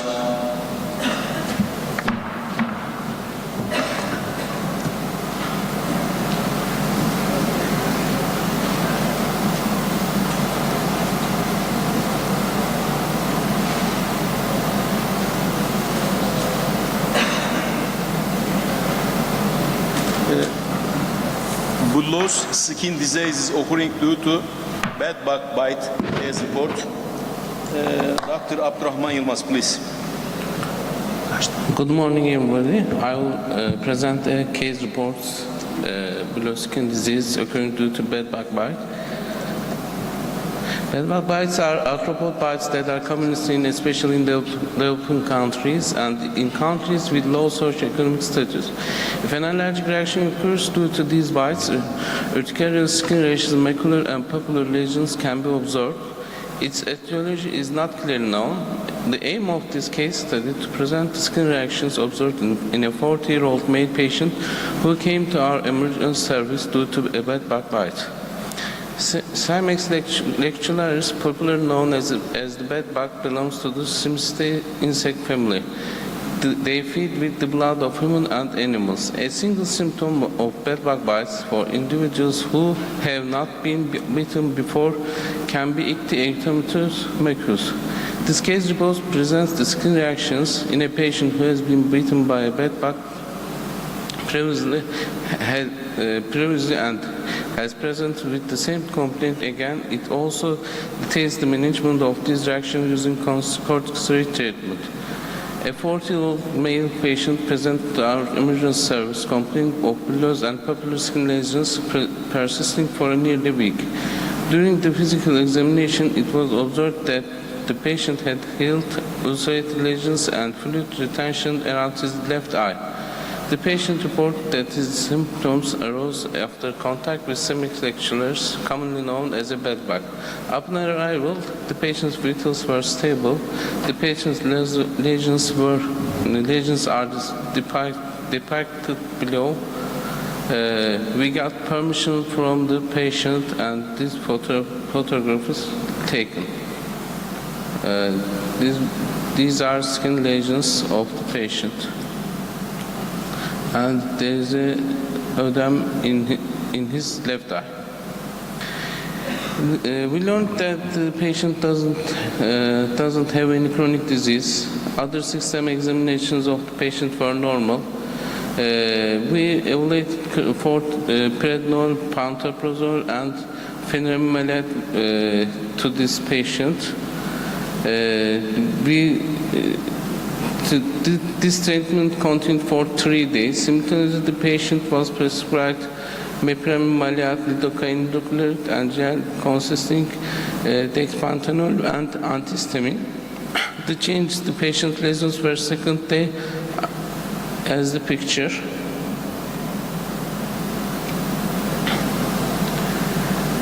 Bedbug bites can cause allergic reactions. In this case, we studied the diagnosis and treatment process of patients who present to emergency service with complaints of ictibulous papular lesions. The patient didn't have any previously known dermatological disease. Patient lesions occurred as a result of bedbug bite. Following our treatment, the patient fully treated and discharged from the hospital. Upon reviewing medical literature, they discovered that bullous reactions from these bites occurred to 6% of the patients. Antigens in the bedbug saliva are responsible for this hypersensitive reaction.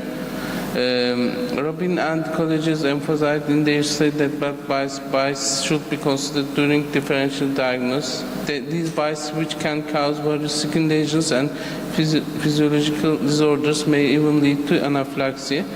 They also suggest that corticosteroids and symptomatic drugs can be used to combat the effects of bedbug bites. However, the primary treatment is the eradication of these pests.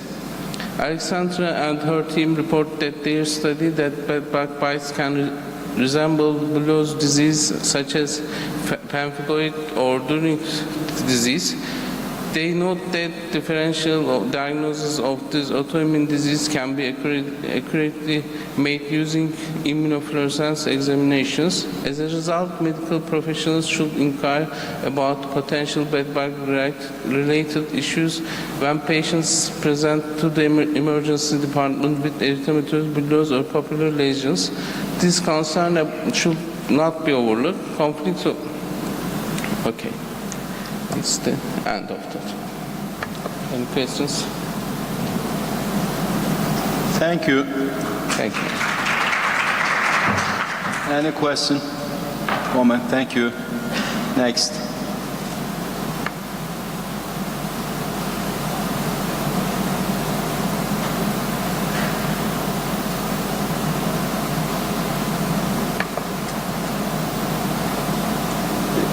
Attitudes and behaviors of emergency department physician towards prescribing oral anticoagulants and the discharge of patient with newly detected atrial fibrillation in the emergency department.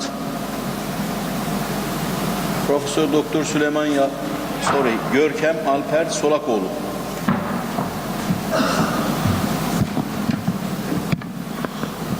Good morning, everyone.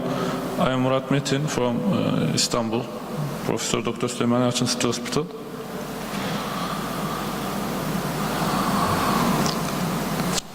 I'll talk about attitudes and behaviors of emergency department physicians towards prescribing oral anticoagulants at the discharge of patients with newly detected atrial fibrillation in the emergency department.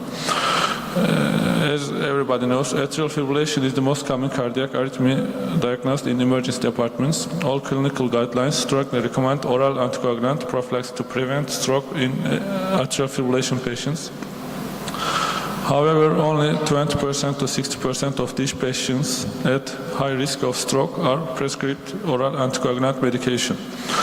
More than one-third of emergency department patients diagnosed with newly detected atrial fibrillation do not see a doctor within 30 days, delaying potentially life-saving treatment, as like stroke. We wanted to learn to what extent emergency physicians use the guidelines in patients diagnosed with atrial fibrillation, their attitudes towards assessing the risk of stroke and preventing it, factors affecting patient approach, how often they use oral anticoagulant drugs, their hesitations and thoughts about prescribing oral anticoagulant drugs. Our study is a qualitative study using semi-structured interviews with the participation of emergency room physicians working at an urban tertiary care academic hospital with an average annual emergency department volume of 250,000 patients. The study group of the research consists of 6 emergency medicine specialists and 20 emergency medicine assistants working in the emergency department. Participating doctors were asked open-ended questions related to the subject of the study. Attitudes towards management of patients with atrial fibrillation in the emergency department, thrombophylactic approach at discharge of patients with atrial fibrillation, physicians' opinions and recommendations regarding the diagnosis, treatment and follow-up of patients with atrial fibrillation.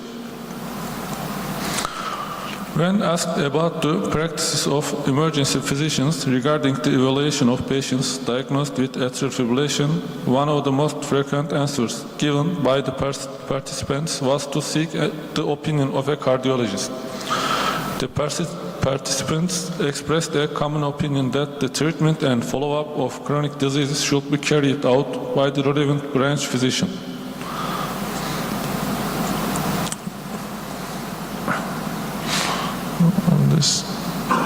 These are findings.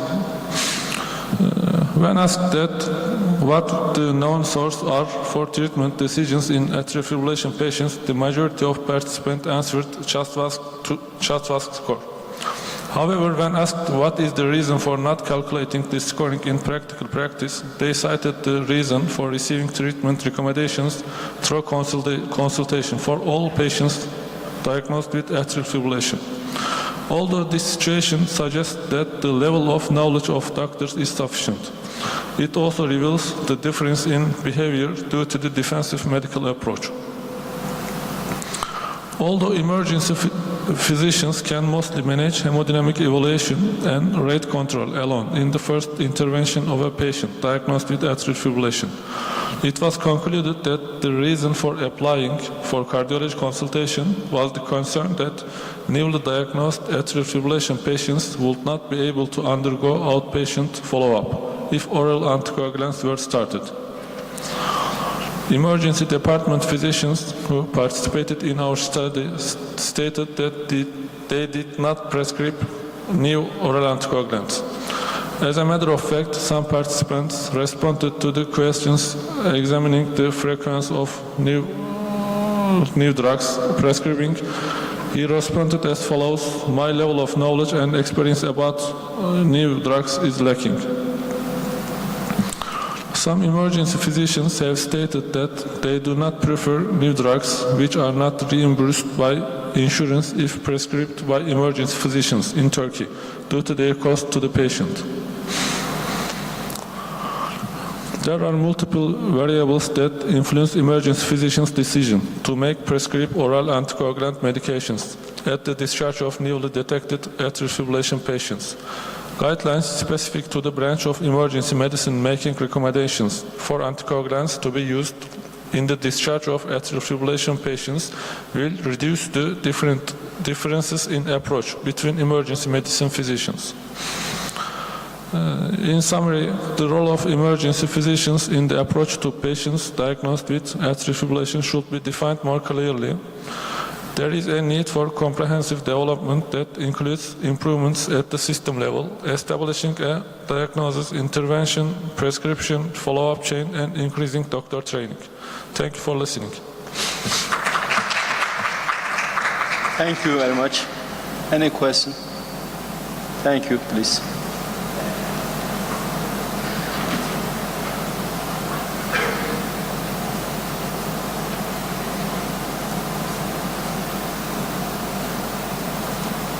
Comparison of demographic characteristics of unvaccinated patients admitted to give COVID PCR test. Dr. Mert Güven.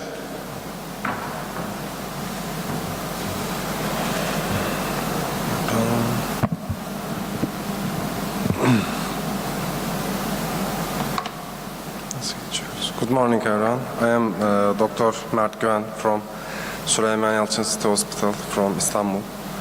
I'm going to talk about comparison of demographic characteristics of unvaccinated patients admitted to give COVID PCR test. Nasıl ilerliyoruz?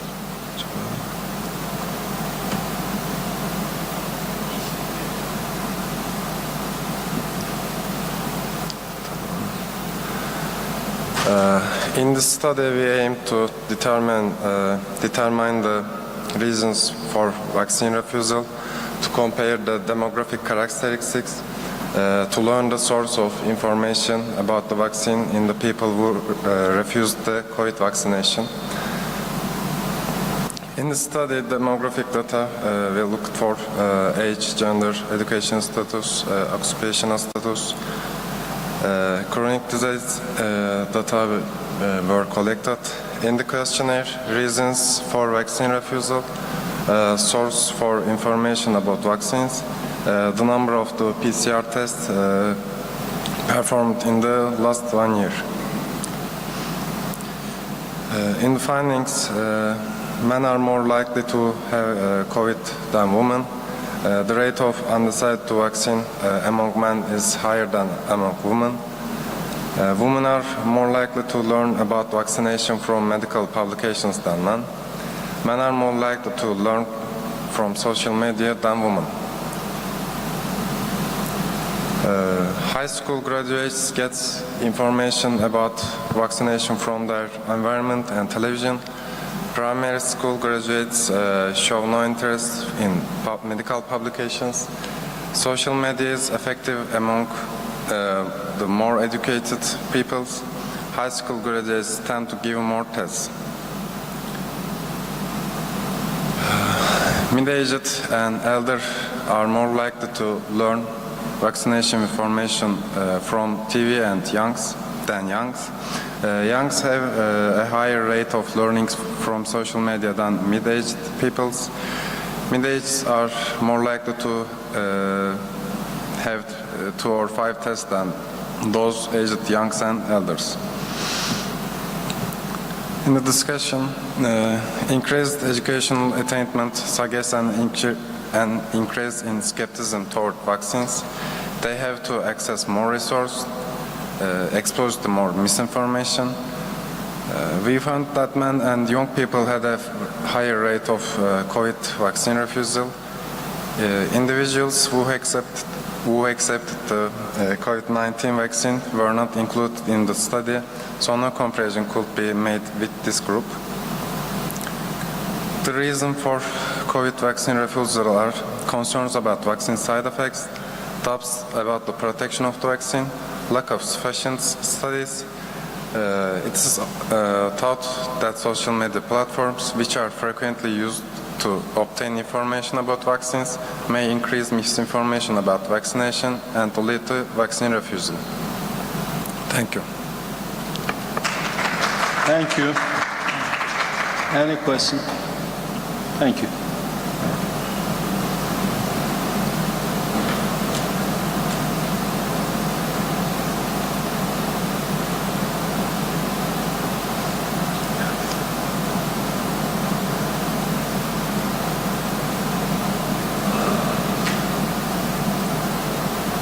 hematoma in the psoas region secondary to trauma and subsequent renal failure.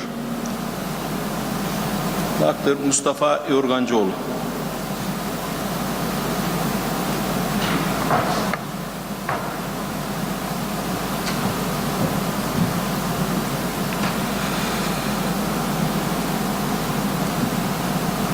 Good morning, everyone.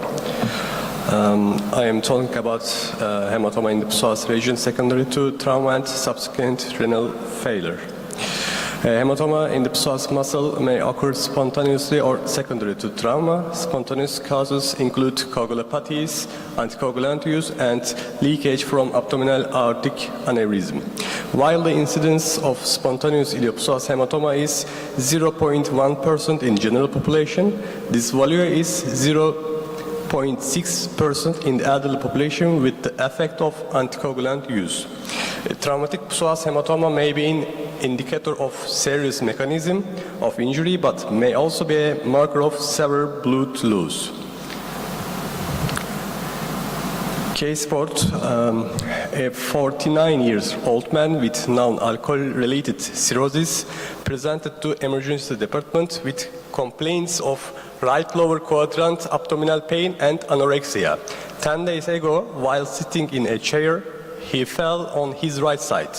Vital parameters, we can see hypotensive, the others are normal.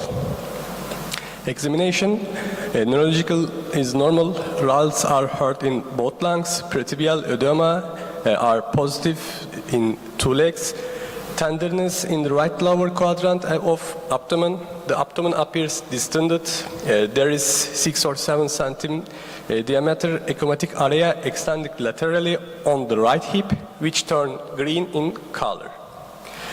Tomography, abdominal tomography relevated 10x8 centimeter hypodense lesion in the right muscle, psoas muscle. Psoas hematoma due to trauma-caused renal failure and anemia. Erythrocyte suspension was given in the emergency room. Urine output was measured as approximately 100 cc in 6 hours. He was then admitted to in the intensive care unit, and it was decided to connect his to the dialysis unit. We can see laboratory result. Hemoglobin is 5.1 birim, and we can see creatine. Also, we use hypodense lesion. Result and conclusion, traumatic psoas hematoma is more common in adolescents. After trauma, pain in the lower abdomen, gait disturbances, motor and sensory deficits in the areas innervated by the femoral nerve may be encountered. A significant decrease was observed in our patient's hemoglobin value compared to normal. In a study by Amar et al., it was reported that hemoglobin decrease was detected in 56% of cases. The other in the study, Cavalier et al., these hemoglobin decreases were attributed to the fact that the psoas muscle can collect a volume of blood 10 times its own size. Although surgical methods are preferred in some patients, non-operative treatment methods were preferred in our patient, as in many cases. He was discharged after his clinical condition improved. Thank you. Thank you. Any question, any comment? Thank you very much. Next, please.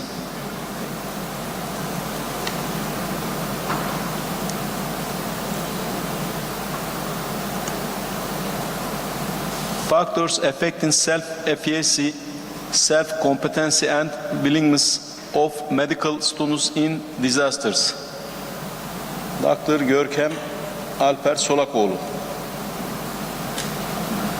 Sorry, Dr. Nuray. Okay, please. Merhaba. Hocam izninizle Türkçe sunsam olur mu? Tamam, sıkıntı yok. Teşekkürler. Merhaba arkadaşlar, ben Doktor Nuray. Süleyman Yalçın Şehir Hastanesi'nin Acil Tıp Departmanı'ndayım. Size bugün tıp öğrencilerinin afetlerde kendi yeterliliklerini ve istekliliklerini etkileyen faktörler üzerine bir çalışmadan bahsedeceğim.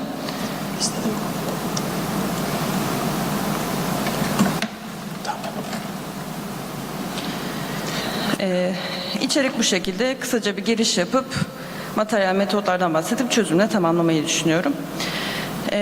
Sağlık çalışanları afet yönetiminde çok önemli bir rol oynamaktadır ve acil durumlarda verdikleri kararlar önemli bir etkiye sahiptir. Ancak afet yönetimi eğitiminin yetersiz olduğu ülkelerde tıp eğitimi almış olanlar afetleri etkili bir şekilde yönetmek için gerekli uzmanlık, bilgi ve hazırlığa sahip olmayabilir ve bu durumda daha da kötüleşmesine neden olabilir durumun. Tıp fakültesi öğrencilerinin afet müdahalesine potansiyel katkısı literatürde özellikle COVID-19 zamanında tartışılmıştır. Türkiye gibi hastanelerin sıklıkla aşırı kalabalık olduğu ülkelerde özellikle tıp fakültelerinin genellikle hastanelere yakın olması sebebiyle tıp öğrencileri değerli destekleri sağlayabilirler bu durumlarda. Aslında yeterli bir eğitimle ekibin parçası olabilirler. Ancak tıp fakültelerinde afet konusunda çok asgari düzeyde bir eğitim verildiği için öğrenciler bu tür rolleri yetkin bir şekilde yönetmek için gereken bilgiye sahip olmayabiliyor. Avrupa Birliği İnsani Yardım ve Sivil Koruma tarafından finanse edilen TİM projesi, acil müdahale ekipleri için operasyonel ekip eğitimi, pilot uygulama ve değerlendirme odaklanan standart uygun maliyetli bir eğitim paketi geliştirmeyi amaçlıyor. 2-7 Ağustos 2022 tarihleri arasında da Türkiye'de gerçekleştirilen pilot çalışmada tıp öğrencileri afet simülasyonu yapan fonksiyonel ve masaüstü tatbikatlara rol oyuncusu, kolaylaştırıcı, tercüman ve gözlemci olarak katıldılar. Bu çalışmalarda tıp öğrencilerinin afetlere müdahale etme istekliliklerini, tıp öğrencilerinin atanmayı tercih ettiği rolleri ve Teams projesine katılımları da dahil olmak üzere karar vermelerini etkileyen faktörleri değerlendirmeyi amaçlıyorum.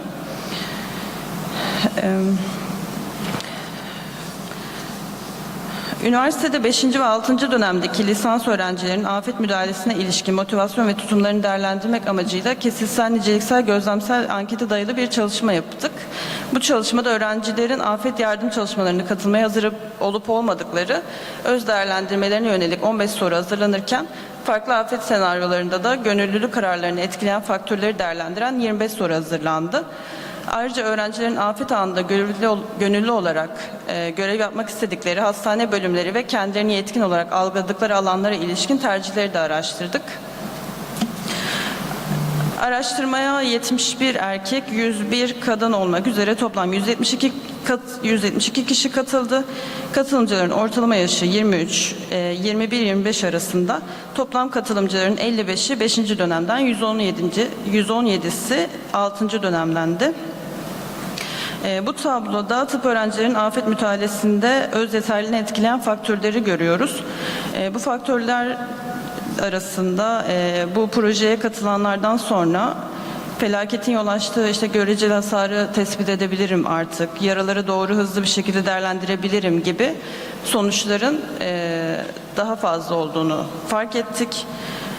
Bu tabloda da tıp öğrencisi afet müdahalesine istekliliğini etkileyen faktörler var. Bunun içinde de eğer ailem güvende olursa, ailemle iyi bir iletişim hattım olursa ya da ekip halinde çalışırsak, amirimle birlikte çalışırsam ya da bunun için bana para verirlerse afet yönetimine katılabilirim gibi sonuçlar elde ettik. Bu tabloda da afetlerde öğrencilerin çalışma alanını tercih etmelerini etkileyen faktörler var. Sonuç olarak bu tablodan çıkaracağımız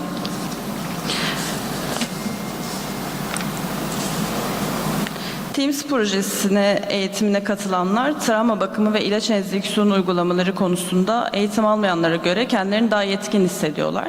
Afet eğitim alanlar triyaj, travma bakımı, ilaç enjeksiyon uygulaması, hasta takibi ve psikolojik destek konularında kendilerini daha yetkin hissediyor. Erkekler yoğun bakım konusunda daha yetkin hissederken 6. dönem öğrencileri ise travma bakımı ve psikolojik destek, toplum sağlığı hizmetleri ve halka ilişkiler çalışmalarında kendilerini daha yetkin hissettiklerini gördük. Triyaj, hasta takibi ve toplum sağlığı konularında kendini yetkin hisseden öğrenciler triyajda çalışmayı tercih ediyor. Travma bakımı ve ilaç enjeksiyon yönetimi konusunda kendini yetkin hissedenler acil serviste, travma bakımı konusunda kendini yetkin hisseden kişiler ise ambulansta çalışmayı tercih ediyorlar daha çok. Çalışmamız öğrencilerin afet çalışmalarına katılmayı da istekli olduklarını, ancak motivasyonlar artırmak için kendilerini psikolojik ve tıbbi olarak hazır hissetmeleri gerektiğini gösterdi. Afet eğitim programlarına stajyer veya rol oyuncusu olarak aktif katılmanın, eğitim ortamında bulunmanın bile öğrencilere kendilerini yetkin hissettiklerini ve motivasyonlarının artırdığını fark ettik. Teşekkürler. Teşekkür ederiz. Soru, katkı var mı? Teşekkür ederiz. Başka sunum var mı?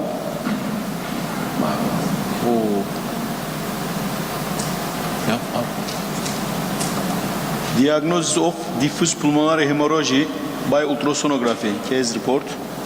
Dr. İsmail Erkan Aydın, please. Good morning, everyone. My name is İsmail Erkan Aydın, and I would like to present a case diagnosis of diffuse pulmonary hemorrhage by ultrasonography. Acute dyspnea is a common case of admission to the emergency department. For survival of these patients, the correct rapid diagnosis and management of the emergency physicians are necessary. Thoracic ultrasound is widely used in emergency departments in patients with respiratory symptoms and trauma patients. Especially in the last 10 years, the use of point-of-care ultrasound POCUS has become widespread with increase in POCUS trainings. In this case report, a patient with complaints of shortness of breath and rash on body and diagnosed with diffuse pulmonary hemorrhage by bedside POCUS in ED is presented. A 72-year-old male patient was admitted to emergency department with a complaint of rash all over his body and shortness of breath. The patient had petechial rashes all over the body, bleeding in the mouth and gums, dyspnea and tachypnea. Endotracheal intubation was applied to the patient with clinical findings and severe hypoxia in arterial blood gas. It was observed that there was bleeding towards the endotracheal tube. Continuous blood flow was observed when the endotracheal tube was aspirated. Positive pressure mechanical ventilation support was started. Bedside POCUS was performed by emergency physician. POCUS revealed multiple and confluent B lines, pleural line abnormality, disappearance of A lines, subpleural hypoechoic area, hepatization, shared sign, and pleural effusion, predominantly third, fourth, and fifth zones of the right lung, and third and fourth zones of left lung.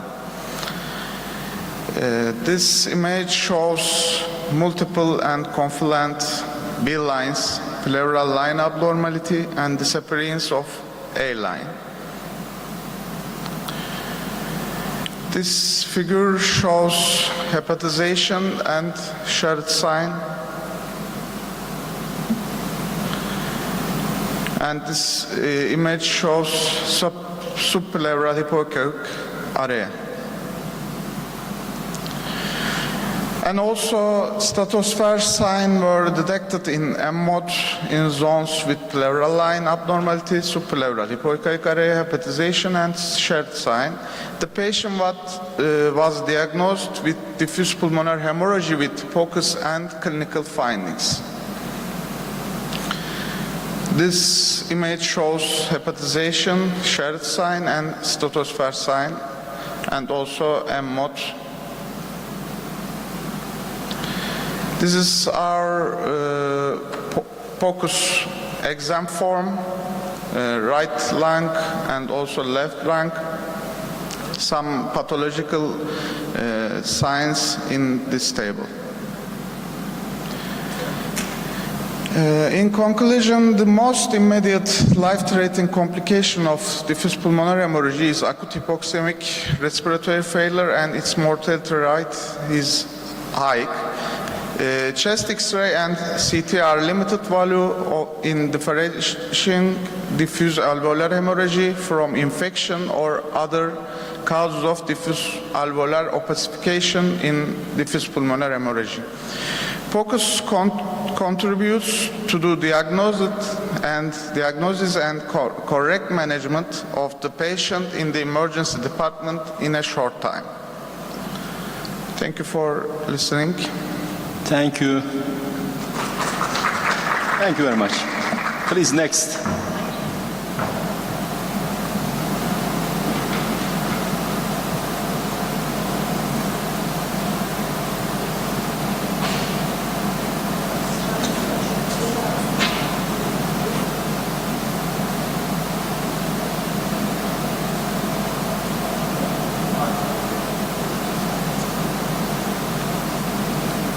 Comparison of pre-COVID-19, COVID-19 and post-COVID-19 urinalysis parameters and assessment of their relationship with renal function. Dr. Leyla Öztürk Sönmez, please. Thank you. Good morning. I'll talk about comparison of pre-COVID, COVID and post-COVID urinalysis parameters and assessment of their relationships with renal functions. In this study, we aim to compare the before the disease, during the disease, and after recovery, post-disease periods of the patients in terms of urinalysis parameters and assess the relationship between the changes in these parameters and renal functions. In the study, we evaluated 482 moderate and severe COVID patients who had the data of urinalysis performed in the pre-COVID period at most 3 months before the onset of the disease, during COVID disease, and 15 days after they completely recovered from the disease were included. Parameters of bilirubin, erythrocyte, leukocyte, protein, glucose, STT, and density were analyzed in urine samples, and the results were recorded. In the study, underlying chronic diseases such as hypertension, diabetes, chronic heart failure, patients with urinary system oncological or stone disease, mild COVID patients who did not require hospitalization, or critically ill COVID patients who required intensive care unit follow-ups are excluded in the study. Due to our results, CRP, eGFR, fibrinogen, and D-dimer values were found to be significantly different between the 3 groups. A negative correlation was found between eGFR and both CRP and D-dimer values of the patients during the disease.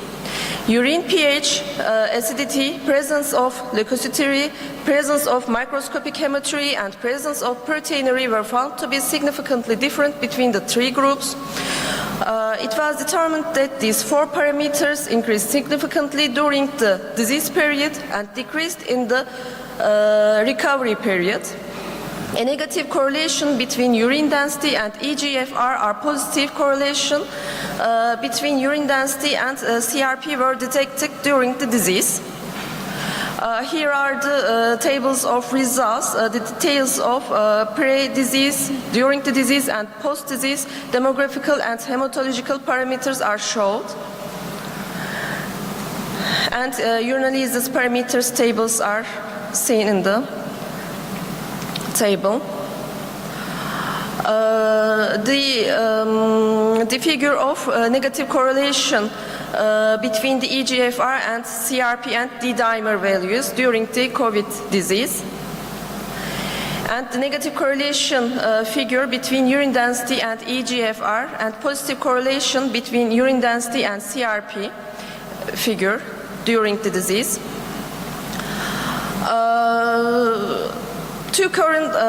There are current studies conducted through the comparison of the SARS-CoV-2 positive and negative patients, but our study stands unique as it shows the changes in urine biochemistry in patients before the diagnosis of the disease, during the disease, and after recovery. In literature, Leo reported a higher urine protein pH values and erythrocyte counts, but lower urine density in the COVID period group compared to the control group. Margot detected a higher rate of hematuria and proteinuria in COVID patients compared to the healthy controls. Demirelli categorized COVID patients based on the severity of the disease, and respective percentages of these patients had glucosuria, proteinuria, urobilinogen positivity, leukocyturia, and hematuria. In our study, patients were detected a significant increase in the rates of proteinuria, hematuria, and leukocyte counts during the disease compared to the pre-disease period, and a significant decrease in these parameters after the recovery from the disease. To conclude, the significant presence of hematuria and proteinuria during the disease in line with the literature supports the opinion that the disease causes renal involvement, and the tendency of the parameters on the post-COVID 15th day to return to normal ranges shows us that the effects of the inflammation are reversible after the recovery from the disease. Thank you. Thank you very much. Next, the last presentation, I think.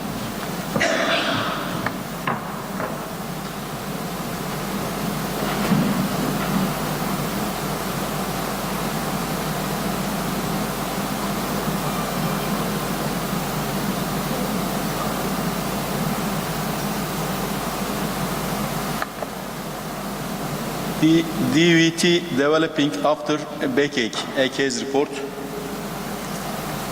Dr. Yasemin Pishkin, please. Good morning, everyone. My name is Yasemin. I'm gonna present a case report. DVT developing after backache case report. Deep vein thrombosis occurs when one or more of the components of the virtual triad, stasis, hypercoagulability, and endothelial damage occur. The annual incidence varies between 5 or 20% per 100 people. Thrombosis in the deep venous system of the extremities causes symptoms such as pain, diameter difference, and redness in the extremities in the acute phase of the disease. The cases of venous thrombosis can be divided into two groups, hereditary and acute. Immobility is facilitating the development of deep vein thrombosis. Treatment includes anticoagulants, thrombolysis, and thrombectomy. In this article, we describe a case of our who remained immobile for 2 days after lower back pain, had swelling and redness in the leg, and was diagnosed with DVT. A 45-year-old male patient was admitted to the emergency room with a complaint of pain and swelling in his left leg. The patient has been complaining of back pain for 1 week. He has had little voluntary movement for the last 2 days. Pain and swelling in the left leg started for 2 days.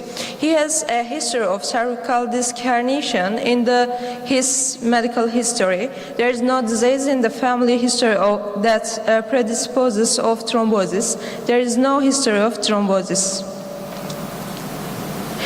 On physical examination, there was an increase in diameter in the left leg compared to the right leg.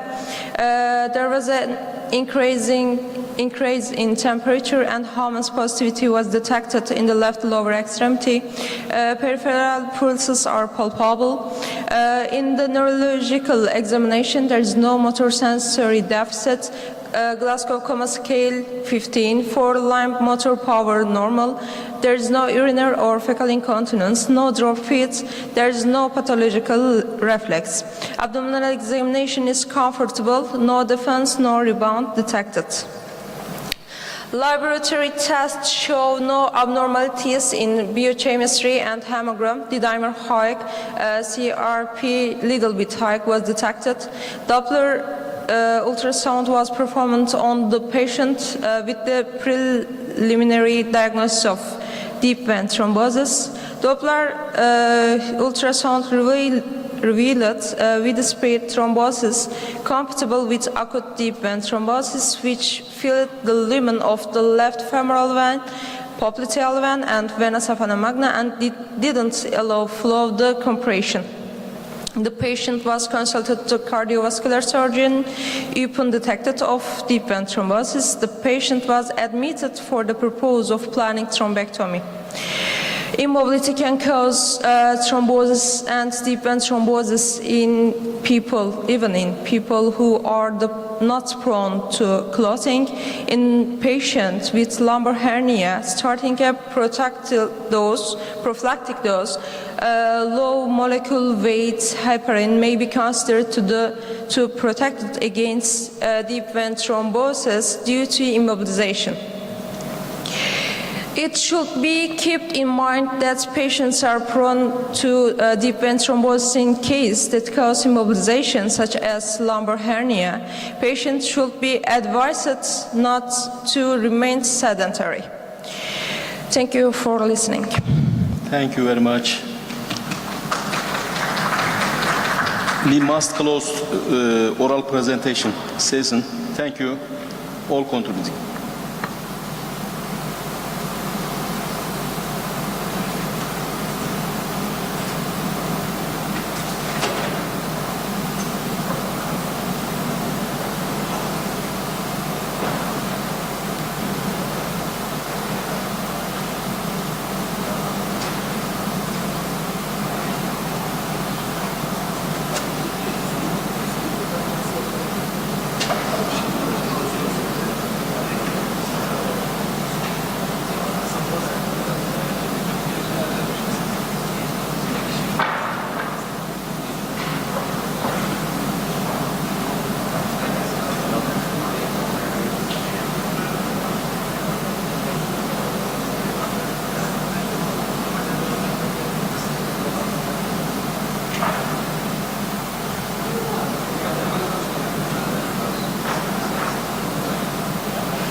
Good morning. I'm Professor Dr. Lisa Moreno, and I'm from the US, and this is Professor Dr. David Carr from Canada. We're going to be your moderators for this critical care session, and we're going to jump right in since everything is a little bit behind schedule today. Our first esteemed speaker is Dr. Ajay Ah, and he is an assistant professor at the All India Institute of Medical Sciences in Nagpur, India. Dr. Ajay is going to speak to us about trauma-induced coagulopathy. Thank you, ma'am. I'm Dr. Ajay. I'm a residency-trained MD emergency medicine physician from India. I have a fellowship in Academic College of Emergency Experts in India. I currently work as an assistant professor in emergency medicine at Indian Institute of Medical Sciences, Nagpur. My areas of expertise include inter-hospital transport, point of care ultrasound, and emergency medicine. Now, coming into the trauma-induced coagulopathy, we will be discussing on these headings, basically history, definition, pathophysiology, diagnosis, and some management pearls. Coming to the history, the first documented evidence of coagulopathy in trauma was found when they were experimenting stress in animals with giving up epinephrine. So they was provoked by the administration of epinephrine provoked a hypercoagulability, and this was followed by hypocoagulability. This happened in 1916s. In the 1915s, a lot of civilian investigators like McFlaren, Stefani, Hardway, and Rapport found out that the culprit for coagulopathy could be either disseminated intravascular coagulation, platelet dysfunction, or loss of labile clotting factors. The investigation continued, and it continued and accelerated in the 1970s actually, when multiple cases of liver injury, even after attaining mechanical hemostasis, continued to bleed. So this is where the concept of preemptive treatment of plasma started. In 1980, as everyone knows, the lethal triad, now the lethal diamond, which consists of hypothermia, acidosis, and the coagulopathy, was introduced, and then came the concept of damage control resuscitation. In 2001, this was the breakthrough movement in the pathophysiology and also the management of trauma-induced coagulopathy, where the cell-based model of coagulation was introduced by Monroe et al. It had an initiation phase, amplification phase, and a propagation phase. And unlike the kinetic theory, here the cells had a lot of functions to play in maintaining the coagulation. In 2003, the first name was coined for this coagulopathy in trauma. It was coined as acute coagulopathy of trauma, based on the works of MacLeod and Broe et al. In 2007, they also came with a pathophysiology where there is an activation of protein C, which is an integral part of acute coagulopathy of trauma. And finally, in 2010, what we call trauma-induced coagulopathy, the name was coined by the Trans-Agency Consortium of Trauma-Induced Coagulopathy Workshop by the National Institute of Health. So that's in short about the history. Now, trauma-induced coagulopathy can be defined as an impairment of blood clotting that occurs after injury. This is from Firth in 2010, the same workshop. So there are two phenotypes for trauma-induced coagulopathy. We will be more concentrating on the early trauma-induced coagulopathy, and the second phenotype is the late trauma-induced coagulopathy. So the early trauma-induced coagulopathy is basically the inability to achieve hemostasis, which lead to uncontrolled hemorrhage and protracted shock. So what is the driver for an emergency or an early trauma-induced coagulopathy? It's again hypoperfusion and hypotension. So hypoperfusion and hypotension produces coagulopathy, which in turn increases hemorrhage and again produces coagulopathy. The late TAC, however, is the main driver is basically the level of the tissue injury, and it occurs more than 24 hours, and it is characterized by thrombosis. So the pathophysiology has two different settings. One is hypocoagulability and the other one is hypercoagulability. Hypocoagulability is explained by hyperfibrinolysis, platelet dysfunction, decreased thrombin generation, fibrinogen degradation, while hypercoagulability, increased thrombin generation, platelet activation, hyperfibrogenemia, and fibrinolysis. You can see that it's at the extremes of both. Coming to early trauma-induced coagulopathy in detail. First, we have endothelial dysfunction, which will produce tissue plasminogen activator, which will convert plasminogen to plasmin and result in clot degradation. Tissue injury also will produce end products like histones and polyphosphates, which contributes to platelet dysfunction, which again results in clot degradation. And any clot is actually maintained by the balance between the fibrinolytic agents and the thrombotic agents. If there is a reduced number of antifibrinolytic agents like PAI, TAFI, again this will result in clot degradation. Coming to what we do, when we restate, we produce hemodilation, There could be some amount of acidosis, there could be some amount of hypothermia. All these are non-risk factors for decreased thrombin generation. Even though hemodilution up to 50% does not affect the clotting mechanism, acidosis has a very profound effect. Acidosis can decrease the thrombin generation basically in the propagation phase by around 50%, but it does not affect the initiation phase of the coagulation. Hypothermia, any temperature less than 33 degrees Celsius is known to produce coagulopathy. Now, there is always an ongoing debate whether ETIC is just another name for DIC. But if you look at the data, you can see that ETIC, thrombin levels are decreased while in DIC it is normal. The factor 5, factor 7, factor 8 activity is decreased in ETIC but normal in DIC. The plasmin activator inhibitor is decreased in ETIC while it is normal in DIC. Now, if you go to the viscoelastic assays, then you can see that if it is hyperfibrinolytic phenotype, the TEC L/30 is increased in ETIC but normal in DIC. If it is a fibrinolytic shutdown phenotype, which is the late TIC, ETIC it is decreased and DIC it is normal. So there is definitely difference between in DIC and trauma-induced coagulopathy. Now, how can we predict early trauma-induced coagulopathy? So there have been multiple scoring systems. One is coagulopathy of severe trauma. Is coming from the Australian system, where there are 5 components, mainly entrapment, systolic blood pressure, temperature, chest decompression, abdominal or pelvic content injury, and the highest possible score was 7. So with a cutoff value of 3, the sensitivity was 60% and specificity was 90%. It's an external validated score. The second scoring system which is usually used is the prediction of acute coagulopathy of trauma. This had a validation and a derivation cohort, but the exclusion criteria and the inclusion criteria in the validation and the derivation cohort was not the same, so the external validity is still questionable. It had multiple variables: pre-hospital shock index, age, mechanism of injury, not motor vehicle, motorcycle or bicycle crash, number of GCS points below 15, pre-hospital CPR, pre-hospital intubation, etc. The total points were around 394 plus age, and if any score of more than 196 was considered to be a predictor for acute coagulopathy of trauma. Having said that, it has a specificity of 72% and a sensitivity of 73%. Then came the age of AI, artificial intelligence. So they used the data from a study called Acil, and they defined different variables which could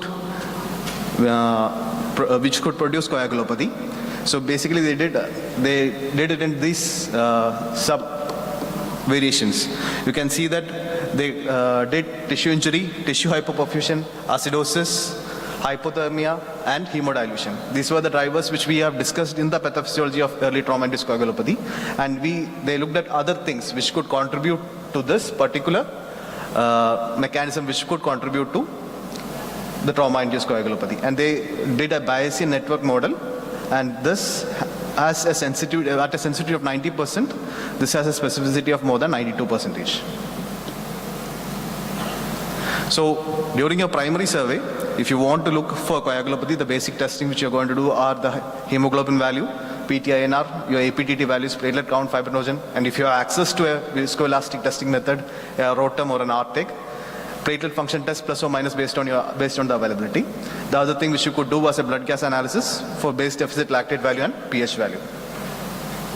So what is the major difference between a conventional coagulation test with a